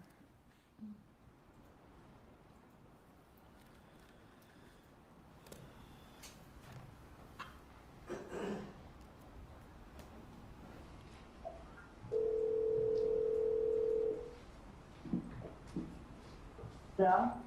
Hello? Hey. Hello? Yeah, here. Yeah. Hold on. Hold on, give me 2 seconds, let me just log on. Thank you. Okay. So, it's weird, I called the number, right? And like the answering machine, there's like something answering machine now, like, what the fuck? That she did? Like some ghetto guy, like, talking on answering machine, and said, one of the names we use, like, I don't understand the joke, I don't get it. So it's just an answer machine, no one spoke to you? No. Like, then pick up. And like, were they talking on? And then my answering machine, all of a sudden, I don't know, like, because I can't really remember, that's what I had to like, find out for me, you know? And it was like, they said, I don't know if they said their name was whatever, that Hugo or Taco or whatever, shit, they put on an answering machine. All of a sudden. Now it has an answering machine. Like a voicemail, I mean. What did the voicemail say? That, like, I don't know, let me find out, because it's like I can't, like, really talk at work, and then I can't understand. When you call with the call block? Huh? Yeah. Do you call? Yeah. Yeah, but it doesn't matter. No matter what phone you're using, it's still, you know? Well, it shows, it doesn't show who's calling. I know. I know how to drop a call. Right. Not the point, but it's just. Star 67. So I did that, it rang 7 times. I'll be there in 1 minute.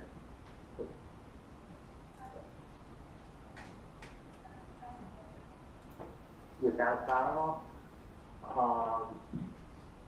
Vicodin is acetaminophen, ibuprofen, it's not Tylenol. How would you feel to hear this and see this and be like, he's in there like working, he's an oral surgeon, and he's doing all of this while he's in the middle of talking to her about this hitman blackmailing them. And he's like, I'll be there in a minute. Yeah, Vicodin. Yeah, it's fine. Okay. Bro. Yeah. Okay. You know, it's like fucking lady. Get the fuck out the way, stupid ass. Yeah, I would do this. I would, you should just call again later. And No, but listen, you know what? With all this crime happening, I'm gonna call from every fucking bloody phone and fucking leaving a message in everybody's fucking phone. From everybody's phone. I'll play games? I'll play games. But it's really fucking up because they picked up on It's stuff. for you. And they called, and I mean, the only thought in my head is just that one thing. Maybe you could find out, or I'm gonna wait a couple days, and then I may call the person back. The person was, when they answered the phone first, they weren't that ghetto, and as they started talking to me, they started talking more tough, but it was more like I could hear a New York accent in there. And it sounded like that. The voicemail time is New York, but I gotta find out what's going on. But I'm saying I'm gonna call from somebody else's phone because I don't want my phone, because you know I use this phone for work. Right. And the thing is, it's like somebody's crack calling me. right, listen, the one thing is this, either maybe that person will want to meet someone and talk to them about what their issue is, or I want to ask them. No, they're gonna have an issue because you don't just go threatening people filling out needs. They're saying that I'm helping a Katie, or not me, but my family's helping a Katie and her family, and some other guy that's maybe began with a T, and I'm like, dude, I've never met any of these people. He goes, well, you not, but the family has been, and they've been helping her and her family, and this other You guy. haven't met, but then they're like, it makes no sense. But he's like, because he asked me who I was, and I was like, none of your business. So I was almost, in hindsight, what I should have said was, because this is a big family, there's lots of cousins. Yeah. Who in my, because the Adelson family is a big family. So what I should have said to the guys, who in my family, who in the Adelson family owed somebody money, even me? Yeah, of course. Even me, and then I will go to that person in that family and say, who did you not pay? I want to know the name. I want to know the name. The only name that keeps throwing out is that this Adelson family is helping out Katie and some guy named T and their family, and this guy needs your help, and it's not right. And he's like, this problem's not going away. He's not going away. He's like, it's fucked up that you're not helping. Right there. That's fucked up that you're not helping. Like, who the fuck are you? I don't know. Like, who are you? Listen, he called me someone up and being like, yeah, I know you told JFK, you didn't pay me. Okay, well, guess what? You didn't tell JFK. That is the wrong example. Like, what does that have to do with anything? Well, I don't get it. my point is- You always use that example. Because JFK died in 1963. And you weren't born then. My point is that I had nothing to do with any of this craziness. I want to know who in my family owed somebody money, because I'm going to go to that person and say, what's going on? And that's the next conversation I have with this person is going to be me, if it comes to it, me saying, who owes money? If someone owes money, you can give me a name. They're like, Yeah, exactly. You need to say, where do you want to be?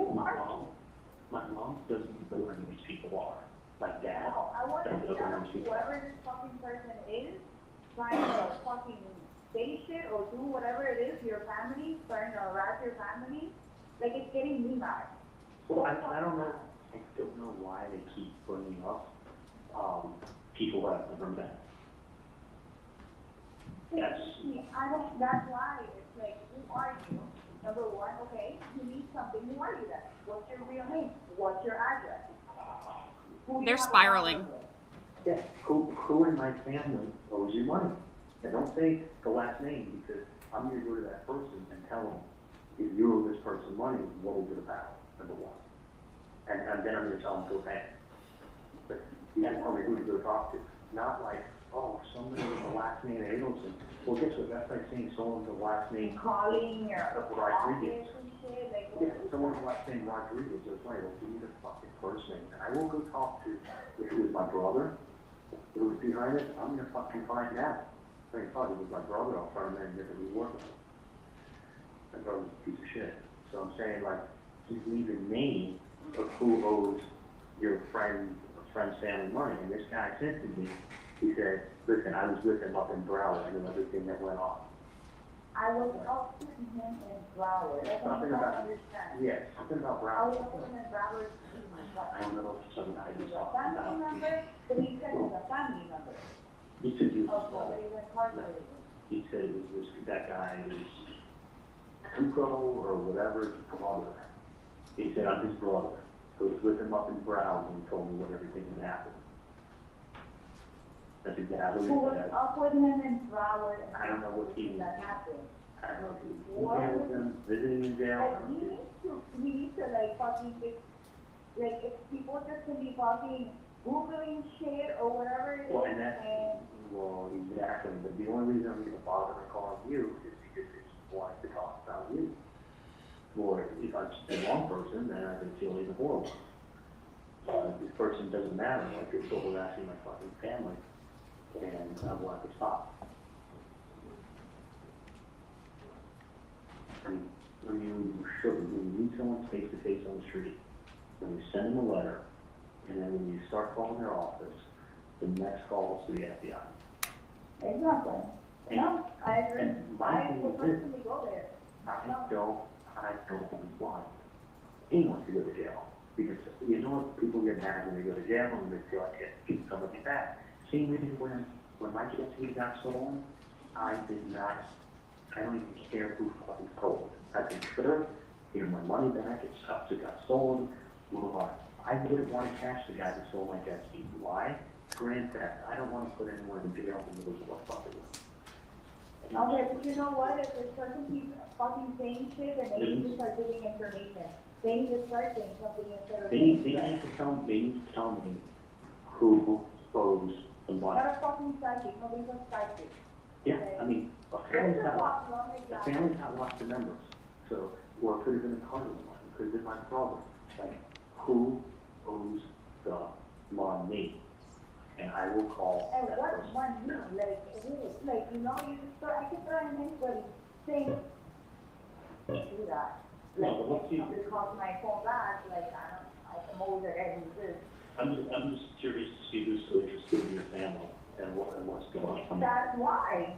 It's like, that's why you're tipping me off. It's like, why am I being thrown into something? Because they weren't talking about you and some other guy whose name goes by T. Seems like everyone goes by T these days. But whatever the guy's other name is, he said it so quick, I don't remember. He wasn't talking about you, your name, and then some other guy's name begins But with T. you're just saying too much now. I don't even know what the fuck you're saying. That's what I'm repeating to you what the guy said. I know I did it the first time. But that's the only reason. I know, It's but becoming repetitive and like, it's just become nonsense. the only reason I called you is because this guy's blowing you guys up, which has nothing. I know a million people that try to repeat. I know a million. I know a teacher, a freaking, a Tony, a freaking Bravo, a freaking bro. Everybody has a nickname. Like, I'm so bad at names. I think I called the guy Simon or Sammy or I don't even know what the fuck I the called him. I don't fucking even know what I person, called that him. is such a fucking white person's name. But then when I told my mom I called Simon, and my mom goes, Sam, they go, what? It began with an S. I thought they were. Now it's Sammy, and I was like, oh, and he was talking, oh, what is your last name? What is your address? So Yeah. I can send your mother a fucking letter, or meet your mother in the freaking middle of the street. Yeah. Let's That's find gonna be the next song. Yep. Let's find him. Alright. What's the problem? Because he's about to have a big problem. He's gonna have a fucking business problem. Yeah. And I'm going, oh my God, I am the fucking wrong person. God forgive him that he fucking said the wrong fucking name, because now it becomes my business. I'll pick a new name next time as a reference. They sure do talk tough when Sorry, I hate that that shit. dude's not on the phone. I do wait, if you ever get I a fucked chance this to pick shit that up for package. no reason. You never picked up the package, did you? I mean, when I'm focused on all the way right here, like I gotta get my kids, I'm trying to figure out if I can go out like later on. Okay, let me know, but I Who's out there? I'm still here, I'll probably be here soon, but I don't know. Yeah, but I mean, you're gonna be home, right? Yeah, I'll be home, I should be home by 7. Okay, the reason you halfway is not just, I know. Okay, I forgot. and okay, I gotta tell you stuff about work anyway, so I have a lot of shit that I have to tell you about work. Alright, yeah, I've been getting bad reviews on, online, so we gotta work on that too. But let me, Why do you think that? I, He did not just say he's been getting bad reviews online. Dude, you are literally at work working, like, you're on the phone constantly trying to deal with hitman problems. You're literally on the phone, like, trying to figure out who's blackmailing you, and you're just like, yeah, Vicodin. All right, I'll be there in a minute. All right, anyway. Why do you think you're getting bad reviews? Like, that's not...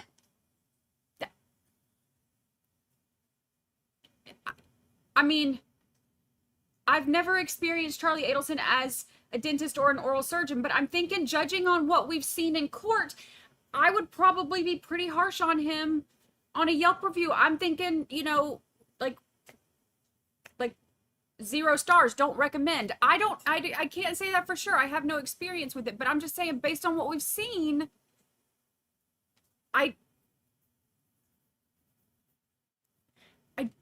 don't think you should be surprised you're getting bad reviews. know. Let me call you.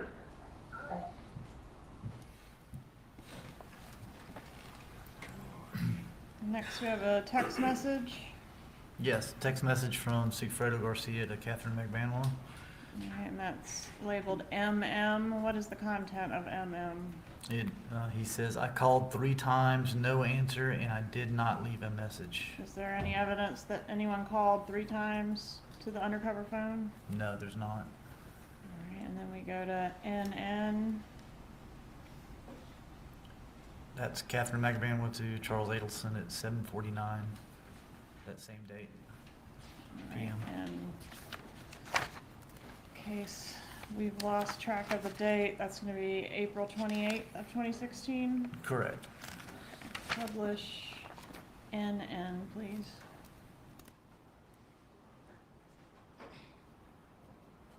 They're spiraling.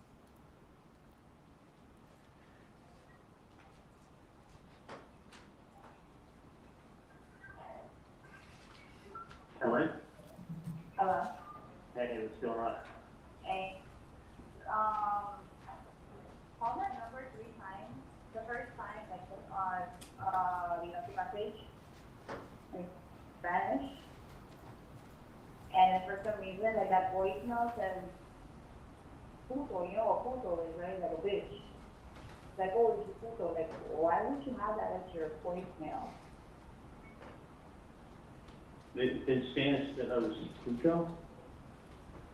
The puto. Puto is like, puto in my language is a food, it's not a food. But supposedly that voicemail that they have set up, the guy said puto, what sounds like puto. And then what does he say on the voicemail?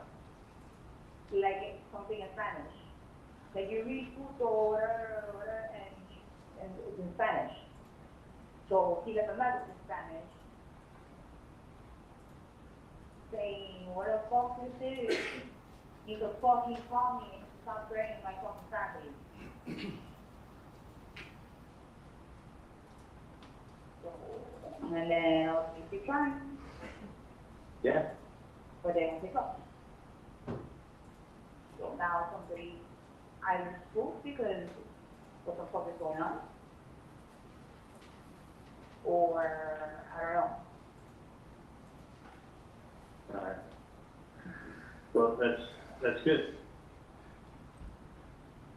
That's good. The person's gonna. Like all the things are like running in my head because it's like with the names that you're saying, I'm like maybe it's like somebody trying to like be like, you know, try to be an informant or something or whatever. their house, and you're fucking calling my dad's office. The office. You have to just like, that's No, 3 times, like when no. she was living, my friend was friend, and I was like, look, can you do me this favor because it's like Wait, did it just skip forward? Hold on. I was still reading that part. Oh, here it is. problem with either one of us, or even if like if I'm in the mix or not. Dude, you're coming up to my fucking mom on the street, then you're sending letters to their house, then you're fucking calling my dad's office. The office. You have to just like, that's No, 3 times, like when no. she was living, my friend was friend, and I was like, look, can you do me this favor because it's like I'm not a guy, I don't know if it's me they're talking about, and then he's like, that's some fucked up shit. Yeah. And it's like, don't worry, no matter what, like whatever it is, like I'm gonna handle it. Point blank. Yeah. Well, I feel better. I definitely feel better. I apologize for not getting a Hallmark card, but I got a little something, so. I'm just, it's like right now I'm about to go to like 15, like I'm taking the Zumba classes, and like I'm on edge, like you don't understand, it's like I want to punch somebody in the face so bad. Picture yourself. One thing is like when somebody, I understand it, and I feel for your parents, and I Come care to for me, them. don't come to my parents, Exactly. like my parents That's are what I'm fucking saying. old, like dude, And it was he's just, doing threats, that's why, like my friend was put in that fire, I was like, look, you gotta understand, like imagine, somebody doing this to my mom, somebody doing this to your mom, and that's when he had gone angry, he's like, look, I don't know what it is, I don't wanna get into anybody's business, you know, but if they did mention your name, I don't like that, and it's gonna be handled.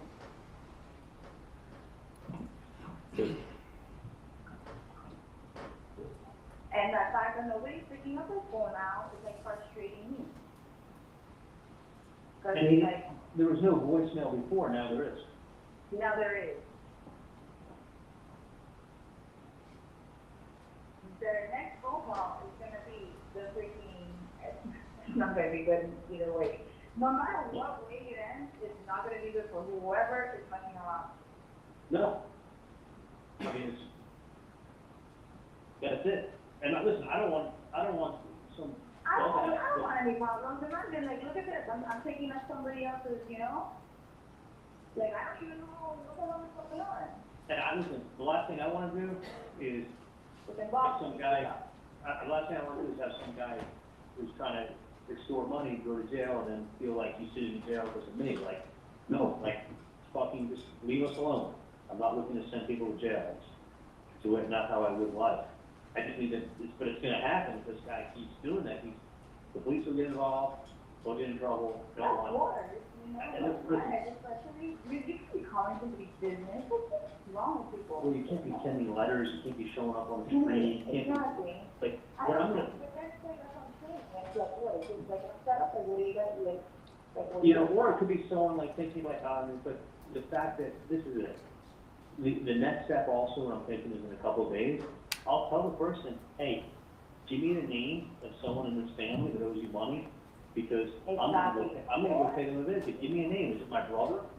Is it Robert? Like, and I'll take care of it. yeah, and I will see that if someone owes somebody money, they will pay, but you gotta give me a name, because you're talking to the wrong people. Exactly. You're And trying frankly- to other people, these people. Yeah, I mean, And who are you? Katie, I have cousins. I've got a huge family. I gotta get in there, but people like, you know, they're sponges. They hear everything, and I'm very upset. Do you want me to try to meet up with you, or do you want me to just leave it for you to pick up tomorrow?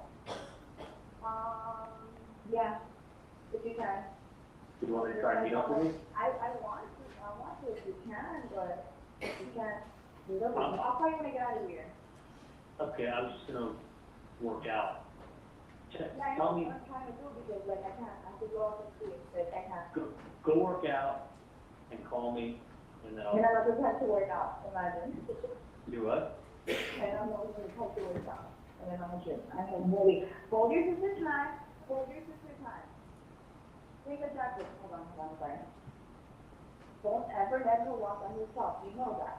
You know better than that. Okay. Alright. Alright, hit me up. It's okay, baby. Meet you, or you'll pick it up tomorrow.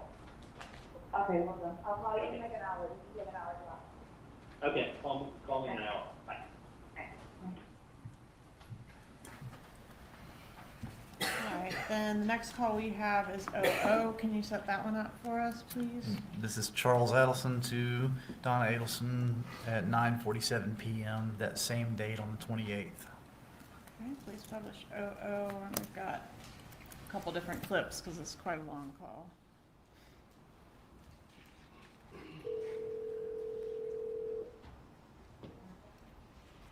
Hey, Charlie. Hey, what's going on?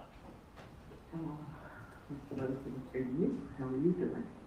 Good. Just working out. Okay. Are you alone at your place? Yeah.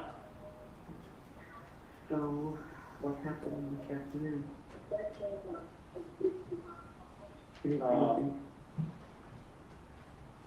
No. Nothing. No. But I did,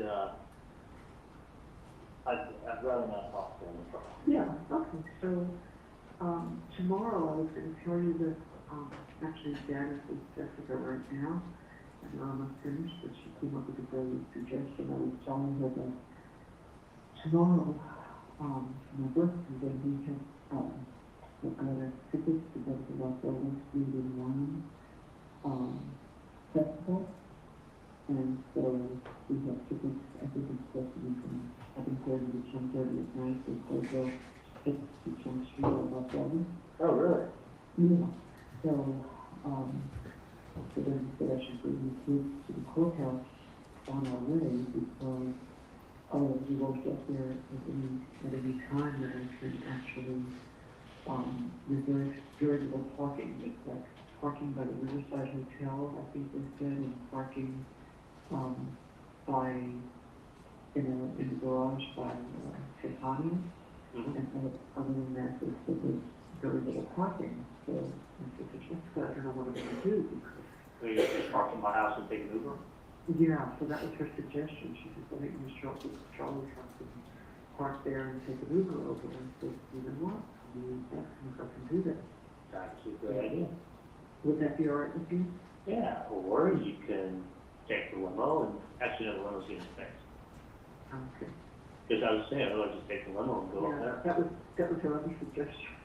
That even one way I said, it's always buffering and I never get. Let me see, I can ask Alice to see if it's in the shop. Well, but it doesn't matter, because we could just as soon leave our car in the driveway and take an Uber to Las Vegas. That would be fine too. I just realized that we may not be able to park there. So I thought we would try to park and if we can't. Yeah, well, with the limo, you just get dropped off and text them and walk to pick you up. Right. But, you know, if it's been fixed, it's been fixed. But if we can't get a parking spot, we won't. Yeah, either that or just park in the house. Okay, I just wanted to verify that was okay. If we could chat with you. So where are you going to be tomorrow?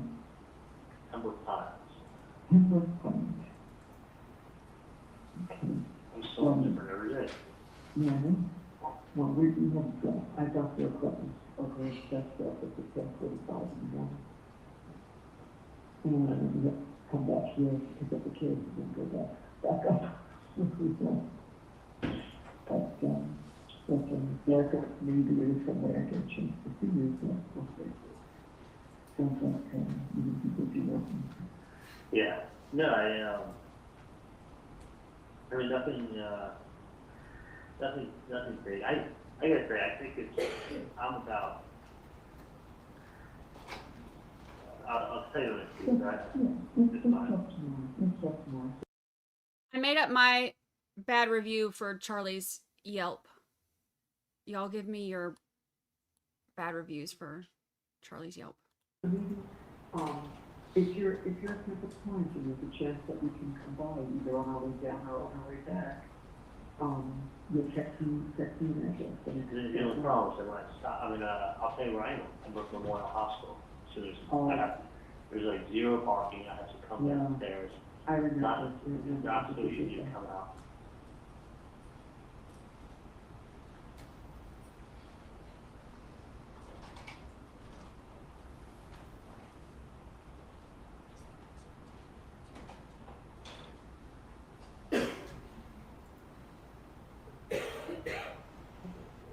6 wives. I mean, 6 wives will make, 2 wives will make it work. And he was married 6 times, 10 kids, and 34 grandchildren, and like 10 great-grandchildren. So, but so I'll tell you something I see, but it's nothing, nothing new, and someone, I'll tell you what I see. Yeah, it's okay. But I will tell you one thing. Mm-hmm. I'm about 99% sure. Depends what you thought originally, but it's what you're talking Mm-hmm. about. Yeah, I'm 99 to, I'm 99% sure that's what it is. And I'll tell you why. The number one reason is this: too well spoken, no threats, and I made it clear, like I don't know who these people are. Like the person seems surprised. I mean, really? He's like, really? I go, yeah. I'm like, listen, I don't know who these people are that you're talking about. So, and then he took the route of like, you're like, you got to take care of so and so. You're taking care of this family. I go, I don't taking care of anybody. I said, he left it with me to do the right thing. That's not language. No. That's when someone says do the right thing. And I'm going to tell you something. Think about a high school, a high school fight or a high school threat. Well, I'm going to kick your ass after school. I mean, just that simple. I mean, listen, that's just how people talk. Your dog shits on the carpeting. I'm going to kill him. I'm gonna beat your ass. I didn't say that to you. You know what I'm saying? Like, I even talk like that about Ben. Like, you can smack his ass. Like, I didn't say that to you. I would never. Do you notice the one thing missing from everything? Never once was there a threat. Do you notice the one mom? That's the most. I mean, even if you don't mean it. I mean, I'd say to Ben, I'm gonna kick your ass if you hit me again. Do you know what I'm saying? Sure. Why that's not accidental, because that's the first thing you tell someone is I'm gonna beat your ass, or I'm gonna do this, or I'm gonna break your legs, or I'm gonna do this. Like, do you notice? Not one time has there been a threat, even an implied threat like your health or your anything like that.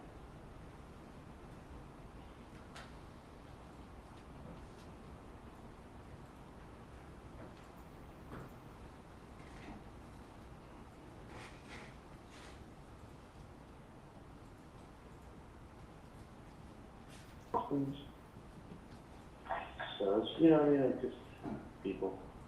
But no, that's the other thing. I am so sure that it's that. And it makes complete sense, even a couple of things. One, the timeline. That's what I thought. 2 years later, I mean, you have to understand, they want, and listen, if I had any information, I would talk. I would help out. I don't have it. But you gotta understand, without a question, I would be beyond shocked if the family doesn't hire their own private investigators. Okay? I would be beyond shocked. But really, what are they gonna do? They're not going to be able to go knock on a door and go, hey, did you do this? Oh, okay. Just thought I'd stop by and ask. They have to come up with a plan that's going to stir the pot so that if there is something going on, like what are they looking to achieve? What are they looking to, you got to say to yourself, what are they looking to get out of doing this nonsense? If it's money, I'll be shocked, because the way you collect money is you go to someone and tell them what you're going to do to them, and you give them 48 hours, and you tell them where to meet somebody, who's going to drop it off, and if there's any nonsense, you know, this is X, Y, and Z is going to happen to you.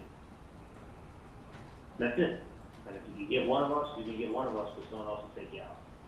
Like, it's done with such precision and being ruthless. Do you know what I'm saying? Mm-hmm. So what happens is it squeezes somebody, and they don't have a choice to think straight, and they just go in to give you the money. Do you know what I'm saying? Like, even if you're innocent, it's like someone saying to me, listen, I'm going to the Board of Dentistry tomorrow, unless you walk in your back office and write me that check. I am writing to the Board of Dentistry tonight when I go home and filing my complaint, and I will sue you tomorrow. I promise you, if you don't write that check back. It puts you on the fence real quick. And remember that lady whose mom wanted the whole case, I got to refund what she spent? And she goes, I want the money for everything. And I said, we already agreed that I would give you the money for whatever failed. And she goes, yeah, but now that yes. She goes, no, I want the money for absolutely everything. I already spoke to my attorney. There will be a lawsuit filed and a board complaint filed before the end of this week if I'm not able to pick up that check. Do you understand?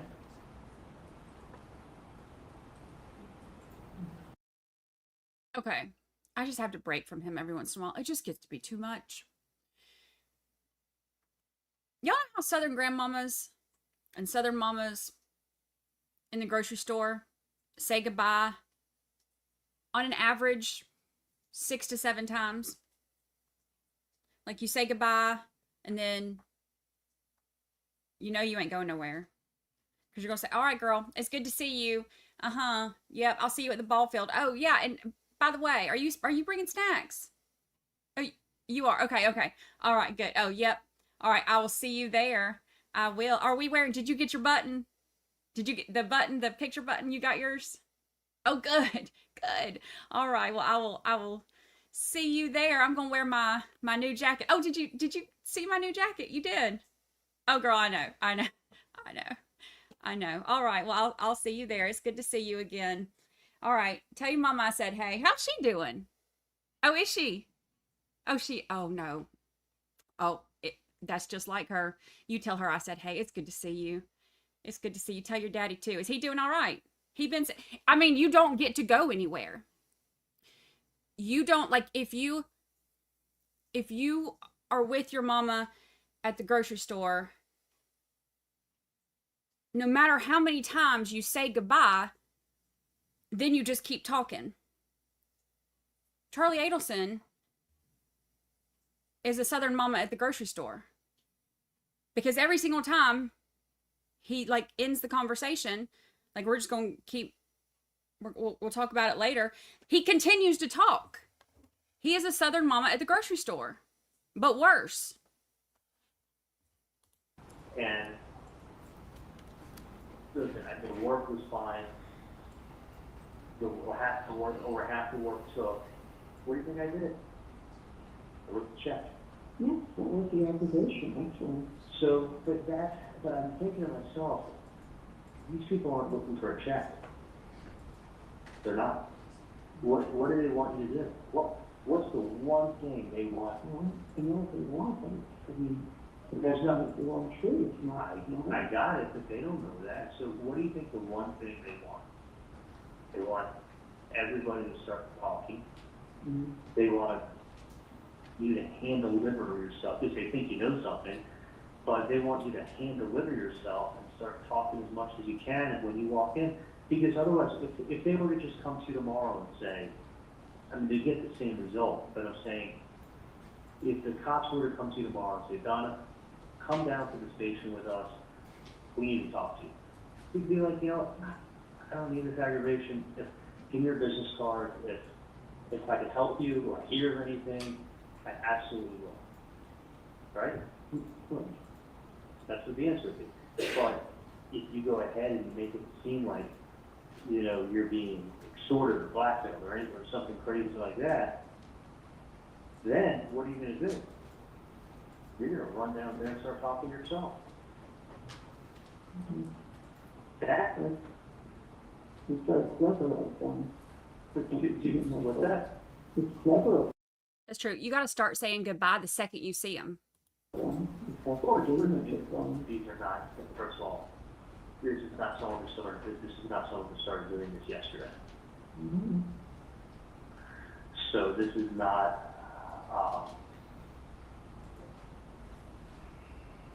this is not someone who's dumb.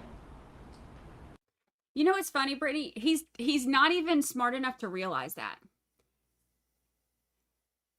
They're saying they want everyone to start talking. Yeah. And that's what you've been doing nonstop. If you think you're smart enough to know the plan, why are you doing it? Why are you doing it? If you're like, hey, it's the police and they're doing this to make us start talking. It's working. Y'all been on the phone nonstop. This is someone who's super smart, and they know, listen, a lot of times this is what goes on. If someone comes, you know, but it's real odd that it's a year. The amount of time that's passed is insane. I mean, it would be like having a dental office and be like, you know, I didn't get paid on that case from 4 years ago. Let me turn it over to collection. Like 4 years ago, how do you not realize that you weren't paying on a big case that you did 4 years ago? I mean, none of it makes any sense. I mean, that's why I think it's more that without... He's telling them everything. You know, the lack of threats. He's a talker. I mean, there's no threats. I mean, shooting will be fucked. What does that mean? Someone's gonna write a bad review on Google tomorrow? You know, I mean, it's almost like they were afraid to say that they're gonna break your leg. Like, almost like they can't go in that, they can't do that, because once they do that, they're gonna cross. Who thinks Donna is asleep during this phone call? Raise your hand. Well, if she's still got on her inverted headphones, then she might be. Lines that they themselves can't cross. So, you know what I'm saying? I just hope they don't go and bother Wendy. Well, listen, if they do, I mean, listen, they've bothered us enough. If they bother anymore, they're not far from just going to the police. And when you go to the police too. I mean, and that's the other thing too. Is like when I spoke to Dad, he said, you know, you don't say anything because the last thing you want to do is aggravate Wendy. Well, I don't want to scare her. I know. She was scared from day one. She's finally over being scared. Right. And if she heard this, she would be beside herself. absolutely. And you know the thing is this, Mom, is that everybody handles every situation differently. It's like somebody has a death in the family, and if they don't. You say Wendy's scared, or Wendy was scared.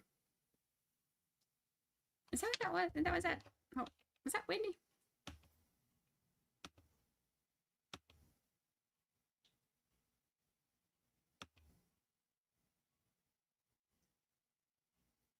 The last thing we want to do is aggravate Wendy. She's...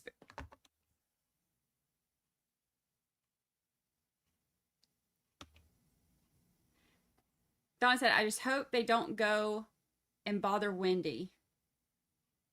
Listen, if they do, I mean, listen. They've bothered us enough. If they bother anymore, they're not far from just going to the police. I mean, Wendy will go to the police too. Police too. Yeah, that's right. I mean, he said that Wendy will go to the police too. That's the other thing.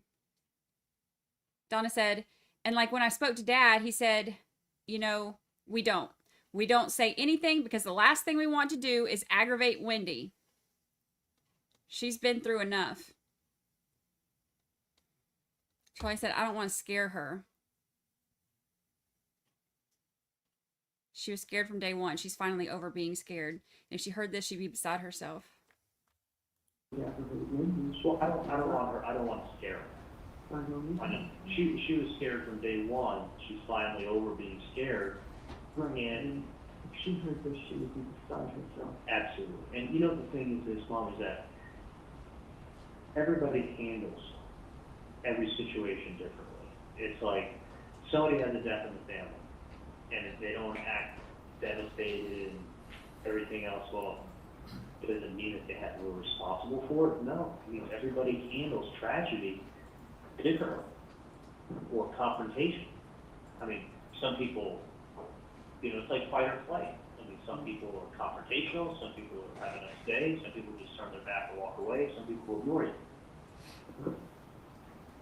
You get, and none of them, and who's to say what's right and who's to say what's wrong?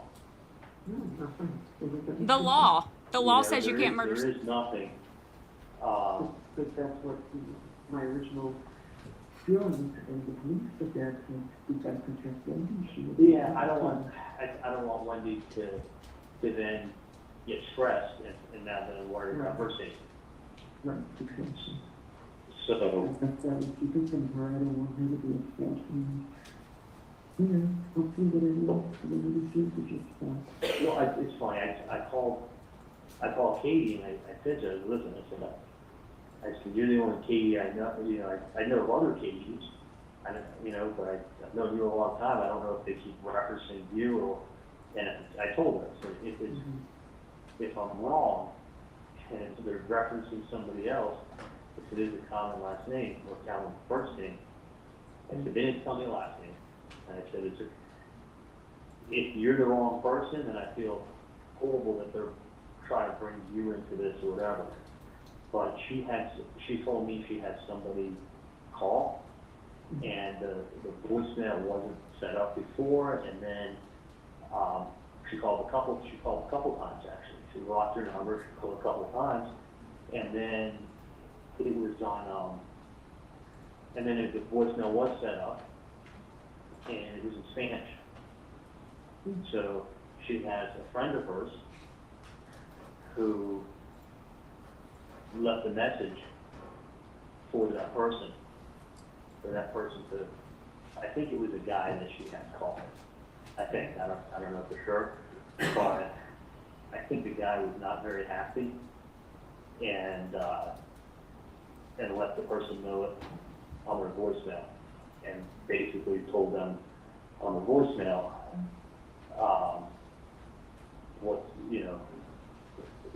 basically you need to stop running your mouth, or you're going to be having a very, very, very, very big problem, and ask that person to give them a call. That's kind of the message I got this afternoon. And supposedly her friend was very angry, very, very angry. And the voicemail was in Spanish, so the person spoke to in Spanish. She basically told the person that literally never happened. And just call back if they did have a little word with them. So that's what I heard this afternoon. So, but it's definitely, when I spoke to the person, it definitely had a New York accent. Yeah. Oh yeah, no, it's not. And then that person was the same voice on the voicemail. So I think that it's somebody playing games and fishing, because it's the same guy, and it's not. And the person's doing an awful bad job of hiding who they are. You gotta remember something too. Somebody's gonna do something. When they come to you, they're gonna come to you with hat and glasses. They don't want you to see who they are. The whole thing that I told you before, it doesn't have to, if you look at, there's 15 different things from the language, the fact that there's no threats, the fact that the person's using devices that they can easily be traced to, the fact that the person's language, the last thing they said to me was do the right thing. That is like, that's do the right thing. What is this, like a state school speech? Do the right thing. And the person wasn't angry. I mean, they were pretty calm talking to me.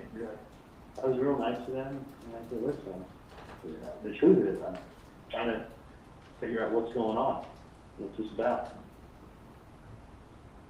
But I don't, I think it's a bunch of nonsense, and I don't want to scare Wendy. If they do approach her, then at that point, you know, that point, just Yeah. police. Police, okay. Well, we let you go work out. I thought you'd find that interesting. Yeah, yeah. You find it a little interesting, or not really? Oh, yeah. So, yeah, I mean, it's not She's trying to get off the phone now. Someone telling you to do the right thing, that's when someone's appealing to your sensitive, like, how, when someone's saying do the right thing, it's like, say, come on, help me out. People, I mean, if they are who they say they are, they don't appeal to your good nature and say, come on, help me out. They want to get dialogue going. And I told them, I'm like, we don't help anybody out that I know of. Because we're not helping anyone out, we're pretty much above loss of what we. He has taken 324 minutes to describe a 2-minute phone conversation. And at this point, even Donna Sue is over it. As obsessive as she is about being all up, you know, involved with them, even she's like, all right, well, let me let you go. I'll let you go work out now. And he's like, yep. And then I said, it's like she'll have like one sentence on the transcript and then the next 14 pages will be him. And 0 stars. What these calls were about. And he was like, you don't know who any, they don't know who any of these people are? And he was like, no. Let's do a poll. Sorry. So, but, you know, the next thing will be, we'll see what happens. A couple days from now, if I have to, I'll reach out again to this person and ask them, because I gotta say, I'm curious to know who from my family has this, whoever this guy is that he's saying he knows, spoke to. That's why I think it's also nonsense. Because, no, and because what I want to know is, you know, I mean, obviously we have cousins and we have close family friends, we have, you know, I got a brother up in New York, but like, I wanted,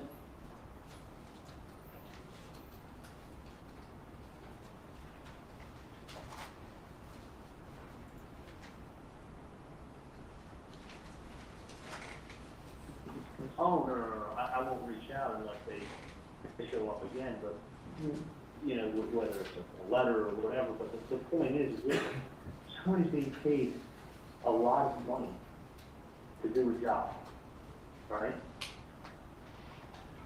So, they're trying to investigate, how do you get the investigation going? You stir the pot of soup, and you see what comes up from the bottom. That's what I mean. Well, they're doing, listen, if that's what it is, they're doing, yeah, listen, you gotta put yourself on the other side. That's true, that's true. If this was your family member, you wouldn't hire a private investigator? If you hire someone, or whoever you're trying to do, if someone saying, hey, let's see, listen, they got theories out there, okay? This is probably one of their theories, is that someone in our family paid for something to be done, right? So if they paid, it would make sense that someone's come back for more money. So let's either make up some sense, or make up some names, or do something like that, and see if all of a sudden it's, and listen, it's, you know, does it either A, bring them into the police so they can sit down, tell us what they know, which is fine, tell them what you know, or we go ahead and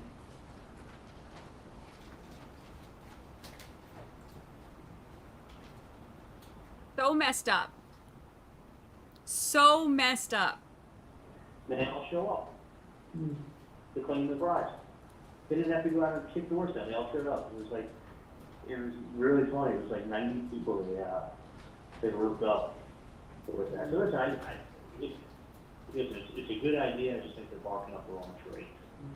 But if they go to, listen, if they go to Wendy for the purpose of like, of not stressing her out, and she'll be the first one to go to the FBI. We'll be right with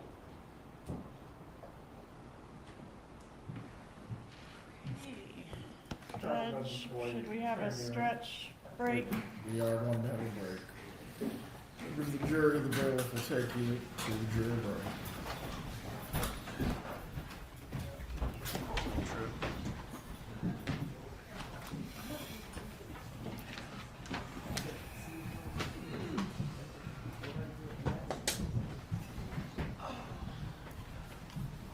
Y'all. I think it's the first time I felt bad for Donna because I'm like, dang, we've only had to listen to this once. She's had to sit here through it twice.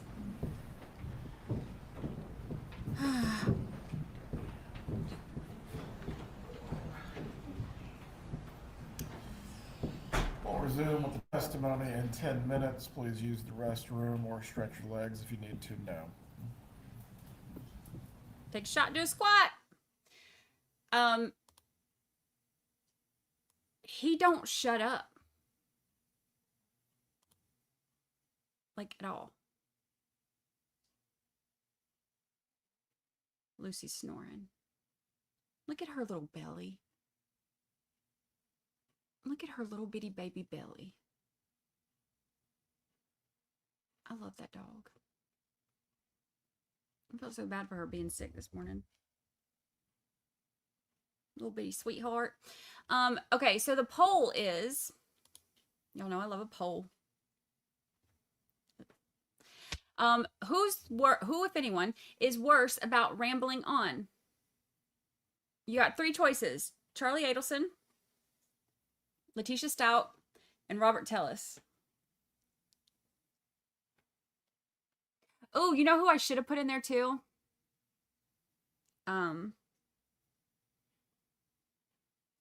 Thomas Randolph. Thomas Randolph was bad too. He was...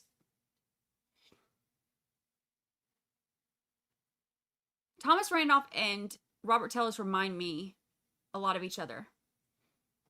The way that they're both super obsessed with themselves. At least with Letitia, when she kept rambling on, you kept getting a new story every 2 minutes.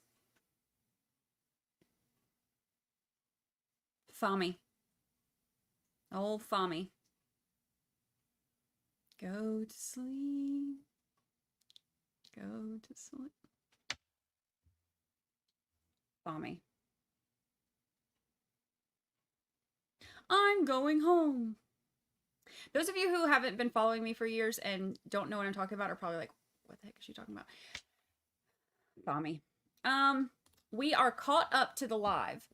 We were only like, I think we only ended up getting like a minute behind because I paused a few times to give my bleeding ears a break, honestly. Yesterday, we were so excited to get to these wiretaps, and now look at us. All right, I'm ending our poll. 85% of you are saying Charlie Adelson is the worst about rambling on.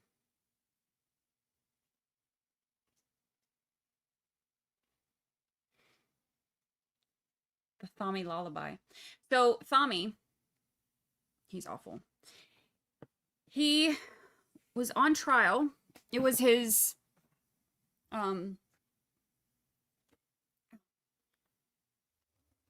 It was his, what, 3rd trial? Wasn't it his 3rd trial?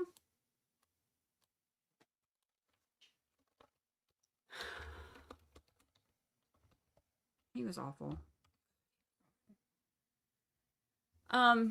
He had 6 wives. I mean, not at the same time. Consecutive, not concurrent. And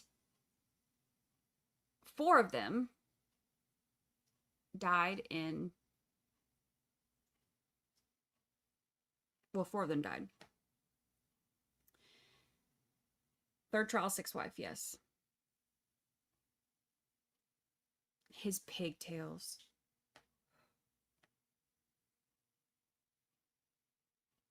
the pigtails. He was something else. Yeah, her headphones were inside out. They're inverted. They're inverted headphones.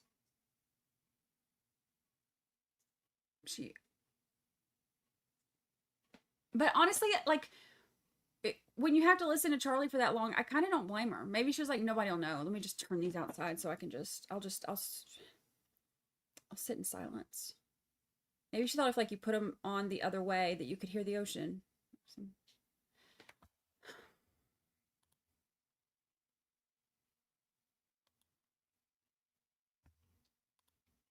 Yes, she's literally wearing inverted headphones. They're like the big kind too. Where are mine? I have my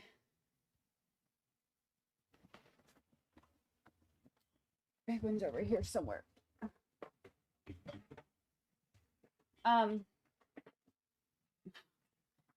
They're kind of like this part.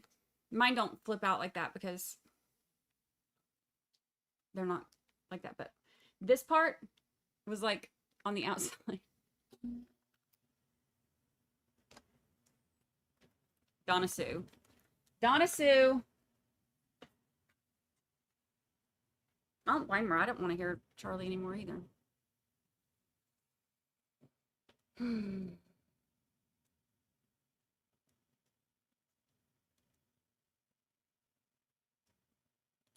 Wonder if the judge noticed it was like, what the heck? I think so, because I think he told her to, he said something about having, making sure that she had her headphones so she could hear, didn't miss any evidence, or however he said it. But you know what? I think he's probably like, you know what? We have to listen to this mess. So do you, ma'am. Put your headphones on. No inverted headphones for you.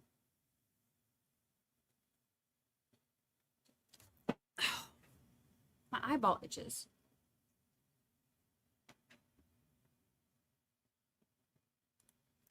Inverted headphones are like when you play a record backwards and can hear a message. She's trying to get a new plan. Maybe she thought it would help.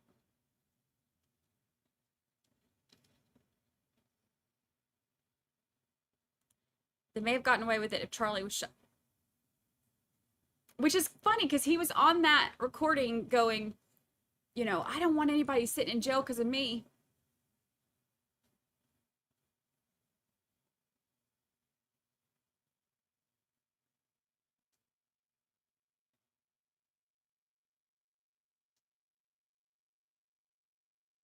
Okay, and why do they all act like Wendy is this fragile little creature?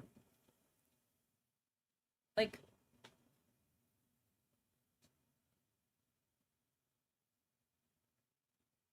they must not have heard about her conferences. She ain't so fragile from what we heard.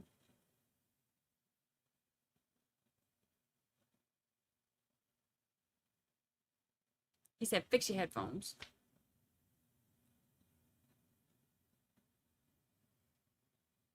I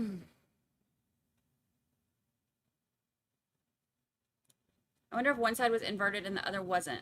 Like us only using, it looked like it from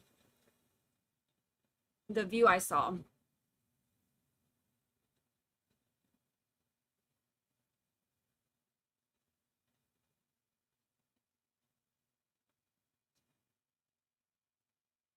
Yeah, I think the way he said it was something about, Miss Adelson, make sure you're something. You have your listening devices on so that you don't miss anything, or something to that effect, I think. That's what it was. Something like that.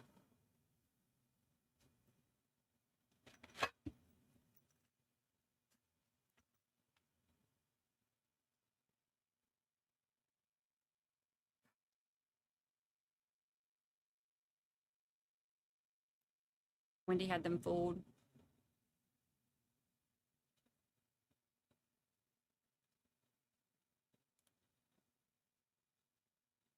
Per Jeff.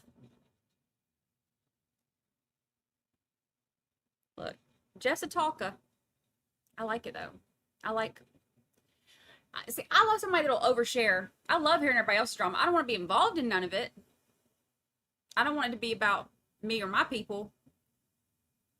But like, if I see something on Facebook or something, you know, where it's like, because that's the thing, is like, when I love the people that, like, because Jeff feels like a Facebook poster, you know, like he feels like, I feel like he's the type that would be, like, when he's mad at Wendy, he was posting like emotional memes and stuff, you know, like I could see him being that type. Like, because that's a certain type, you know. And I love that type. I'm here for it. Now I don't want to be involved in it, but I'm 100% going to read it. I love some Facebook mess. I love it. Like, and it makes me sad when because there are some people, you know, you can always rely on for that. And it makes me sad when they're gone, because then I'm like, is their internet out? Like, what do they need? I'll throw your internet bill on mine, honey. I'll pay for it. Paying your internet bill for the month so that I can keep watching this, that's better than, you know, all the streaming services that, you know, we pay for. Like, that's more entertaining, and it's ongoing. There's not an end of the season where now you're like, now what? Because there's always going to be something else happening, especially around the holidays. They get all riled up around the holidays and football season, because don't we all? It's great. I love me some Facebook mess, and Jeff seems like he would be a Facebook mess poster. I feel like he's the type that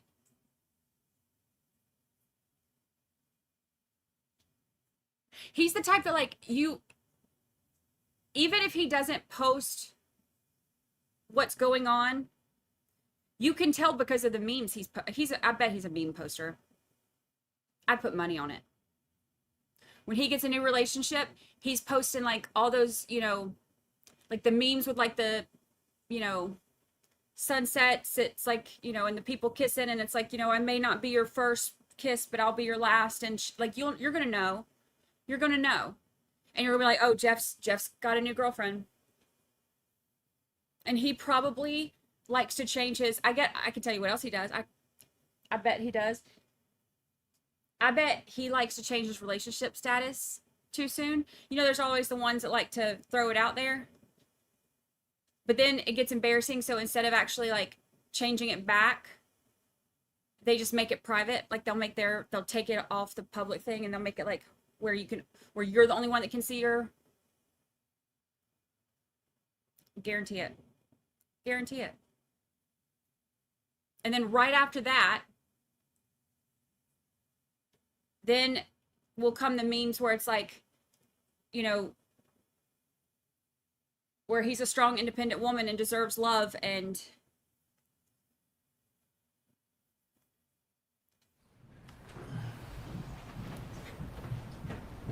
if she doesn't appreciate him, somebody else will. I guarantee it.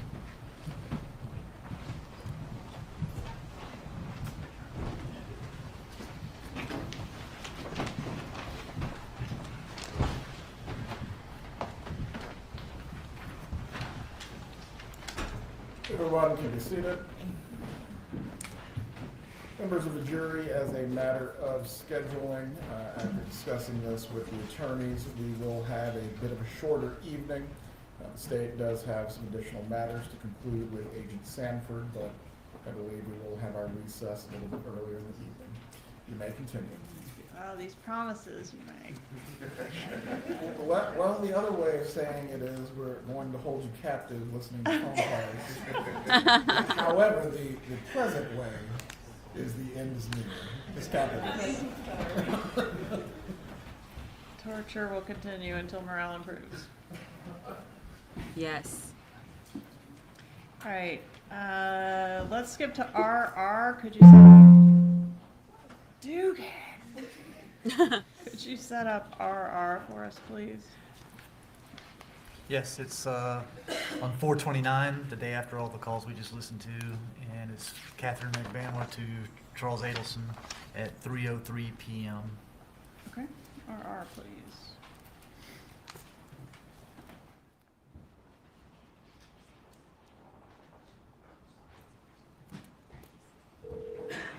Hello? Hey, Hey, what's up? your phone was weird. It was like, it was doing a dial tone. Yeah, it was weird. I tried picking it up. You weren't there. If you wanna, I did. What was that? No, I was just gonna tell you, like, I was gonna give you the, That you what? I'm gonna pass by, like, where you left my shirt. Oh, yeah, okay. Okay? Are you? I have a freaking gas. Yes, I was like, oh, I got to leave, I don't have a liquor. Huh? Yes. Are you at the gas station or you're out now? On the station, actually. Okay. So,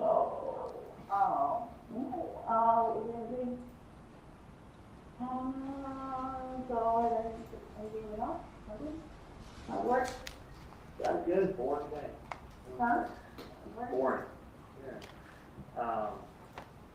Sometimes boring is a good thing. Yeah?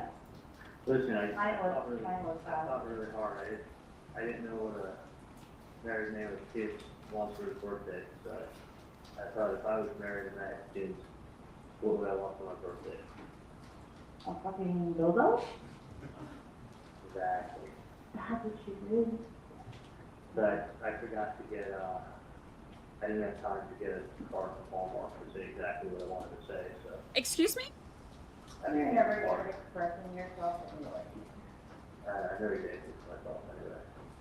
But anyway, I think I hit the nail on the head with the birthday present. I hit it out of the park. Wow. So, Oh, yeah. natural. I know. What was I gonna say? Like, I'm just saying, like, nobody's gonna look at me like funny and shit, like, don't do your, right? I know, the other day I told Bud that they stopped buying espresso. Oh, okay, cause like, I just don't want to make it good. What the fuck are you doing? No. Yes. I mean, like, it'll stop. Can you like golden for me?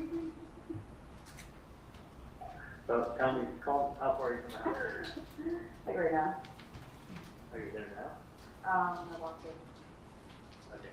Call me after you open it. So now, But the number enter, open. take your shirt off. Take your shirt off, read the number. Take your shirt off so you can read the number that you wrote down. Oh, you're so stupid. You're so stupid. You know? Wouldn't it be easier to just write it on your hand so you don't have to get address or go through the number? Fucking idiot. He's just so weird. I don't know, man. It's sometimes, I don't know. This is what they like. Listen, I can be good looking or I could be smart. And I choose to be good looking. So who told you that lie, bro? It's not listening. It wouldn't be fair if I was good looking and smart. Oh, this is the race? This is the one that I was supposed to have? It just makes me good looking. Let's go out now. Like that. It's raining. Wow. Very good. Is your camera on? It's not what? Is your camera on? Camera. Oh, yeah. Camera. Yeah. Okay, you don't want me to, you know. I watch Crime Junkie Jury, freaking taking my nose and shit. Don't see the rain. Huh? Don't see I it. think, Cameras everywhere. Dude, the rain's dude, I'm fucking small. What? I'm small. What's small? I'm small. Dude, the rain looks good, doesn't it? Huh? Yeah. Well, the camera's on me. Damn, you know what's the come up? This Ferrari over here. Ferrari. You spent how much on the Ferrari? And you said it was your dream car? Just think, you spend the same thing on a dream, you get your dream girl. Like Junko. My dream girl was 19. Bro.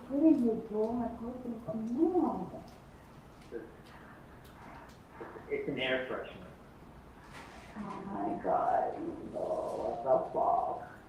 They want to look at me now. I wish that you were Ferrari, that would have been a good present. Using my phone. I guess. Huh? Yeah, that's just what you need to do. What? Bring the Ferrari home as a birthday present. Yeah, whoa, did you double bag it? Yeah. All right, Mom. Okay. Let me. Fucking truth, what's on your fucking something? Did you open it? Huh? No. You threw it in your trunk? I'm about to. Okay, I didn't open it first. Why? Hey, just open and get on. Why? Hold on 1 second. Hold on 1 second.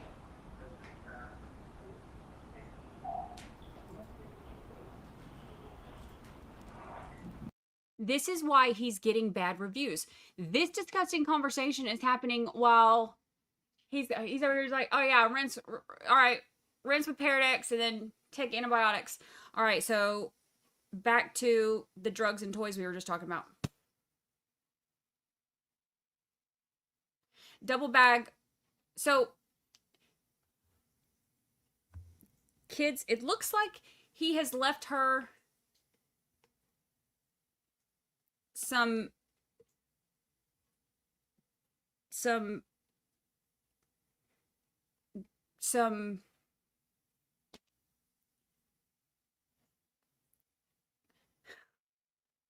trying to think of how I'm actually supposed. I don't know exactly what my. You know, y'all ever heard Cheech and Chong? Well, he left her something. That's why her car smells.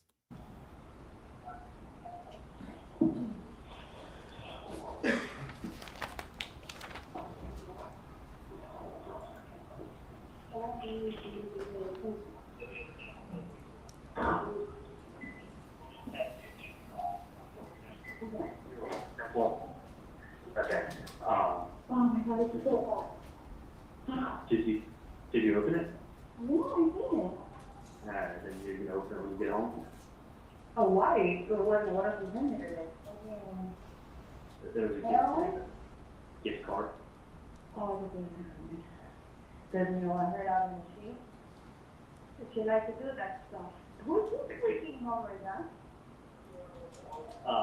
It should be on, oh, yeah, just run through the seat. Just wipe on the cabin side and then run through the machine. Thank you. Where's your Hummer? Or fucking truck or whatever, but in Bud's yard? Oh, no, that's got a Jeep. It's like a Oh. badass, it's blue. You got like a 4-door, like, Yeah, camper. it's large. Yeah. And I don't see it goes out of front store. Whatever, I mean, what's the front store? Yeah, sure, I was wrong and I take it back. I'm sorry. Give me Charlie rambling to his mama over this nonsense. Yeah. Ugh. You would buy farm store too? Yeah. I do consider it. I mean, that's so fucking hot. It was a great beach day. I could have just jumped on your boat. You think it really can? Honestly. That's why I also, No, I'm gonna buy my own, okay? I'm gonna even hand you down. It's yours. Yours is yours. And I don't wanna mess with anything. do you want me to sell you my boat? Okay. I look for one, man. Mine's probably not fancy enough anyway. But it's better. Now, you know what? I really wish you would have given me that bubble. I miss that car. He's so pick me. You think so? Yeah. You don't miss it? You just Yeah, people parents that have that type of car. I was driving it. You know what I didn't like about it? Honestly, I got pulled over a few times and people profiled me in that car. Of course. But I remember Just all- one day, you went to the office, and you said, I'll be going. I'll just do it next fucking minute, like a whole like, I'm like, I've heard things about you, and I'm like, ooh. And like your hair was like, oh, I haven't gotten a haircut. And you're like, I have no AC. And I'm just like, yo, fuck, yeah. I got AC in my car. Because John doesn't have an AC. And you're driving the car. You should have told me that from the get. I would have been like, oh. Yeah. Yeah, I love that button. The only thing with the range, I mean, I have to trade it out with you. The only thing with the range is that I think Brace is going to be like $3,000, $4,000. No, I already have my heart set on what I want to get. What do you want to get? I want to get the freaking escalator. Oh, So either I'm going to get the escalator or I'm going to get the fucking, the river. Like, I have my heart set out on it. I don't think they'll have those on commissary. yeah, and I can tell you something else. Since that car was made in like 04, when we were looking to like save money on like gas and shit, my range would get like 9 miles per gallon. I had never driven a car that bad on gas. Oh, yeah. No. Right, it makes the gas just look like the fucking stiff gas. Twice as bad. So, well, I'll tell you what, we'll figure something out, see what we can do about cars in the future. That, and just figure it out. I mean, right now, tonight, the car payments. Yeah, no. Honestly, you talk to people, and the two biggest expenses they have outside of childcare are house payment and car payments. Oh my shit. I completely, you know what? Honestly. Hey, can I call you in like, hey, let me call you in 15 minutes. Yeah. Right. So here again is Charlie Adelson, friendly with Catherine McBanoa, Yes, very. and also friendly towards Sigfredo Garcia, Yes, he was. indicating he's got a birthday gift that he's procured for Garcia, That's correct. and offering McBanoa a Range Rover. Yes. I want to skip ahead to May 4th, 2016. Is there another final attempt at a bump? Yes, there is. Could you tell us about that, please? A text message was sent from the undercover to Mrs. Adelson's cell phone at early in the morning, late at night, 2:09 a.m. What's the content of the message that was sent? So the text read, "So you don't take me serious, you think I'm playing. You have some puta call me to see if I'm for real. If you think what Katie, baby daddy did for you can't come back, you're fucking crazy. I want the," there's actually I believe a $sign there. "Now, or I'm going," sorry, "or I'm going after the 100K, exclamation point." Okay, you know how we were talking about people who are really messy on Facebook and how I live for it? Have you ever like called your friend to read some of those really messy messages on Facebook out loud to them? I feel like this is what I sound like when I'm trying to read it. And are there a few calls generated by that particular bump? Yes, there was. All right, could you set up SS for us? Yes, it's the same day as the text message. Text message was, like I said, was at 2:09 a.m. on the 4th. That morning at 9:08, Katie McBanoa calls Charlie Adelson. Okay, so this would be right at the, like, oh, I see. So about 7 hours later. Correct. About 7 hours later that morning. All right. Thank you. For this one, we'll publish SS starting at 12:45, please.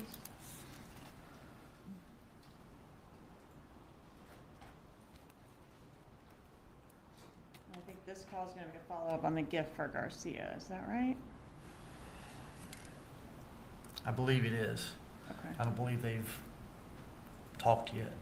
All right, let's play SS. It's in my person. Like in my other place, I probably look at another guy. So you haven't opened up the public space? No. Why? There's a, I'll open it later. It's scaring me, though. No, it's not like I put a fucking hamster in there. Well, you do here, I'm walking in the back. I got him a guinea pig for his birthday. Aww. He's been in there for 3 weeks in your trunk. You're an asshole.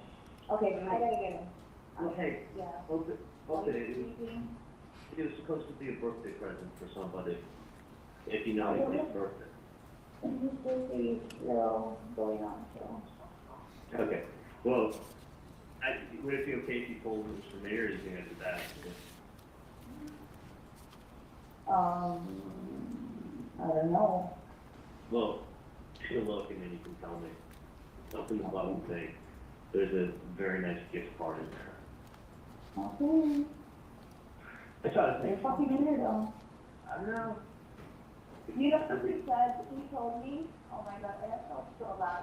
Like he's like, bro, like, cause my mom always gets him a present, right? Like he took us out, like, he used to come out for dinner and shit, whatever. My mom always does that, like, for him. And he told me, he's like, well, you never get me a present, cause I need to get him a present. He's like, who ever gets me a present? I'm like, well, you're not 10 years old anymore, like, get over it. Well, I got it. I have fucking get him a present. Well, guess what? I actually did. Well, thank So, you. you're welcome. So, open it up. If you think it's okay to give him, if you think he's old enough, then give him a present, okay? What And fucking pocket pocket? if you think it's not, then don't do it. What pocket Alright, pocket? just make sure the shit's in a safe place. I gotta run. Okay, this is late. You gotta run, I'm fucking like, supposed to be in the office, right? It is throwing coconut water in the chest, but that's all. Oh Oh, my my god. feet? Is that what you said? Huh? Yes. What you doing with it? I thought you said you spilled coconut water on your chest. I spilled it everywhere, I'm like, oh. He makes me feel gross. Alright, Oh, they don't like this, though. Alright, don't forget to look it up. Bye.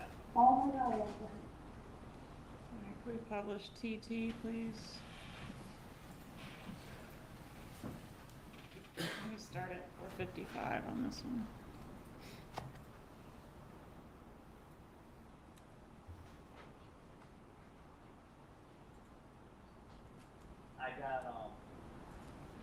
He's got the drugs, he's fine.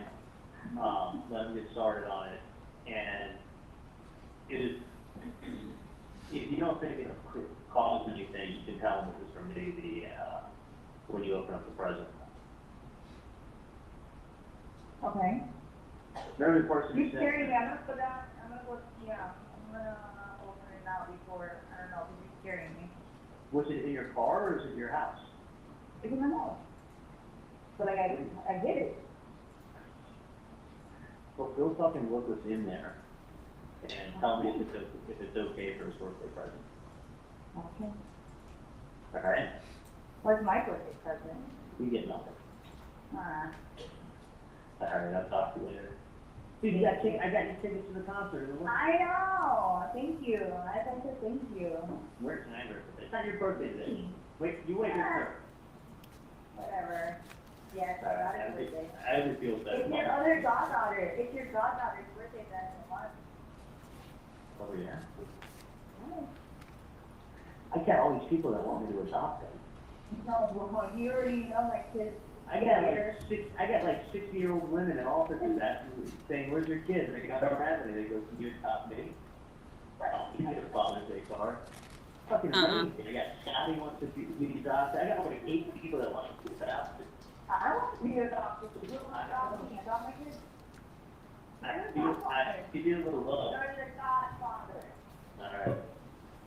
Alright, Thank you. in that one we've got, Charlie Adelson mentioning that he purchased concert tickets and a limo for Catherine Magbanua. Yes, ma'am, he did. And Magbanua refers to her own child as Charlie Adelson's godchild, is that right? She did. Okay, let's play You, please.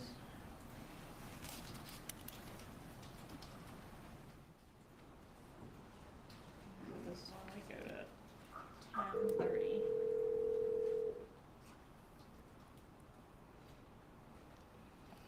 Phones and paybacks and everything like that, then he people will go ahead and get their money lent and they'll be paid back. It's very interesting. So that's, I mean, that's really how people make a lot of money, is using other people's funds to make it. Oh, sure. It's a good way to do it. So, we'll see. I mean, Alex says if you have a good track record of 2 years, it will not be a problem raising capital at all. So, that's what, Yeah, that's good stuff. So are you on your way now to the gym? yeah. Oh, okay. So is everything else like that?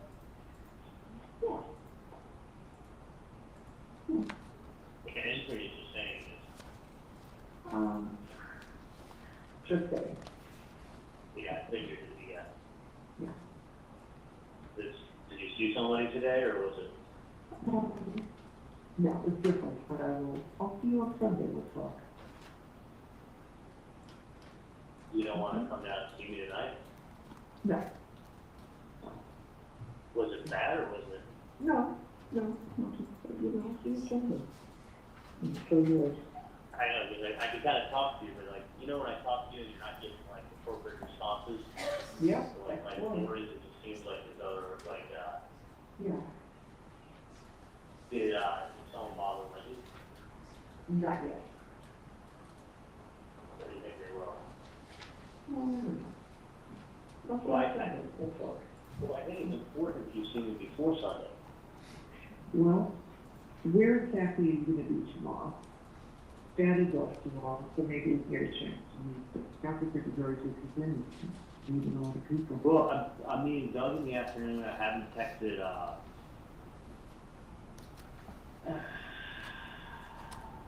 haven't texted Adam yet. I'm supposed to meet him at some point. But just, I mean, I can set up a meeting with him at any time. I mean, do you want to come up to my house in the morning, or? That might be a good idea. Because I'll tell you what, I don't want to wait. Yeah, I agree. And then you wait, and something that could have been. I don't want to wait. Early becomes something that doesn't get them in the butt early, and then it snowballs out of control. Yeah, so maybe tomorrow, we're up early. So what if we make you for breakfast or something around? You want to meet Charlie for breakfast, Charlie? Yeah. You want us to come and see you, right? Well, traffic is, I could, let me find out. Check your schedule and then we'll work something out, okay, honey? Yeah, let me do that, and I'll see you guys tomorrow. Sounds good. Let's discuss that once you check. But I mean, I think it's just better that things get nipped in the bud early. Yeah. Nipped in the I butt. don't know why you wouldn't just call and let me know. Good reason. Let me talk to you tomorrow. You figure out your schedule. We're free until, until we have to pick up the kids. So we'll work around, but that's what But, have to do some other errands. Okay, circling back to the Garcia birthday present, that was being discussed, we had it on a couple different dates, but in April of 2016. Is Garcia's birthday in April? It is. April 27th? 27th, that's correct. Okay, thank you. All right, now back to our calls. Let's go to the next day, May 5th, 2016. Just gonna go ahead and nip that in the butt.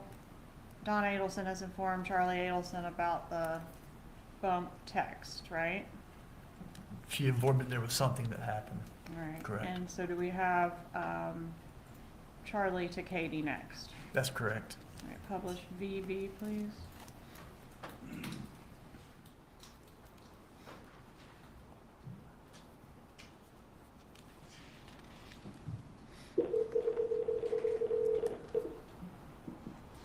Yeah. Hey, how are you? What's your, legal appointment? Okay, how do you feel? He's happy. Like, he was trying anything. There's been people who just stop speaking, you know, I get to go together. I practiced with him I don't know, like he was trying to get something that was calling me.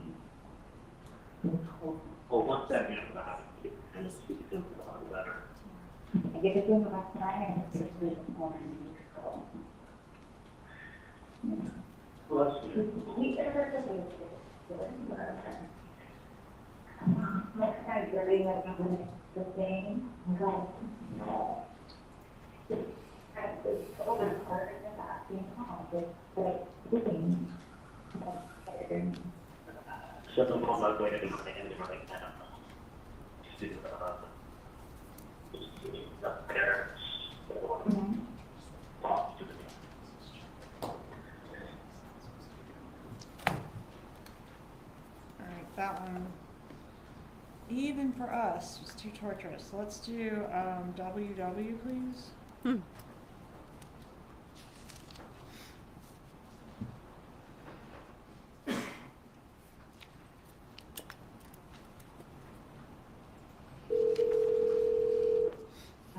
Hey, Charlie. Hey, how are Good, honey. How are you doing? you? Good. I'm coming across the bridge now. Oh, okay. Okay, wonderful. So, you want to see the apartment, or you want to come down? You know what, we'll meet you outside, and then we can walk to the pool area. All right, sounds good. Okay? All right, I'll see you soon. Okay, that's lovely. Bye. All right, XX, please.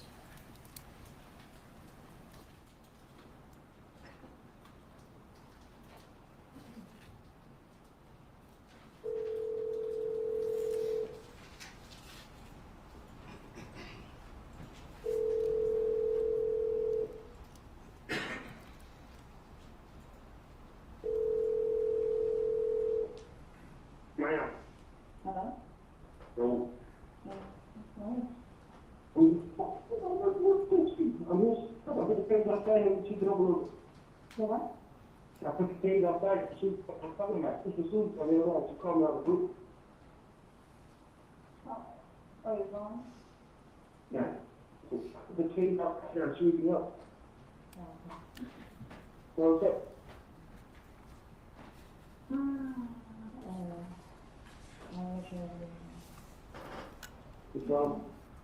So we go through it. Yeah. Not that other thing, so I don't even know. Anything else about this? No, I'm just saying that I got home, so. You got a call? Yeah, I'm like, I know, I'm talking to all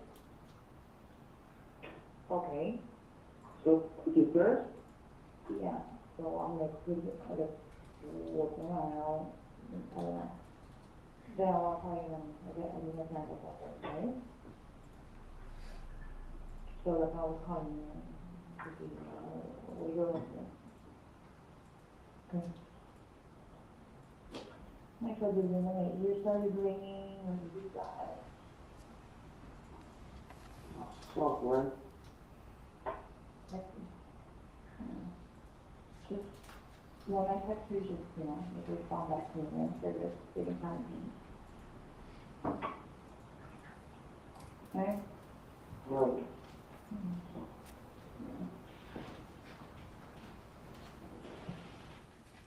All right, so everybody's waiting to find out what this next thing is that Mrs. Adelson's got to say. That's correct. All right, play YY, please. Why? Wait, hold on. When was that? Sorry. Wait, I can't see it. Something at 2:20. I didn't see the date.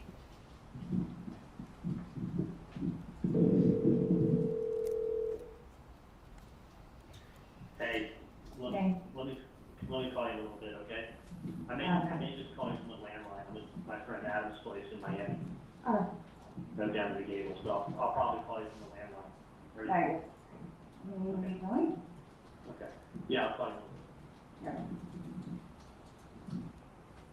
ZZ, please. Oh, May 5th. Yes, still May 5th.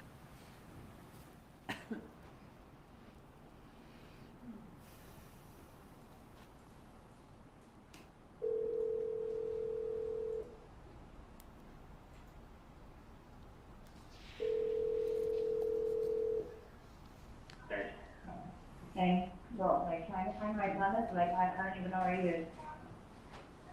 Just look the monkey bars. Yeah, probably him, right? Okay, just give me a quick recap because, like what exactly on the test?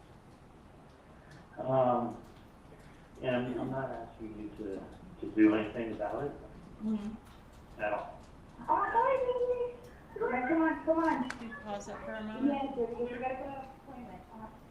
I might have this a little out of order. Has the meeting already occurred at the Adelson's condo? Yes, ma'am, it happened. Okay, I'm sorry, I had that out of order. When did that happen? That happened after he made the call saying he was coming over the bridge. Okay. Happened right and after that. At that meeting, was there any surveillance effort made? Yes, we tried to go and get close and do a recording.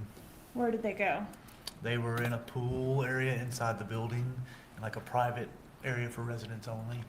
All right, so were you able to capture any of the recorded conversation? Were you able to record any of the conversation? No, the three of them were in a corner by themselves and we couldn't get close to them. Who's the three of them? Harvey Adelson, Donna Adelson, and Charlie Adelson. Okay, so now this has been reported to Mag Vanilla, and she's about to get more information about what the text said. Is that right? That's correct. Okay, I'm sorry. Please resume the call. Like the person said, so you don't take me serious. And you there? Yeah, I'm here, I'm listening. Yeah, the person says, so you don't take me serious, and you have some puta calling me up, Katie's baby daddy. That's just my baby daddy. That's just my baby And then daddy. it was like, That's so just you my... don't know, so you don't, or something, then there was something about it before you. And there was something about like, you don't respect what was done for you or something like. You don't respect? Or you don't, no, you don't, it was like, it was like 20 words. You first started off with, so you don't think I'm serious. And then it was, you have some. He's there on the phone.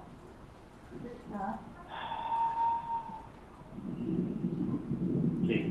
Go, tell me. Yeah, I'm listening. so you don't take me serious, and you have some puta call me up, Katie's baby daddy.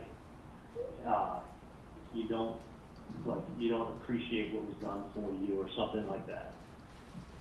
And then that was it. That was it. It just ended.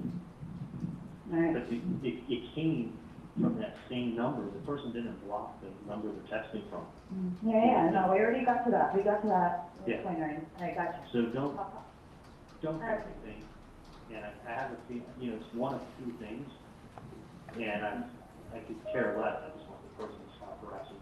Go on the front. Okay, got But you. evidently, if you're, whoever called, the person would give a shit. No, I had a friend that called, but. Yeah, whoever it was that called, this person texting my mom at 2 o'clock in the morning could really give a shit. Katie, he referenced, the only person's name he referenced in the text was Katie's baby daddy. That's just my baby daddy. That's just my baby daddy. That's just my baby daddy. Ooh, T-Bird, that's just my baby daddy. Yeah, so but the weird thing is, whoever it is could really give a shit about what was said to him. Because he has no problem continuing to send text messages from that number. That's the part that really boggles my mind. Yep. So don't do anything. Not afraid, obviously. Somebody else No, thinking not or something. Somebody Somebody don't have to get all of this.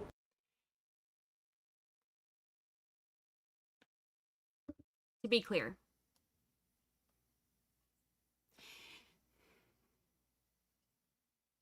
Katie said she had somebody call that number and leave a strongly worded voicemail that they need to stop. That never actually happened. And now she's like, it boggles my mind that they're still bothering you after that fake voicemail. I mean, the personal phone call. What? You know, like it's a lot. Okay, so this is my one fear. Uh-huh. Nobody can protect somebody all the time. If it's a 1% chance that it is a bad guy who did something that, you know, I worry about my dad's safety going to an office where. No, I get you, bro. You don't gotta like. That's the what. fall out of me, like, show, like, bro, like, no. Yeah, yeah, that's what, Right? you know. And whoever it is that they're referencing to me, you don't think I'm scared? Yeah, and whoever it is, like, whoever called, the person they obviously But didn't it's like, talk to. no. He called him a poop job. That becomes even more of like, okay, who Yeah. are you dealing with now? Who are you dealing now? Like, is it somebody else who's waiting for you to be like, hey, like, how do you have money? Like, or, Well, like, somebody's trying to, like, mess with you, like, you know what I mean? Like, read between the lines. It becomes There's a too lot. much more of, like, damn, it's offensive. Like, what is going on? and then if they do, they're throwing a lot of information out that I don't know. So that's, which is crazy. The question is, where did they get it from? Why don't we just go collect the reward, whoever has the information? Exactly. Alright, we're saying the same thing with Senator Williams, and it's getting to the point where it's like, So don't do anything. I just don't, it's just aggravation, that's all. I just want my family left alone, you know. So that's my day. Hopefully I have a day off, so I get to hang out with everybody, deal with nonsense. right. So, Right. it's, Like, I try to remember so many, and it's so hard because you throw so many other details behind it, that it's like, when I have to, like, think it out of my head, like, I'm all over the place, because, like, you just talk so much more of what's not necessary. yeah, I would do that. I would do all kinds of tangents and shit. I just, listen, Hold on, that's been my favorite part of the whole day. She said,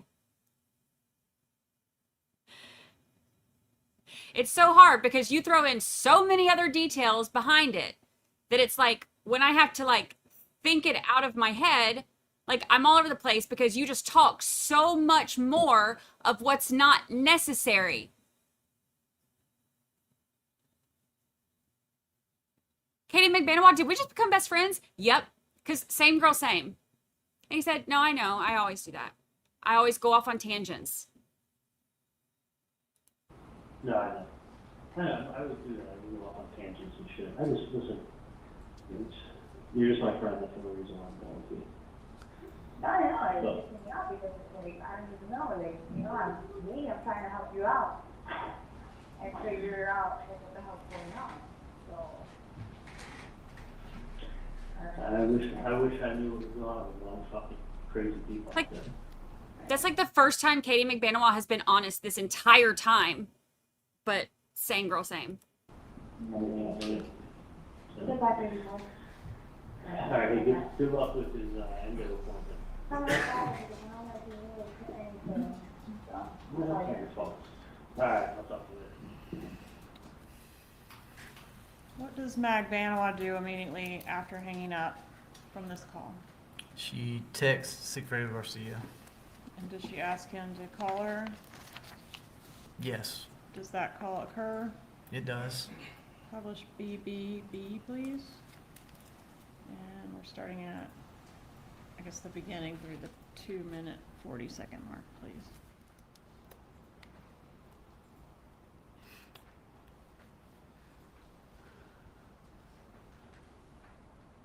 Hello? Yeah, Are you okay? yeah. So, were you calling? One of the adventures called me?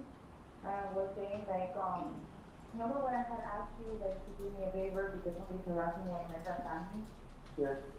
Alright, like, they texted yesterday at 2 o'clock in the morning, not giving a shit, not blocking their number, the same freaking number that I had, Yeah. told you to help me out or whatever, saying, obviously you're not taking me seriously. You have a puta calling me who is Katie's baby daddy, and I was like, what are they talking about? Like, he's like, my friend is telling me, like, I don't even know if it's you or whoever. I mean, as soon as you have baby daddy, gonna gone out with, like, plenty of kids that have a lot of kids friends. Like, I don't know who the hell it is. And, that you don't appreciate what was done for you or something, and this is not gonna stop. But what's funny is, how does somebody know your voice? Or even if they're talking about it, you Yeah. could be a completely different person for all I know, you know? Yeah. Just like me, because it's like, it seems, like, you know, because I told them, like, to help them, you know, they was like, oh yeah, I'll try to help you out. Yeah, I think it was. But it's funny how it just happened late last Yeah. night, at 2 o'clock in the morning, like somebody got hit. Yeah, I get it. Yeah, 100%. And they're not scared to use that number because their parents will definitely need, you know, they got to how much more should they get her out. I don't think anybody should go through that.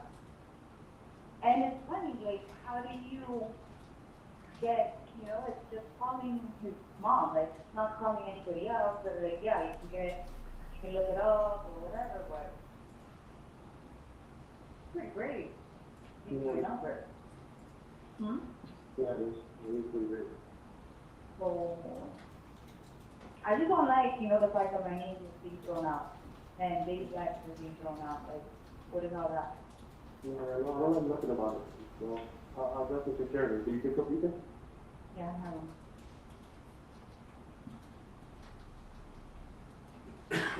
Okay. BBB.1, please. No, we already did it. It's out of order.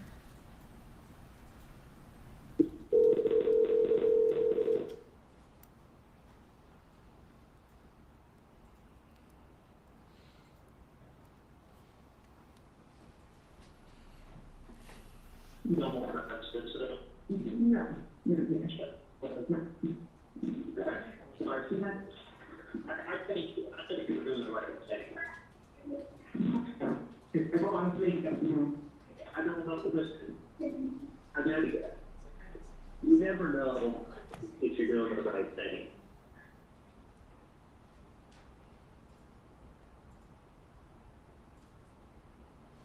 Let me scroll through all of Charlie's rambling. Hear me out for 1 second. Talk to Dad a lot, and just figure it out together. Don't just rush, you know. But I think what we talked about is that thing. Okay. I mean, look, it's so small. I mean, listen, it's not. It doesn't have to be tonight, sir. What? You don't think it has to be tonight? In my opinion, I think the sooner the better. But I would be firm. Yeah,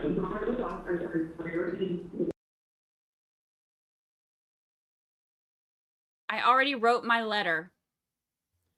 Once I charged my phone, I already wrote my letter.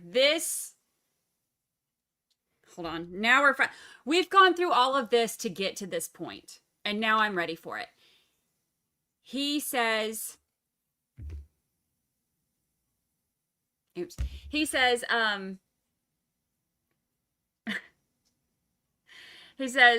talk to Dad. He's telling Donna, talk to Harvey. Put your heads together. I think what we talked about is the best thing. And she said, it doesn't have to be tonight. She said, she's already written her letter. She's going to charge her phone. I already wrote my letter. What's in there? Yeah. That's Possibly. my phone. This one's a little garbled, but is the gist of it that Donna Adelson is gonna call the undercover number? That's correct. And does she do that? She does. When does she do that? With her script. She does it, she tries to call him on 5/6 at 11:30 and receives a voicemail. She calls again at 5:06 p.m. after he tries calling her back. Okay. And do you have evidence independent of the wire that the defendant downloaded some software to record this call on her own? Yes. All right, publish this call, please. It's on 117. It should be call 3 in that exhibit. Sounds like, hold on, let me get in character. Let me fix my hair. Hello? This is Mrs. Adelson. Is this, Hello? Sammy? Okay, my grandchildren had my phone before, so, Senora Adelson? I'm Mrs. Adelson. Yes, yes. My grandchildren Yes. had my phone before, so that's, and I just saw that you called. Oh, okay. You left a message on my voicemail? Right, I did. Yes. This is my problem. You approached me on Alton Road. You handed me an article from the newspaper about my ex-son-in-law. You told me I need to call you and help your friend who is in prison. Now, at the time you did that, I didn't understand what you were talking about. I didn't call you back. Then you mail me a threatening letter. Then you send me a text. Hold on. Okay, sis, I get it. I like a script too sometimes. I use them for my recap sometimes so I don't forget anything. I get it. But the way she's reading this, you know what this reminds me of?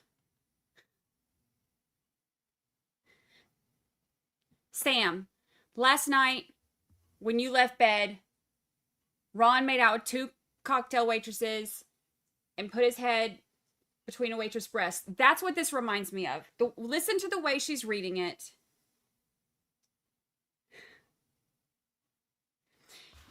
If you're too young for Jersey Shore, I don't know how to help you. Text message to my phone that says I'm not taking you seriously. So I am taking you seriously. And I really want you to listen to me. I'm listening. I have to tell you, I mean, this is important. I have been so stressed out. I have spoken to 10 or 12 people who are close friends of mine, telling them about this. Okay, that's bullshit. Nobody has 10 to 12 close friends after the age of 20. Nobody. You're a liar. You're convicted. Nobody. Nobody has 10 to 12 close friends that you talk about things to after the age of 20. Once you're not in class together anymore, you don't have that many people. That's a lie. And basically picking their brains and asking them what I should do. GTL. Because I don't know your friend who is in jail. You mentioned a name. I don't even know his name. I never spoke to him. I don't know what he looks like. I've never met him. I'm sorry your friend's in jail, but I don't know what that has to do with me. You know exactly what it has to do with. You know exactly what. Listen to me carefully. Listen to me. You just got to listen to me.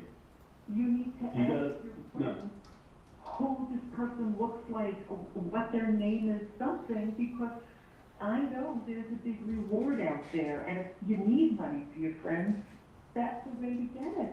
I mean, I'm asking you nicely. I don't know who he is. I am out of the loop. It is not me.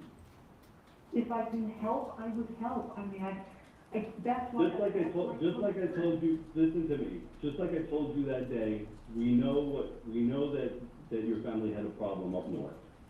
We know that problem was taken care of about 1.5 years, 2 years ago. And we know that Katie has been taken care of, and has been taken care of. Now my brother in jail, we were in Broward together. He told me the whole thing, and he hasn't been taken care of. You know. Now, all that's being asked for is $5K. That's all we're asking for is for $5K. And he told me everything, and I know everything. I know who's involved. I know everything, and I'll get the $100K for myself. You know, All I ask is to send the $5K. Everybody knows what's going on. I don't, you know, you're saying everyone knows. I know I lost my ex-son-in-law. I did not have anything to do with it. That's why I said, ask him what. That's what my brother Tato told me. He told me everything when we were in jail. He told me everything, and who was involved. I know everything. Well, I don't. That's the problem. I'm telling you, it's not me. It's not me.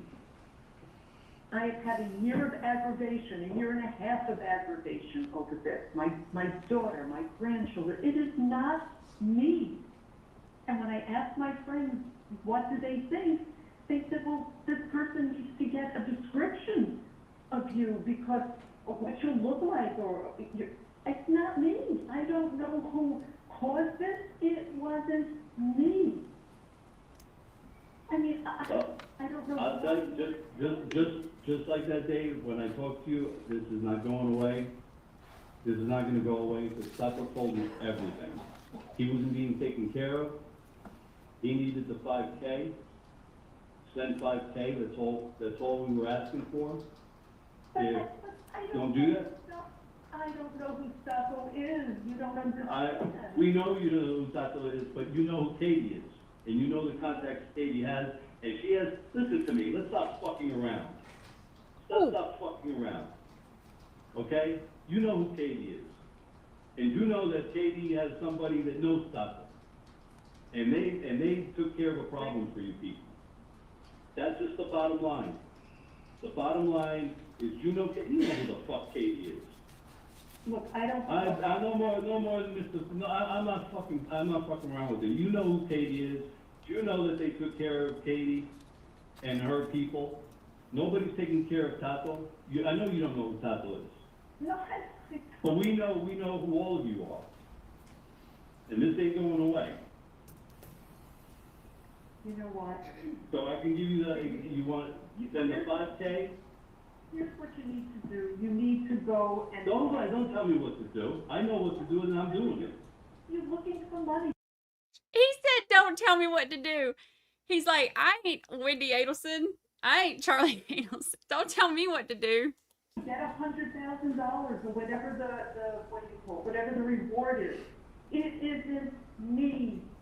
You have got the wrong person. That's why I said, ask your friends. You're Donna Adelson.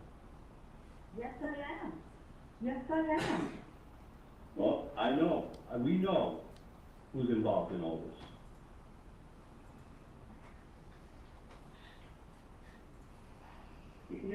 This is not making any sense. I mean, if you want the money, you should get it from the police. They can give you a whole lot more than you're asking me for money for someone. I can't do this. I have had too much stress and too much aggravation from this, and I don't know what you are talking about. I just don't know. I just don't know. Good. I think you should talk to Katie. Talk to people that are involved in this. You'll know. You know what's going on. I do not. That's why I'm. You can tell me. Allison, you can tell me all you fucking want, but I know you know. Because I know, because I heard when I was locked up in Broward with my brother Tato, he told me everything. Everything. He told me everything. Well, then I just wanted to take care of him because fucking Katie was being taken care of with her fucking poodle.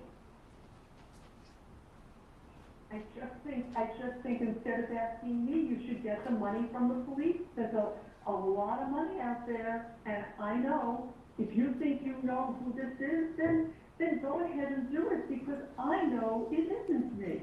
I know it isn't me, and I can't take the. Y'all, he tells her, don't tell me what to do. And she's like, hold on, that's not in my script. I don't know where, hold on, that's not in my, hold on. She don't know what to do. This kind of level of stress. I just can't. I know I didn't do anything.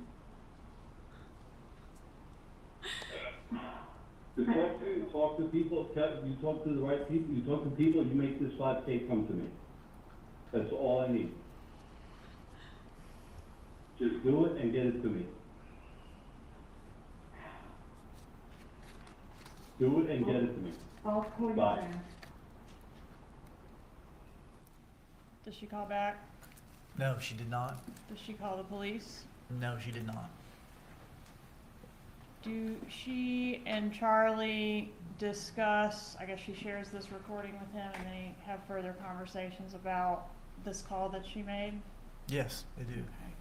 And they're, at that point, 100% that the bump is the police, right? That's what Charlie tells her, yes. All right, let's publish CCC, please.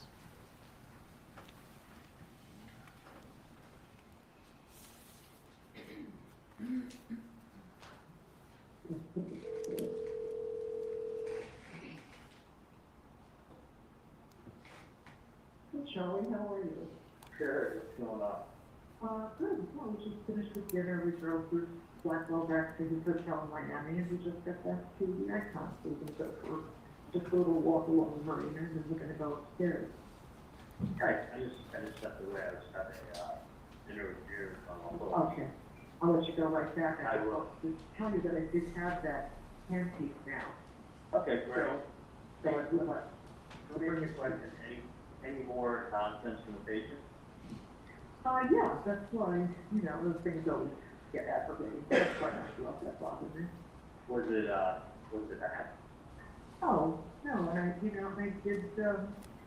I loaded that new app too. Did she say she has that hand piece? Is that what she said?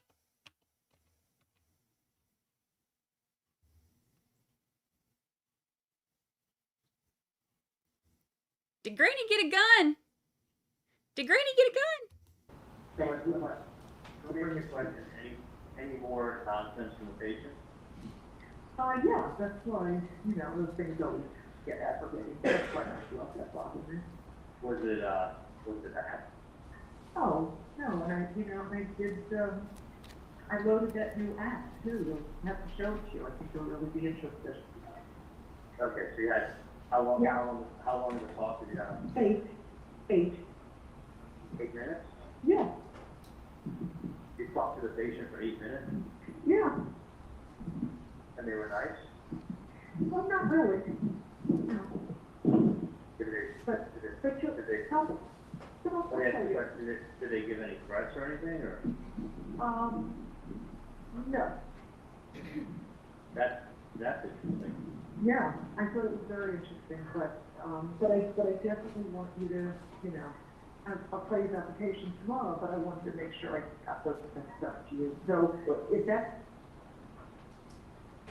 Okay, can we go to DDD next? This is Charlie to Katie about this recording of his mom's conversation with the undercover.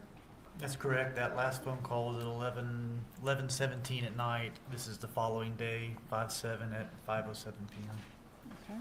Before you publish that, Ms. Adelson, do you need your headphones or your amplifier to hear the evidence clearly? He's like, I'm tired of hearing it. I'm tired. You may continue. I keep taking them off. I keep putting them on backwards. You keep making me put it back on. Just leave me alone.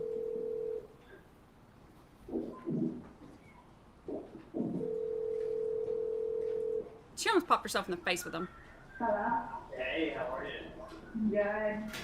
Good, I'm on a boat. Are you with the I'm with a bunch of people, but I got a new CD that I listen to. Next time I see you. Okay. So, That's code for- It's 100%. I got a new CD you should listen to is code for Donna recorded the call and he has a copy of it. He wants her to hear it. 100%. I don't even know what. Drop. It's a 100% record break, and if you want to drop the mic. Oh, yeah? Yeah, Yeah, kind what's of the shit year? you want to play when you're just cruising along and you see a Vietnamese hot-dog pig walking down the Is street. it a long tape? When you see a Vietnamese pot-bellied pig walking down the street. It's, like the track is over. How about you use a tape? The track's long. I mean, you're old school, you know? I know. It's just like a long single over 5 minutes long. Oh, wow. Lots of talking. Wow. Yeah. But 100%. Did you already re-sing it aloud to yourself? I heard So it. you can hear it? Uh-huh. I heard the track many times. I'm going to record it. In the background. Nice. My new record just dropped. One of my friends did hot belly pig. Have the cutest what? Hot belly pig.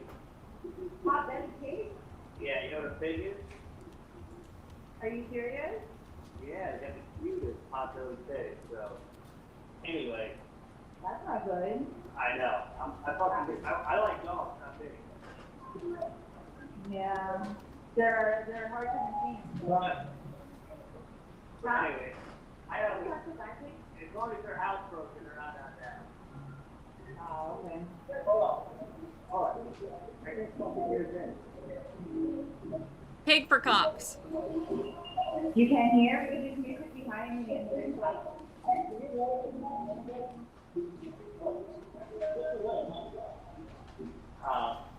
Sorry. I can't wait to hear your pretty single. I know, it's playing in the background right now. Oh, yeah? Yeah, drop it like it's hot. Bro. It's gonna be like one of the Do funny you think things it's here. I like ad-libbing it. So do you think it's gonna make good hits? Oh, I think it's fantastic. Yeah? Yeah, I think You think it'll sell a lot? I hope so. I dropped the mic. Oh, you're like out. Like that? Funny shit. Well, what can I hear it? What's that? What can I I'll hear be it? on phone in a second. Go ahead and install the EQ and then I'll pay you on Monday. Okay. All right, I'll talk to you. Alright. I'm not sure if McVaniel was picking up what he was putting down, but what is a pig? Pig is slang term for police officer.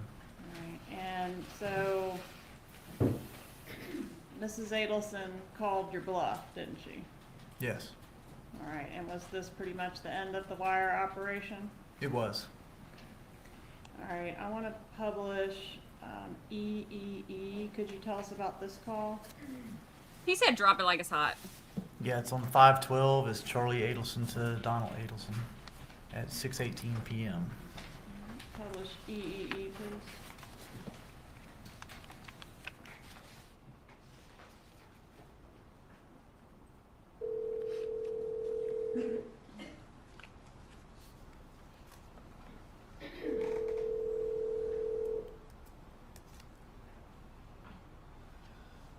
Hello, Charlie. Hey, how are you? I'm good, how are you?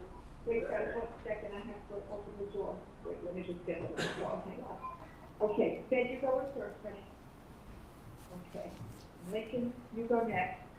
Go ahead, honey. Up, up, up. Up, up, big boy, you can do it. I know you're trying, hold on. She like always Here, has the honey, kids. You get too much in your hand. Okay, here you go. Up, up, up. Honey, how much I pick up? Sit in the car. Okay. Tell him to move his fat ass. He can say that's your sweet little blonde nephew who I just got his haircut and took him to McDonald's. They are happy campers. They're just having a good day with grandma. They are happy. Lincoln did not want to do this. Crying. He's like, why don't you cut his hair? I like it all too. I know, but it was so long that he couldn't see straight at it, so he had to get trimmed. Classic. So how tell us like, boy, it sounds like you were having quite a bit to do. Yeah, he has. We got to get a chance to call Nashville. I can take care of some of that stuff tomorrow.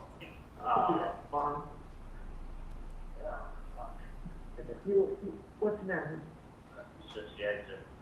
Oh. Just like me on my way to the office today, I had to go to do the billing, and, right next to that, went over to the Atlantic. It's cold. It's not when you're not totally concentrating. Hello? Yeah, that's Yeah. Where are you going? I'm this way to just stop off at dinner. Anyway, so I just took the big L. Oh, did you? So I probably a little far. She's a few months older than me. But, so actually, it's her birthday. It turns out Wendy's making her own little party in Cleveland. Oh, really? Yeah, Wendy goes like very tight-lipped. You're not kidding. So what you do is, don't have, she's obviously tight-lipped for a reason, because she doesn't want you to know anything. Anything. So, my point is, if she doesn't want you to know anything, then don't ask anything. Just be happy. Yeah. And then I can find everything out and tell you. Okay. So, I said, Bro. like, so what are you doing for your birthday? He's like, oh, Wendy's making me like a little birthday dinner, a little get-together party. I'm like, it's awesome. He said, yeah, she's doing it. He's like, I don't know anything. All I know is Wendy's putting it together for me, and she's doing me to work with. Oh. So I'm like, oh, that sounds awesome. All I knew is that she was going straight from work to the hotel where everybody was meeting for the, this Miami Fellows that she got, and that she has to stay there tonight because it starts early, first thing tomorrow morning. Right. So I guess in between, she managed to do something else. Which makes me happy. I'm really glad. Oh, yeah. I couldn't imagine. Oh. It's, Yeah, you sounded good. Yeah. Yeah. Good. The boys gave, wait, did you give Dave his present this morning with Mommy? Uh-huh. It was Dave's birthday. The plan was that they were supposed to go to Dave's house at 12 o'clock at night. But what happened? Like, why did Mommy not take you at midnight? Harry was sick. Yeah, Mommy told him in the morning that Harry had fever. And so they kind of was throwing up, so they couldn't go there at midnight. So, who are you meeting for dinner? I'm going to Darren's house. Oh, good. That's nice. That is nice. The boys just had their treat, and Grandpa is having a massage, so that's why they are out of the house. And I'm going to come back, and Jessica should be finished with that. And the boys are going to do their piano, and then we're going to have story time at bedtime. We've got others to do down. Charlie, I'm happy to tell you that Dad was telling me about that case, and we both feel so much better about how it's working out. Oh my God, are you kidding me? Like, the patient. I can't even begin to tell you. Oh, Yes. you and me both. The patient is getting so, once you know how these patients act, they're so cool. Right. So cool. Oh my God, I couldn't, you don't understand, I couldn't act. I couldn't be happy. Because, if they go to board of dentistry, first comes a huge pain in the ass. Right. If they go ahead and just, are upfront about everything, you got nothing to worry about. Right. Which is clearly what it is. It's Yep. not 1,000%, it's 10,000%. Dad told me that yesterday, and I have to Oh. tell you, Not even, you understand, not even, not a question. yeah. Not even like, oh, no, what happened to me, like, they were so nice about everything, Right. just makes you feel so much better. Sure. Oh my God. No, there's no question. Originally I said this person's a really nice person. Remember I always said, I'm like, Right. they're really nice. I don't think they're going to go to the board of dentistry. And And they turned out to be really, really nice. Yeah, I was really glad to hear that. That made a huge difference. I was really worried. Now I slept so last night. Mom, I just, Yeah. Anyway, I have a lot. And then that told you what, Everything. what I told to ask for if it ever becomes an issue. Yeah, whatever, a couple things he told me. And that's it. I have a question about Kevin Barnes. Did you ever speak to him? No. Okay. All right, then I'm gonna tell the girls they need to give it one more effort to try to email him, text him. I would reach out through Facebook is what I'm thinking. Oh, that's a thought I've never seen of that. I'll go on Facebook and take a look. I'll take a look. And just keep it real friends, real nice. Be like, hey, listen, we're trying to reach you. We have your case here. What's your status? Yeah. And this is going to be a rule in the office change that nobody's lab work gets sent out unless at the very least the lab work is paid for. Exactly. I mean, otherwise, you deserve it. Yeah. You know, this is just no exceptions. I don't care if it's my mom's case. Unless at least the lab bill has been paid for, ain't nothing getting sent out. No excuse. Because I was asking the girls today if they knew if you had ever spoken to them. They said they don't think so, but they weren't sure. So, because I remember all the billings and all the people that had questions about it. So, did you ever get paid from those large cases from Dr. Murray's office, from relatives or cousins? Yeah. Good. Okay. Okay. Perfect. All right. Oh, walking behind the car, telling you, you gotta be so careful down here. With what? The girls are just walking across Alton Road against the green light for us. They're just walking in the breeze, looking at the cell phone, not paying attention. Man, terrible. But, So, did you guys work out with Strander today, or? yeah, tomorrow. They went to Friday. So that's why I went up to the, that's why Dad went to get the boys, so that I could go to the office and do the billing. Because I've been going on like a Saturday or a Sunday, and I have to spend the day. And I said, Dad, you know, if I would go on a Thursday when the girls are there, then I can ask the billing questions I have, you know, directly, and I don't have to leave these long list of questions, and it never.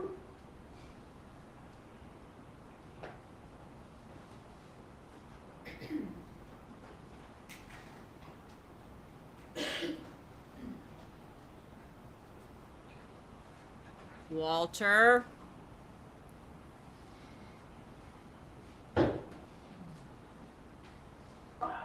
Yeah, thank God. So I am rolling into the icon garage, so careful.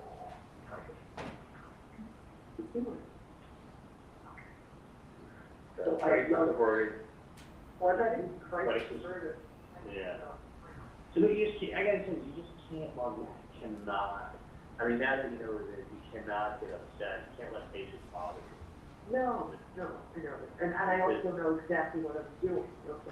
You know, I know exactly what the state is for. You've been doing this a long time, so you understand. I mean, that's why you went to the front desk for a while, but don't let the patients bother you. Just said, no, but that's it.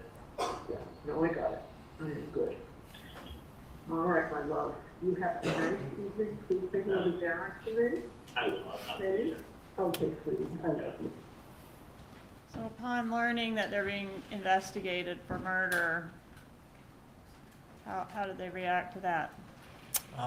They seem pretty happy about it. Really happy about it.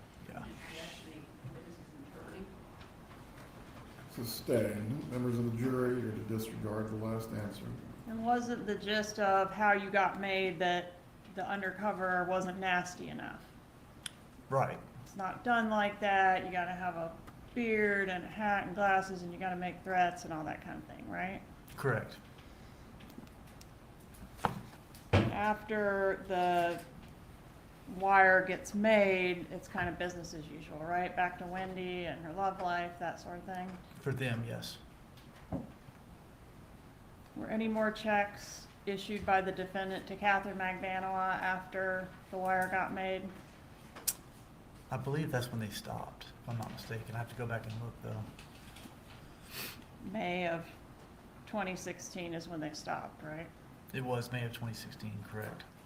And after you came off the wire, was there a time when law enforcement went into the Adelson Institute? There was. Could you tell us about that?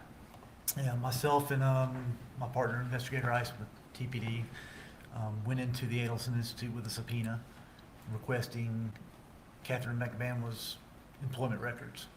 And we began speaking with the front desk Right, about was that. Catherine McBanwell there working? No, she was not. Did you ever uncover any evidence of McBanwell working for that business? No, the only thing they ever provided us was basically a list of the checks that we already knew about. All right. Was a phone call captured from that business during the time that you were present in there trying to serve this subpoena and get these employment records? Yes, one of the employees called Charlie Adelson while we were there. She walked to the back and called him. Oh, yes, this is the call with Eric got her Allen. on the wire. All right. At this time, I'd ask to move into evidence States Exhibit 100, Your Honor. Any objection?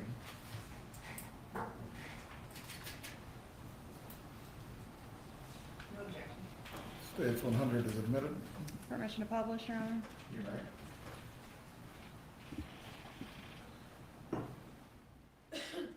Hey, what's going on? Hey, the FBI is here asking for records for Katie. For what? That she works here? I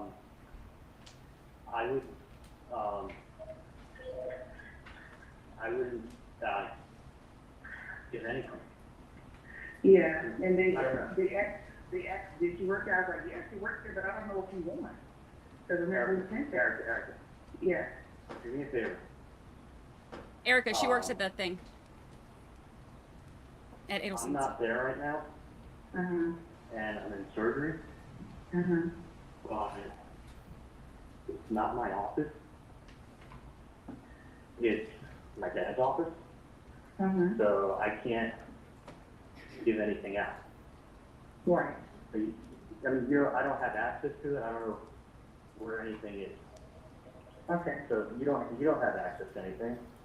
And So I don't know everything he is either. yeah, so I would do this. I would not, I would not speak to anybody. Mm-hmm. You can do whatever you want, but it's my dad's office. Yeah. So I don't have access to any of that stuff. Okay. So they can talk to my dad, and I'm sure they'll be able to get whatever they want from them. Okay, understand. So if I had it, you can talk to whoever you want, since they don't want it, but, No, you know, you're gonna do whatever you say. yeah, I'm not, I shouldn't say don't talk to them. Talk to whoever on the planet you want to talk to, but it's not my office, and it's not your office. Right. So you don't have, records to give them, and I don't have records to give them, so I'm sure they'll be able to help them out in any way, any way they can. Okay. So that's what I thought. Tell them that it's not, it's not my office. The office was sold back to my dad, actually, a long time ago. So tell them that because actually you're talking to the wrong Dr. Adelson. Right. So what you need to do is tell them that you will get in contact. So tell them, it's not your office. You can't do that. They said within 20 days of court to Florida statute, provide a bill of cause, with reason. Are they there now, or do they? You're there, but you know, I'm in the back. They're just waiting for me to come back. Oh, and they want records? Yeah. Do me a favor. I'm gonna call you from the landline on your cell phone, okay? Okay. All right, bye. During the surveillance of Catherine McBanwell, did law enforcement ever observe her to physically go to the Adelson Institute? No, we did not. Okay. And she later admitted that she did not do anything to earn those checks that she received, right? That's correct. She did admit that. Okay. And in at least this call, whose office does Charlie Adelson say the Adelson Institute belongs to? He says it says it's his dad's office. And has been for a long time, right? Correct. Okay, and that was said on what date? June 1st of 16, is that right? Yes. All right, now before we do this early breaking, I have one more thing. I want to try to circle back to the call that we had technical difficulties on, I think twice. Third time's a So I charm. want to go back to Matt Surrey, which was the restaurant conversation between Charlie and Harvey Adelson. You recall that? That's correct. That was the I do. MERS. And this call, L.1 on State's Exhibit 99, was shortly after that, or maybe during that. Could you tell us? Is this 1695? Yes, sir. Yes, it's after the Matt Surrey meeting, correct, between Charlie Adelson and his father Harvey Adelson, and this call was between Charles Adelson, Harvey, and also his mother Donna Adelson. All right, thank you. Publish L.1, please.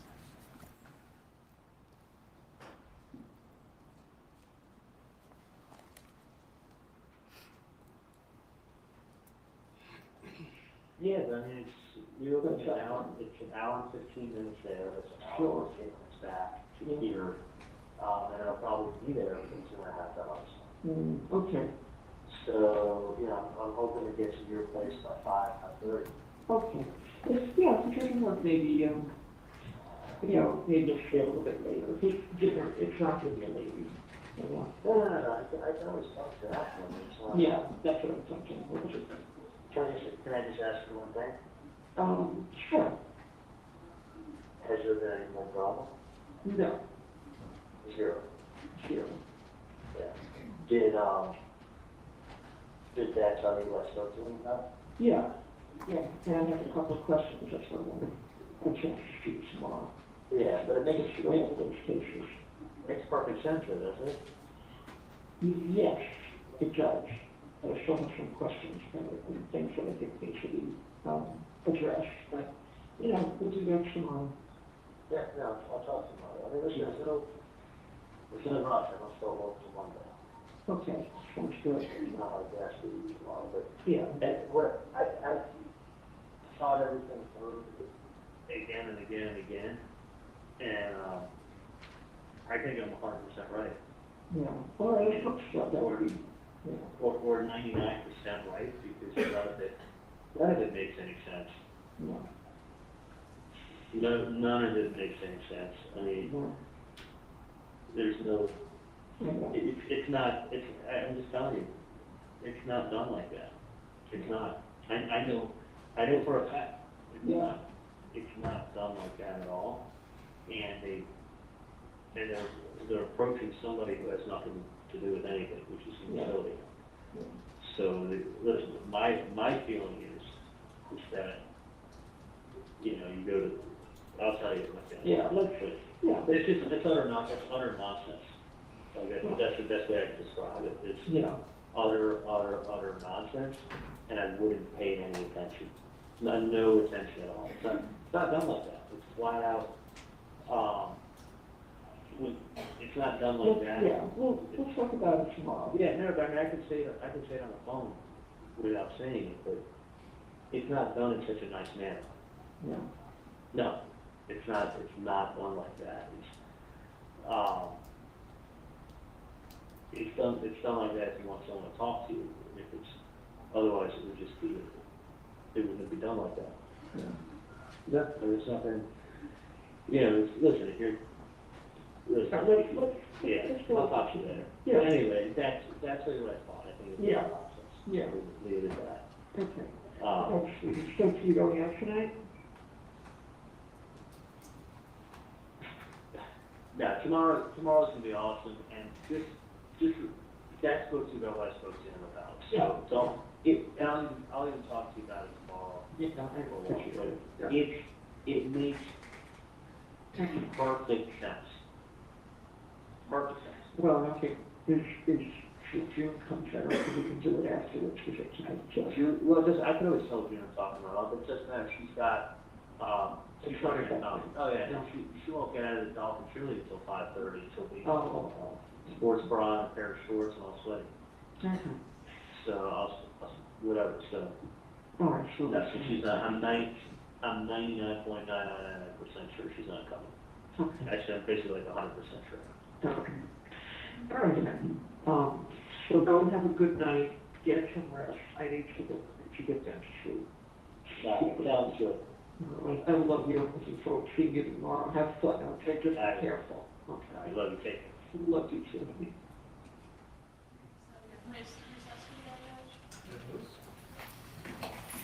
Members of the jury, we are going to take our break for the evening at this point. Once again, do not discuss this case with each other or any other person. Do not seek out any information about this case. We will resume tomorrow at 8:45. Please report at that time, and we will get started with the trial once again at 9 o'clock.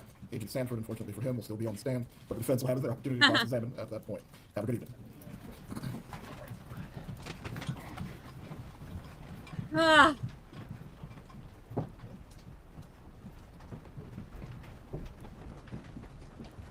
Everyone can be seated. Do we have any matters to address before going tomorrow about scheduling or anything else? But I do have a little bit more to do with Agent Sanford, the next item related to the exhibit that that's what he's doing still, so.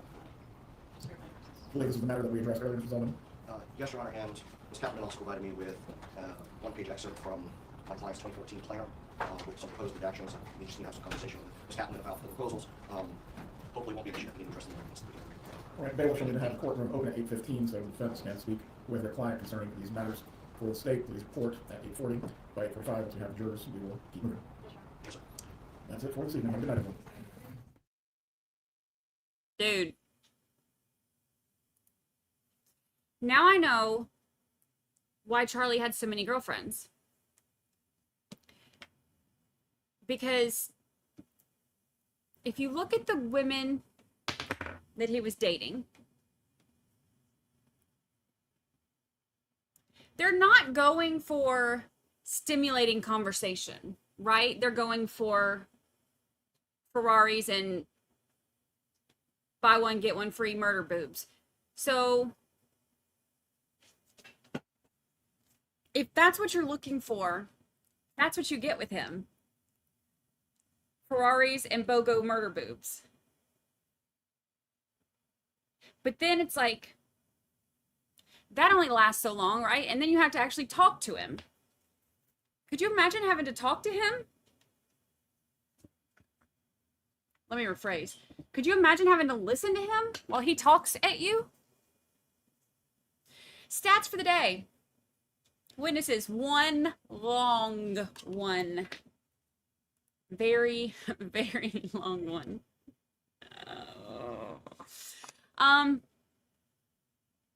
One sidebar, one objection. He's a talker. Per Katie, you talk so much more of what's not necessary. That's the only time she's ever told the truth.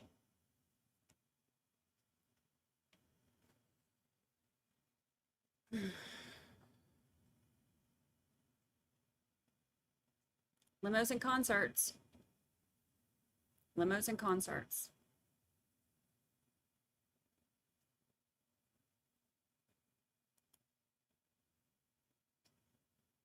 I like big ducks. Okay, so recap for today is Charlie talks way too much. Way too much. There is no reason.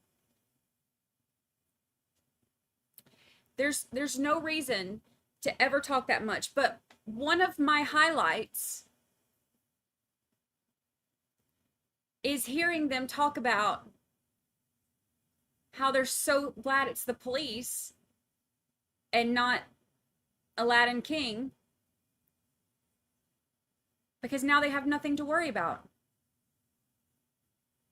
And as we're listening to this, one of them is convicted and already in prison, and the other one's at her murder trial.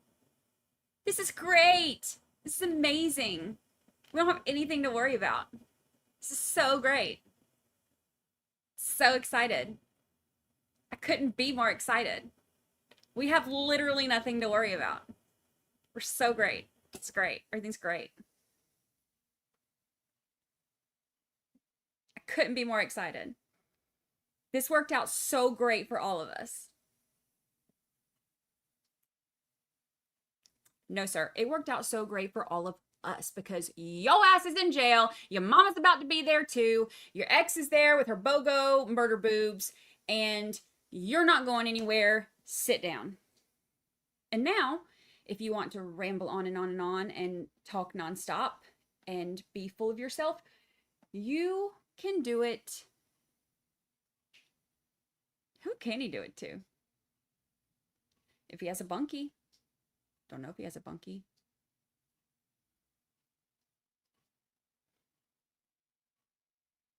Mom, this is so great. This is so great for us. Everything is so great. This is the best thing that could have possibly happened. Don't you wonder if the jurors were looking at them like, this is so great. This is literally the best thing that could have happened. I tell you what. One of the things that made me want to punch him in his slimy little mouth, allegedly, is hearing those calls when he's talking about how this might be Dan's family who has hired a private investigator to try to find out what happened to Dan. And those poor excuses of humans are sitting there on the phone talking about that. Ruth and Phil are in that courtroom having to go through all this crap, right? They're sitting there listening to their grandchildren's voices in the back and hearing the woman and the man who planned the murder of their child talking about it on the phone while their grandchildren's voices are in the background. The grandchildren, they're not allowed to see now. Could you imagine the emotional throat punch that would do to you? Hearing their little voices, that's your blood. That's your blood. And you can hear their voices playing as the two people who conspired to murder your child are talking about it and wondering if you're trying to investigate and find out if it was them.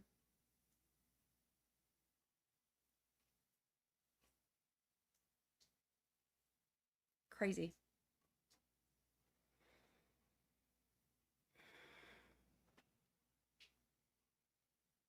That takes some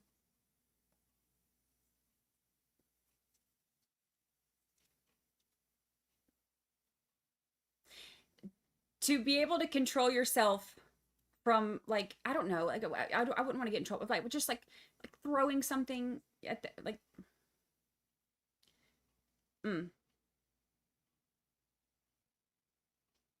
I can't imagine.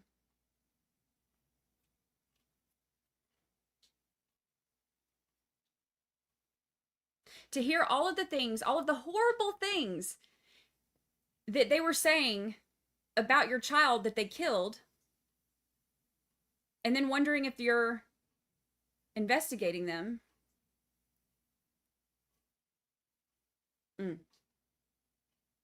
Crazy. Crazy. All right. We have a little bit of a break, which is nice. We're getting out a little bit early. I am going to be live on my channel tonight on Brandi Churchwell. For those of you who want to come hang out, just a little gossip session. We're going to talk all about Donna Adelson stuff in the court. And Kathy from Gossip Rumor and Innuendo will be there. And then Auntie Deb, aka Jimmy Dearest, will be there. Okay, y'all know how like Donna acts like mommy dearest?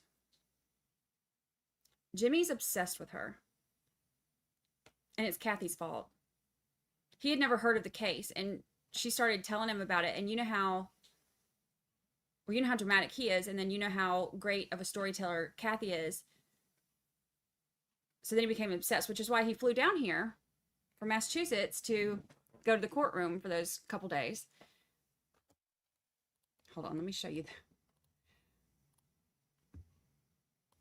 So, I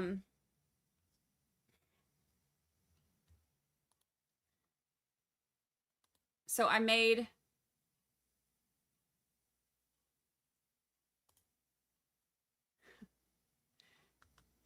this. This is Jimmy and Donna. It's all the mommy dearest stuff. This is for our gossip session tonight. This is Jimmy and Donna from Mommy Dearest. Jimmy Dearest. And it's got the no wire hangers ever. And then, of course, Kathy. And then, obviously, I've got to be the crazy version, right? Kathy's like the, you know, like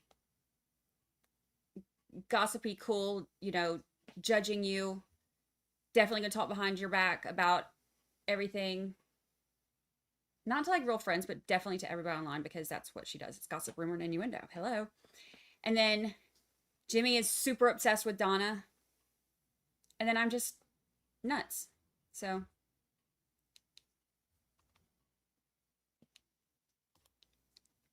that's what we're doing now. I appreciate all of y'all hanging out. I had so... Did we have so much fun? Did we? We did. It was, I'm pretty sure my ears are bleeding, but we did. I couldn't have taken another call or two, but we made it through them. It'll be interesting to see tomorrow how they cross-examine. How do you cross-examine this? What do you say? Oh my gosh. How do they cross-examine? Oh my gosh.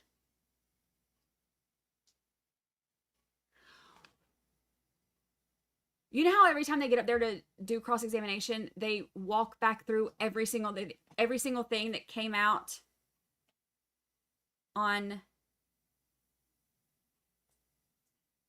direct? What if they want to walk back through every single phone call? I'm calling in sick tomorrow. Yeah, it's youtube.com/@Brandi Churchwell. That's where we'll be tonight. At 7 Eastern, 6 Central.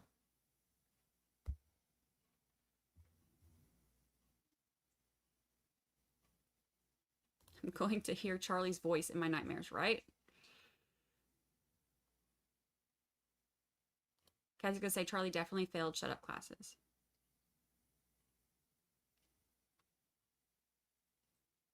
I was like, we made it through today, y'all. And then it hit me. How are they going to cross?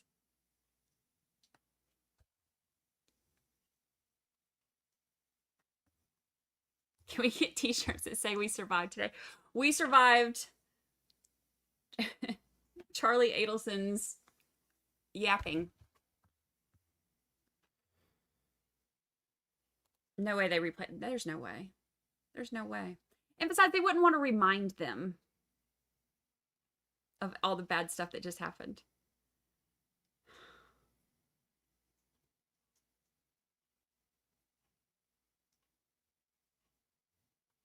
They're going to try to say that Donna was scared of the Aladdin Kings, and that's why she was acting so strange. Marie said, my pencil's just broke if I have to listen again. Is Lucy feeling better? I think she is. She drank a little bit of water when we were at lunch. I tried to make her drink a little bit of water, but she still hasn't eaten anything, so we'll see. But she hadn't been getting sick anymore, so that's good. Nurse Kim calls Jackie Fulford Tom Petty, and I can't. Yeah, somebody in here said that in chat, and I was like, oh my gosh, it does. And then somebody else was like, don't insult Tom Petty like that. Mark's safe from Charlie's mansplaining. I love that.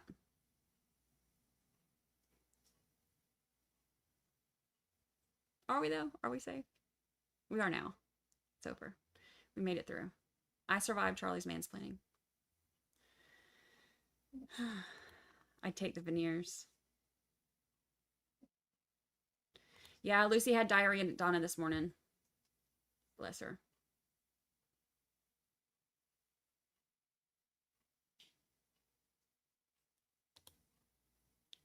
Crazy. All right. It's been a day. It's been a day. It's been a day. I am going to be on my channel, Brandi Churchwell, tonight if y'all want to come hang out. I'll be on Court TV tomorrow night. And then I'm going to be here tomorrow to go through whatever comes with this cross-examination. I need to get sleep tonight. I haven't had sleep pretty much all week. So in order to prepare myself mentally and emotionally and physically for tomorrow, this cross is going to be brutal. I feel like after every single question, he's then going to go, can I have just a moment? No, you have all the moments tonight. You have all the moments tonight. You have so many moments tonight.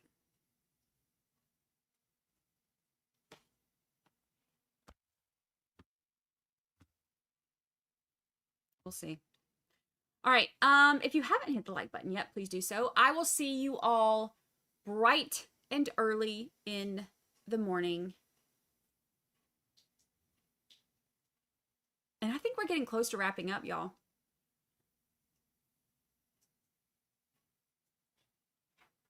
What day is this? 5? We'll probably have a few more days, but I'm curious to see what else they have. I sure hope they show that video from Donna getting arrested at the airport. We'll see. We'll see.